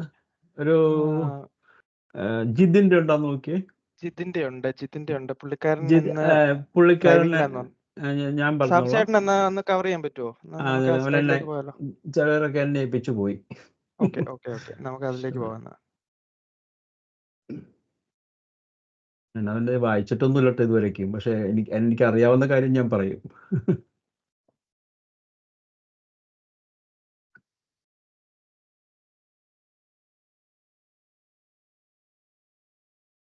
Okay, അപ്പം അതിനകത്ത് ഇയറിൽ എഴുതി വെച്ചേക്കുന്ന പോലെ സിവില് 2010. പുള്ളി ഇപ്പം ക്വാളിറ്റി അഷുറൻസ് എഞ്ചിനീയർ ആയിട്ടാണ് വർക്ക് ചെയ്യുന്നത്. ഇപ്പം വിൻസിയിലാണ്, അതായത് ബാൽഫബീറ്റി വിൻസി JB-യിൽ വർക്ക് ചെയ്യുന്നു. ഇദ്ദേഹത്തിന് നമ്മൾ കഴിഞ്ഞ കരിയർ ഗൈഡൻസ് മീറ്റ് 1-ൽ നമ്മൾ അറ്റൻഡ് ചെയ്തതിന് ശേഷം പുള്ളി എന്നെ വിളിക്കുകയാണ്, ജിതിൻ ചേട്ടാ ഞാൻ 150 CV ആണ് അയച്ചത്, ഇതുവരെ റിജക്ഷൻ അല്ലാണ്ട് വേറെ ഒന്നും കിട്ടിയിട്ടില്ല എന്ന് പറഞ്ഞു. അവിടെ നിന്ന് പുള്ളിയുടെ CV ഒക്കെ ഒന്ന് മോഡിഫൈ ചെയ്തു. ആള് വളരെ എനർജി എന്തൂസിയാസം ഒക്കെ ഉള്ള ഒരു കക്ഷി കൂടിയാണ്. പുള്ളിക്ക് അവിടെ നിന്ന് പിന്നെ കിട്ടിയ ജോലി മോട്ട്മാക്കിലെ ബിമ്മിലാണ്, BIM എഞ്ചിനീയറായിട്ട് കിട്ടി. അവിടെ നിന്ന് പൊക്കി നേരെ ബാൽഫബീറ്റി വിൻസിയിലേക്ക് പോയി. അതിനുശേഷം ഇപ്പം ഈ ജിതിൻ കുറഞ്ഞതൊരു 3 പേരെങ്കിലും അവിടെ പ്ലേസ് ചെയ്തിട്ടുണ്ട്. അതിനകത്ത് മെയ്സുകാരനായിട്ട് ഒരാളെ ഇപ്പൊ കഴിഞ്ഞ 15th ഏപ്രിൽ തുടങ്ങി ഒരാൾ ജോയിൻ ചെയ്തിട്ടുണ്ട്. അതൊക്കെ ഈ ജിതിൻ CV ഫോർവേഡ് ചെയ്തിട്ടുള്ളതാണ്. ഇന്റർവ്യൂവിന്റെ സമയം വരുമ്പം ഞാൻ കയറി അറ്റാക്ക് ചെയ്യും. പക്ഷെ ജിതിൻ അതൊക്കെ വളരെ പെർഫെക്റ്റ് ആയിട്ട് ചെയ്തിട്ടുണ്ട്. പുറത്തുള്ള മെയ്സിന്റെ പുറത്തുള്ള ഒരു 3 പേരെങ്കിലും ജിതിൻ അവിടെ പ്ലേസ് ചെയ്തിട്ടുണ്ട്. അപ്പം ആള് വളരെ ഹെൽപ്ഫുൾ ആയിട്ട്, അതായത് മെയ്സിന് വളരെ ഹെൽപ്ഫുൾ ആയിട്ട് ഇപ്പോഴും അവൻ മെയ്സിന്റെ 1-2 പേർക്ക് വേണ്ടിയിട്ട് ഇപ്പോഴും ശ്രമിച്ചുകൊണ്ടിരിക്കുന്നുണ്ട് ജിതിൻ. എനിക്ക് എന്താ പറയുക, ഏതാണ്ട് ഒരു ആഴ്ചയിൽ 1-2 വട്ടമൊക്കെ വിളിക്കും പുള്ളി, ഇങ്ങനെ ഓരോ കാര്യങ്ങൾ അപ്ഡേറ്റ് ചെയ്യാനായിട്ട്. പൊസിഷൻ ഉണ്ട് ചേട്ടാ, ഒരു CV അയക്ക്, ജൂനിയർ പ്ലാനറുടെ CV അയക്ക്, അല്ലെങ്കിൽ സൈറ്റ് എഞ്ചിനീയർ CV അയക്ക്, ക്വാളിറ്റി എഞ്ചിനീയറുടെ CV അയക്കുന്നൊക്കെ നമ്മൾ ചിലരോടൊക്കെ ഇത് പറഞ്ഞിട്ടുമുണ്ട്. പക്ഷെ ചിലത് സക്സസ് ആകാതെ പോയിട്ടുണ്ട്, കാരണം എക്സ്പീരിയൻസ് മാച്ച് ആവാത്തതുകൊണ്ട്. പക്ഷെ അപ്പം ജിതിനെ പറ്റി ഇതാണ് പറയാനുള്ളത്. വളരെ ഹെൽപ്ഫുൾ ആയിട്ട് നമ്മുടെ മെയ്സിന്റെ ഒരു മുതൽക്കൂട്ടായിട്ട് അങ്ങനെ പോയിക്കൊണ്ടിരിക്കുകയാണ് പുള്ളിക്കാരൻ. ഇപ്പം അവൻ ട്രാവൽ ചെയ്തുകൊണ്ടിരിക്കുകയാണ്, അതുകൊണ്ടാണ് അവൻ അറ്റൻഡ് ചെയ്യാൻ പറ്റാതെ പോയത് ജിതിന്. ഒരു തലശ്ശേരിക്കാരനാണ്. എനിക്ക് പലവട്ടം തലശ്ശേരി ബിരിയാണിയൊക്കെ ഓഫർ ചെയ്തതാണ്, ഇതുവരെയും കിട്ടിയിട്ടില്ല. അതുകൂടി പറഞ്ഞേക്കാം ഇതോടുകൂടി. അപ്പൊ ശരി, എന്നാ വേറെ ഇനി ആരുമില്ലല്ലോ. ആരെങ്കിലും ക്വസ്റ്റ്യൻസ് എന്തെങ്കിലും അയച്ചിട്ടുണ്ടോ കരോട് സിറിയക്ക്? ചേട്ടാ അതിൽ മെസ്സേജ് അയക്കാനായിട്ടുള്ള ഒരു ഓപ്ഷൻ എനേബിൾഡ് അല്ലാന്ന് തോന്നുന്നു. അപ്പം നമുക്ക് ഓക്കെ, ചോദിക്കാം, ആർക്കെങ്കിലും ക്വസ്റ്റ്യൻസ് ഉണ്ടെങ്കിൽ ജസ്റ്റ് ഹാൻഡ്സ് ഒന്ന് റേസ് ചെയ്യാവോ? സിറിയക്ക് ഒരു കാര്യം ജസ്റ്റ് ഒന്ന് ആഡ് ചെയ്തോട്ടെ. നമ്മളിപ്പോൾ ഇതിപ്പോ എന്താ ഞാനിപ്പോ പറയുന്നത്, നമ്മുടെ ഈ മീറ്റിംഗ് റെക്കോർഡ് ചെയ്തിട്ട് പിന്നെ കാണുന്നവർക്ക് വേണ്ടിയിട്ടാണ്.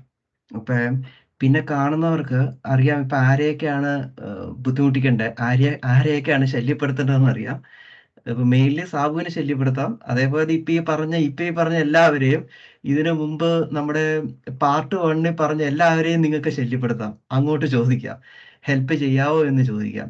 അപ്പൊ ഈ മീറ്റിങ്ങില് പ്രസന്റ് ചെയ്തേക്കുന്നവരുടെ പേരും ഒക്കെ നോക്കുക. പേരൊക്കെ നോക്കിയിട്ട് നമ്പരൊക്കെ കണ്ടുപിടിച്ച് നിങ്ങൾക്ക് അങ്ങോട്ട് ചോദിക്കാം, എന്തെങ്കിലും ഹെൽപ്പ് ചെയ്യാവോ എന്ന് ചോദിക്കാം.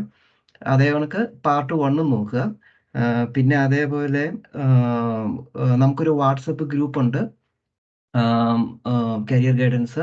അതിൻ്റെ അകത്ത് ആവശ്യമുള്ളവർക്ക് അവരവരുടെ റിക്വയർമെന്റ്സ് പോസ്റ്റ് ചെയ്യാം. ഇപ്പൊ ജോലിക്ക് വേണമെന്നുണ്ടെങ്കിൽ അതിൻ്റെ അകത്ത് പോസ്റ്റ് ചെയ്യാം. ജോലിയെക്കുറിച്ചുള്ള ഇൻഫർമേഷനോ റെഫറൻസോ ഒക്കെ പോസ്റ്റ് ചെയ്യാം. അതിൻ്റെ മെയിൻ ഉദ്ദേശം എന്ന് പറഞ്ഞാൽ നമ്മളിങ്ങനെ ആൾക്കാരെ ഹെൽപ്പ് ചെയ്യുക, ആൾക്കാർക്ക് കമ്മ്യൂണിക്കേറ്റ് ചെയ്യുക, എല്ലാവരും അറിയിക്കുക എന്നുള്ള ഒരു ഉദ്ദേശത്തിലാണ് ആ ഒരു വാട്സപ്പ് ഗ്രൂപ്പ് ക്രിയേറ്റ് ചെയ്തേക്കുന്നത്. അപ്പോൾ അത് മാക്സിമം യൂട്ടിലൈസ് ചെയ്യുക. പിന്നെ ലിങ്ക്ഡിൻ യൂസ് ചെയ്യുക. അതേപോലെ നമ്മൾ ഇതുവരെ കൂടുതൽ കേൾക്കാത്ത 1-2 പോയിന്റ് ഒന്നും കൂടെ ഒന്ന് പറയാൻ ഞാൻ ഉദ്ദേശിക്കുകയാണ്. ഒന്ന്, ഷെറിൻ പറഞ്ഞ ഒരു കൾച്ചറൽ ബ്രിഡ്ജ്, അത് ഒരു ട്രൂ പോയിന്റ് ആണ്. കാരണം നമ്മൾ ഒത്തിരി സ്ഥലത്തു നിന്ന് അത് കേൾക്കാത്ത ഒരു പോയിന്റ് ആണ് ഈ കൾച്ചറൽ അപ്പിയറൻസും കൾച്ചറൽ ബ്രിഡ്ജും. അത് നമ്മളൊരാളെ ഇന്റർവ്യൂ ചെയ്യുമ്പോൾ ഒരാൾ ടൈമിന് വന്നില്ല എന്നുണ്ടെങ്കിൽ നമ്മൾ അന്നേരം തന്നെ അത് നോട്ട് ചെയ്യും. അപ്പൊ അത് ആരാണെന്നുണ്ടെങ്കിൽ നമ്മൾ അന്നേരം അതൊരു ഒരു റിജക്ഷന്റെ ഒരു പോസിബിലിറ്റി ആവാം. പിന്നെ അതേ കണക്ക് KTPയെ കുറിച്ച് റോഷൻ പറഞ്ഞത്, അതും ഒരു കൂടുതൽ പേര് കേൾക്കാത്ത ഒരു പരിപാടിയാണ്. KTP എന്നും പറഞ്ഞൊരു പരിപാടിയുണ്ട്, നോളജ് ട്രാൻസ്ഫർ പ്രോഗ്രാം എന്നങ്ങാണ്ടാണ് പറയുന്നത്. അത് ഒരു എംപ്ലോയറും ഒരു യൂണിവേഴ്സിറ്റിയായിട്ട് ബന്ധപ്പെട്ട് ചെയ്യുന്ന ഒരു പരിപാടിയാണ്. അത് കുറച്ച് പേർക്കൊക്കെ യൂസ് ചെയ്യാം. അങ്ങനെയുള്ള പരിപാടിയുണ്ട്. ഇതൊക്കെ ഇനി കേൾക്കുന്നവർക്ക് ഈ റെക്കോർഡ്, നമ്മുടെ ഈ വീഡിയോ പിന്നെ റെഫർ ചെയ്യുന്നവർക്ക് വേണ്ടിയിട്ട് പറഞ്ഞതാണ്. എല്ലാവരുടെയും പ്രസന്റേഷൻ ഒത്തിരി യൂസ്ഫുൾ ആയിട്ടുള്ള കാര്യങ്ങൾ പറഞ്ഞു. എല്ലാവരും പറഞ്ഞ എല്ലാം ഒത്തിരി പ്രയോജനമുള്ള കാര്യങ്ങളാണ്. ഓക്കെ സിറിയൊക്കെ. ഓക്കെ ടെൽസൺ ചേട്ടാ, ആർക്കെങ്കിലും എന്തെങ്കിലും ക്വസ്റ്റ്യൻസ് ഉണ്ടെന്നുണ്ടെങ്കിൽ ഒന്നെങ്കിൽ കൈ റേസ് ചെയ്യുക, അല്ലെങ്കിൽ ചോദിക്കാട്ടോ. ഇനി സിറിയക്ക് ഇനി മോസ്റ്റ്ലി കുറെ പേർക്കൊക്കെ ഇനി ജോലി കിട്ടാനുണ്ടെന്നുള്ളത് ഒരു സത്യം തന്നെയാണ്, മനസ്സിലായില്ലേ? അപ്പം മൊത്തത്തിൽ ഇപ്പം ഞാൻ കുറെ പേർക്ക് കിട്ടിയിട്ടുണ്ട്, കുറെ പേർക്ക് കിട്ടാത്തതുകൊണ്ട് ചിലരുടെയൊക്കെ എൻ്റെ ഓർമ്മയിൽ നിന്നും പോയിട്ടുണ്ട്. ഒന്ന് ഇതൊക്കെ ഒന്ന് കോർഡിനേറ്റ് ചെയ്യാൻ വേണ്ടിയിട്ട് ഈ ജോലി ഇപ്പൊ അറ്റൻഡ് ചെയ്യുന്ന 28 പേരുണ്ടായിരുന്നു, ഇപ്പൊ 21 പേരുണ്ട്. ഇവരിൽ ആർക്കെങ്കിലും ഒക്കെ 30 പേരെത്തിയായിരുന്നു. അല്ല, അവർക്കൊക്കെ ആർക്കെങ്കിലും അറിയാൻ പറ്റുമല്ലോ ഇന്നാൾക്ക് ജോലി കിട്ടിയിട്ടില്ല. അതൊന്ന്. പിന്നെ ഞാൻ മെയിൻ ഗ്രൂപ്പിൽ ഞാൻ ഏതായാലും ഇടുന്നുണ്ട്, ഇനി ജോലി കിട്ടാനുള്ള ആൾക്കാരുടെ CV ഒന്ന് കിട്ടുകയാണെങ്കിൽ നമുക്ക് കുറച്ചും കൂടി, അതായത് സീനിയേഴ്സിനെയും കൂടി കൂട്ടിയിട്ട്, ഇപ്പൊ റെഫറൽ ആണ് മെയിൻ ആയിട്ട് കണ്ടത്, മനസ്സിലായില്ലേ? അപ്പം അത് ഇപ്പൊ ജോലി കിട്ടാനുള്ളവരല്ലല്ലോ ചെയ്യേണ്ടത്. അത് ചെയ്യേണ്ടത് എക്സ്പീരിയൻസ്ഡ് ആയിട്ടുള്ള, സീനിയർ ആയിട്ടുള്ള, ഒരുപാട് ഇൻഫ്ലുവൻസസ് ഒക്കെ ഉള്ള ഒരുപാട് ആൾക്കാർ നമ്മുടെ ഇടയിലുണ്ടല്ലോ. അവർ കൂടിയിട്ട് ഇൻവോൾവ് ചെയ്യിക്കാൻ വേണ്ടിയിട്ടാണത്. കാരണം അപ്പോൾ അതുകൊണ്ട് CV കിട്ടാൻ വേണ്ടിയിട്ട്, അല്ലെങ്കിൽ ആ ലിസ്റ്റ് കിട്ടാൻ വേണ്ടിയിട്ട് ഒരു എഫർട്ട് നമ്മൾ ഇപ്പോൾ ഈ അറ്റൻഡീസിൻ്റെ ഭാഗത്തുനിന്ന് ഉണ്ടാവണം. അതാണ് ഒരു റിക്വസ്റ്റ് ഉള്ളത്. അതേപോലെ സാബു, നമുക്കൊരു എല്ലാവരും വർക്ക് ചെയ്യുന്ന ഒരു ലിസ്റ്റ്, ആൾക്കാരുടെ കമ്പനിയും ആൾക്കാരുടെ ഏത് പൊസിഷൻ ആണെന്ന് ഒരു ലിസ്റ്റ് ഉണ്ടാക്കിയാൽ കിട്ടുന്നവരുടെ ഇൻഫർമേഷൻ വെച്ചോണ്ട് നമുക്കത് യൂസ് ചെയ്യാൻ പറ്റിയേക്കാം. അത് ജോലിയുടെ തിരക്കുകൊണ്ട് പകുതി വഴിയിൽ നിർത്തിയൊക്കെയാണ്. അത് ഞാൻ അധികം നമ്മുടെ ലിസ്റ്റിൽ തന്നെ ലിങ്ക്ഡിനിൽ നിന്നാണ് ഞാൻ അധികം എടുത്തേക്കുന്നത് പലരുടെയും. അത് മുഴുവനായിട്ടില്ല, അത് കുറച്ച് സമയം എടുക്കുമെന്ന് തോന്നുന്നു. ഏതായാലും ചെയ്യണോ അത്. പിന്നെ അതുപോലെ തന്നെ ഇതിനകത്ത് പുതിയ ഒരുപാട് പേര് ജോലി കിട്ടിയ ആൾക്കാർ നമ്മുടെ ഇടയിൽ ഉണ്ടായി. ഞാൻ പറഞ്ഞല്ലോ 45ഓളം പേരുണ്ട് അതിനകത്ത്. സ്ട്രക്ചർ എഞ്ചിനീയേഴ്സും ഉണ്ട്, അതുപോലെ തന്നെ രാഹുൽ, ഇവിടെ പലരൊക്കെ അറ്റൻഡ് ചെയ്യുന്നുണ്ട് ഇതിൻ്റെ അകത്ത്. അവരൊക്കെ നമുക്ക് ഇതിൻ്റെ അകത്ത് അവരുടെ പ്രസൻറ്റേഷൻ ഉൾപ്പെടുത്താതെ പോയിട്ടുണ്ട്. അതിൽ ക്ഷമിക്കണം, ആരെയും അവോയ്ഡ് ചെയ്തിട്ടുള്ളതല്ല. സമയപരിധി കൊണ്ടും പിന്നെ നിങ്ങൾക്ക് കൂടുതൽ ഡ്യൂട്ടീസ് വേറെ തരുന്നതായിരിക്കും, അതുകൊണ്ട് നിങ്ങൾ ഒഴിവാക്കിയതൊന്നുമല്ല. പലരും ഉണ്ട്. ഇപ്പം കീർത്തന ഉണ്ടായിരുന്നു, അതുപോലെ തന്നെ ന്യൂകാസിൽ ഇന്ന് 1-2 പേരുണ്ട്. അപ്പം അതുകൊണ്ട് ചിലരെയൊക്കെ വിട്ടുപോയത് ക്ഷമിക്കുക. പിന്നെ എന്തെങ്കിലും പ്രത്യേകിച്ച് ആരുടെയെങ്കിലും ക്വസ്റ്റ്യൻസ് ആർക്കെങ്കിലും ആഡ് ചെയ്യാൻ എന്തെങ്കിലും ഉണ്ടോ? പിന്നെ ഉള്ളത് സീനിയേഴ്സ് പോസ്റ്റ് ചെയ്യുക. സീനിയേഴ്സിന് അറിയാം, അതായത് അവരുടെ ഡിപ്പാർട്ട്മെന്റിലും അവരുടെ ഓഫീസുകളിലൊക്കെ ഉള്ള ഈ റിക്വയർമെന്റ് ഒന്ന് പോസ്റ്റ് ചെയ്താലും നന്നായിരിക്കും. കാരണം അപ്പോൾ അറിയുമല്ലോ, മറ്റുള്ളവരൊന്ന് അറിയാൻ വേണ്ടിയിട്ട്. ഇപ്പം ബേസിക്കലി ജോസേട്ടൻ അതങ്ങനെ ഒരുപാട് പോസ്റ്റ് ചെയ്തിട്ടുണ്ട് പലപ്പോഴായിട്ടൊക്കെ ആയിട്ട്. അത് ഒരു നല്ലൊരു കാര്യമാണ് ചെയ്യുന്നത്. അതുപോലെ മാക്സിമം ഈ സമയത്ത് പ്രത്യേകിച്ച് ഇപ്പോൾ വളരെ ക്രൂഷ്യലാണ് ഈ വിസ പ്രോസസ്സിങ്ങും, ഈ ത്രെഷോൾഡ് സാലറി, അതുപോലെ തന്നെ പുതിയ എന്താ പറയുക ഗവൺമെൻറ്റിൻ്റെ ഈ പുതിയ പോളിസികളൊക്കെ വരുമ്പോഴേ കുറച്ച് ടഫാണ് അവർക്ക്. ഇപ്പോൾ കിട്ടുന്നതും കുറച്ച് ടഫ് തന്നെയാണ്. കിട്ടിയവർ കിട്ടി, ലക്കുണ്ട്, അവരുടെ കഴിവുണ്ട്, അവരുടെ എഫർട്ടുണ്ട്, എല്ലാം ഉണ്ട്. പക്ഷെ ഇനി അങ്ങോട്ട് വരുമ്പോൾ ഈ എഫർട്ടും കപ്പാസിറ്റിയും അതുപോലെ തന്നെ ലക്കൊക്കെ ഉണ്ടായാലും ചില ഫാക്ടേഴ്സ് ഉണ്ട് ഇതിനെ പ്രിവെൻറ്റ് ചെയ്യുന്നത്. ഇപ്പം 37,000 ത്രെഷോൾഡ് സാലറിയൊക്കെ എത്തിച്ച് അല്ലെങ്കിൽ വിസ കിട്ടുള്ളൂ എന്ന് പറയുന്നത് കുറച്ച് കഷ്ടം തന്നെയാണ്. അതുകൊണ്ട് മാക്സിമം ഹെൽപ്പ് കുട്ടികൾക്ക്, ജോബ് സീക്കേഴ്സിന് ആവശ്യമാണ് അവർക്ക്. നമ്മുടെ വാട്സപ്പ് ഗ്രൂപ്പ് മാക്സിമം യൂസ് ചെയ്ത് അതിൻ്റെ അകത്ത് ചോദിക്കുക. അത് എനിക്ക് സാബുവിനെ മെയിൻലി ബുദ്ധിമുട്ട് ചെയ്യുക. അതൊരിക്കലും ഞാൻ പറഞ്ഞ കാറ്റഗറി 4ലേക്ക് ഒരുത്തരും തള്ളിവിടരുതെന്നാണ് ആഗ്രഹം. കാരണം നാട്ടിലേക്ക് അവർക്ക് വിസക്ക് തീരാറാകുമ്പോൾ നാട്ടിലേക്ക് തിരിച്ചു പോകേണ്ട ഒരു അവസ്ഥ വരുമ്പോൾ എനിക്കത് ആലോചിക്കാൻ പോലും വയ്യ. അതിലേക്ക് പോകാതിരിക്കാൻ വേണ്ടിയിട്ടാണ് സീനിയേഴ്സിൻ്റെ ഹെൽപ്പ് അത്യാവശ്യമായിരിക്കും, എക്സ്പീരിയൻസ്ഡ് ആയിട്ടുള്ള സീനിയേഴ്സിൻ്റെ. അതുപോലെ തന്നെ അതിന് അവരുടെ ഒരു contribution to find the job, അവരുടെ കാരണം ഈ റെഫറൽ വളരെയധികം പ്രയോജനം ചെയ്യുന്നുള്ള കാര്യത്തിൽ സംശയമില്ല. അത് കാരണം നമുക്ക് ആ ജോബ് അവരെ പഠിപ്പിച്ചു കൊടുക്കാൻ, അതായത് ആ ജോബ് സ്പെക്ക് അറിയാമല്ലോ, നമുക്ക് ആ പ്രൊജക്റ്റ് നമുക്കറിയാം റെഫറൽ ചെയ്യുമ്പോൾ. അപ്പം അതിൻ്റെ കുറേ കാര്യങ്ങൾ ഇവർക്ക് പറഞ്ഞു കൊടുത്തു കഴിഞ്ഞ് കഴിഞ്ഞിട്ടുണ്ടെങ്കിൽ അവർ ആ ഇൻ്റർവ്യൂവിന് വന്നിരുന്ന് ഇതങ്ങോട്ട് ഡെലിവർ ചെയ്താൽ റിക്രൂട്ടിംഗ് മാനേജർക്ക് അതൊരു ഇംപ്രഷൻ ഉണ്ടാക്കും, ജോലിയും കിട്ടും. അതൊക്കെ വളരെ കൃത്യമായ കാര്യങ്ങളാണ്, സ്ട്രൈറ്റ് ആയിട്ട് കിടക്കുന്ന കാര്യങ്ങളാണ് അതെല്ലാം. അഖില ചേച്ചിക്ക് എന്തോ പറയാനുണ്ടെന്ന് തോന്നുന്നു, ആൻസർ ചെയ്തായിരുന്നു. ഉണ്ട്. ഹായ്, എനിക്കൊരു പോയിന്റ് പറയാനുള്ളതെന്ന് വെച്ച് കഴിഞ്ഞാൽ റഫറൽ ഡെഫിനറ്റ്ലി ഭയങ്കര ഹെൽപ്ഫുൾ ആണ്. ഞാൻ മെക്ലാരൻ ജോയിൻ ചെയ്ത് കുറച്ച് കഴിഞ്ഞപ്പോഴാണ് എൻ്റെ ബ്രദർ ഇവിടെ പഠിക്കാനായിട്ട് വന്നത്. ലാസ്റ്റ് സെപ്റ്റംബറിലാണ് ബ്രദർ പഠിക്കാൻ വന്നത്. ബ്രദറിന് 20 hours അവിടെ മെക്ലാരനിൽ തന്നെ ജോലി കിട്ടി.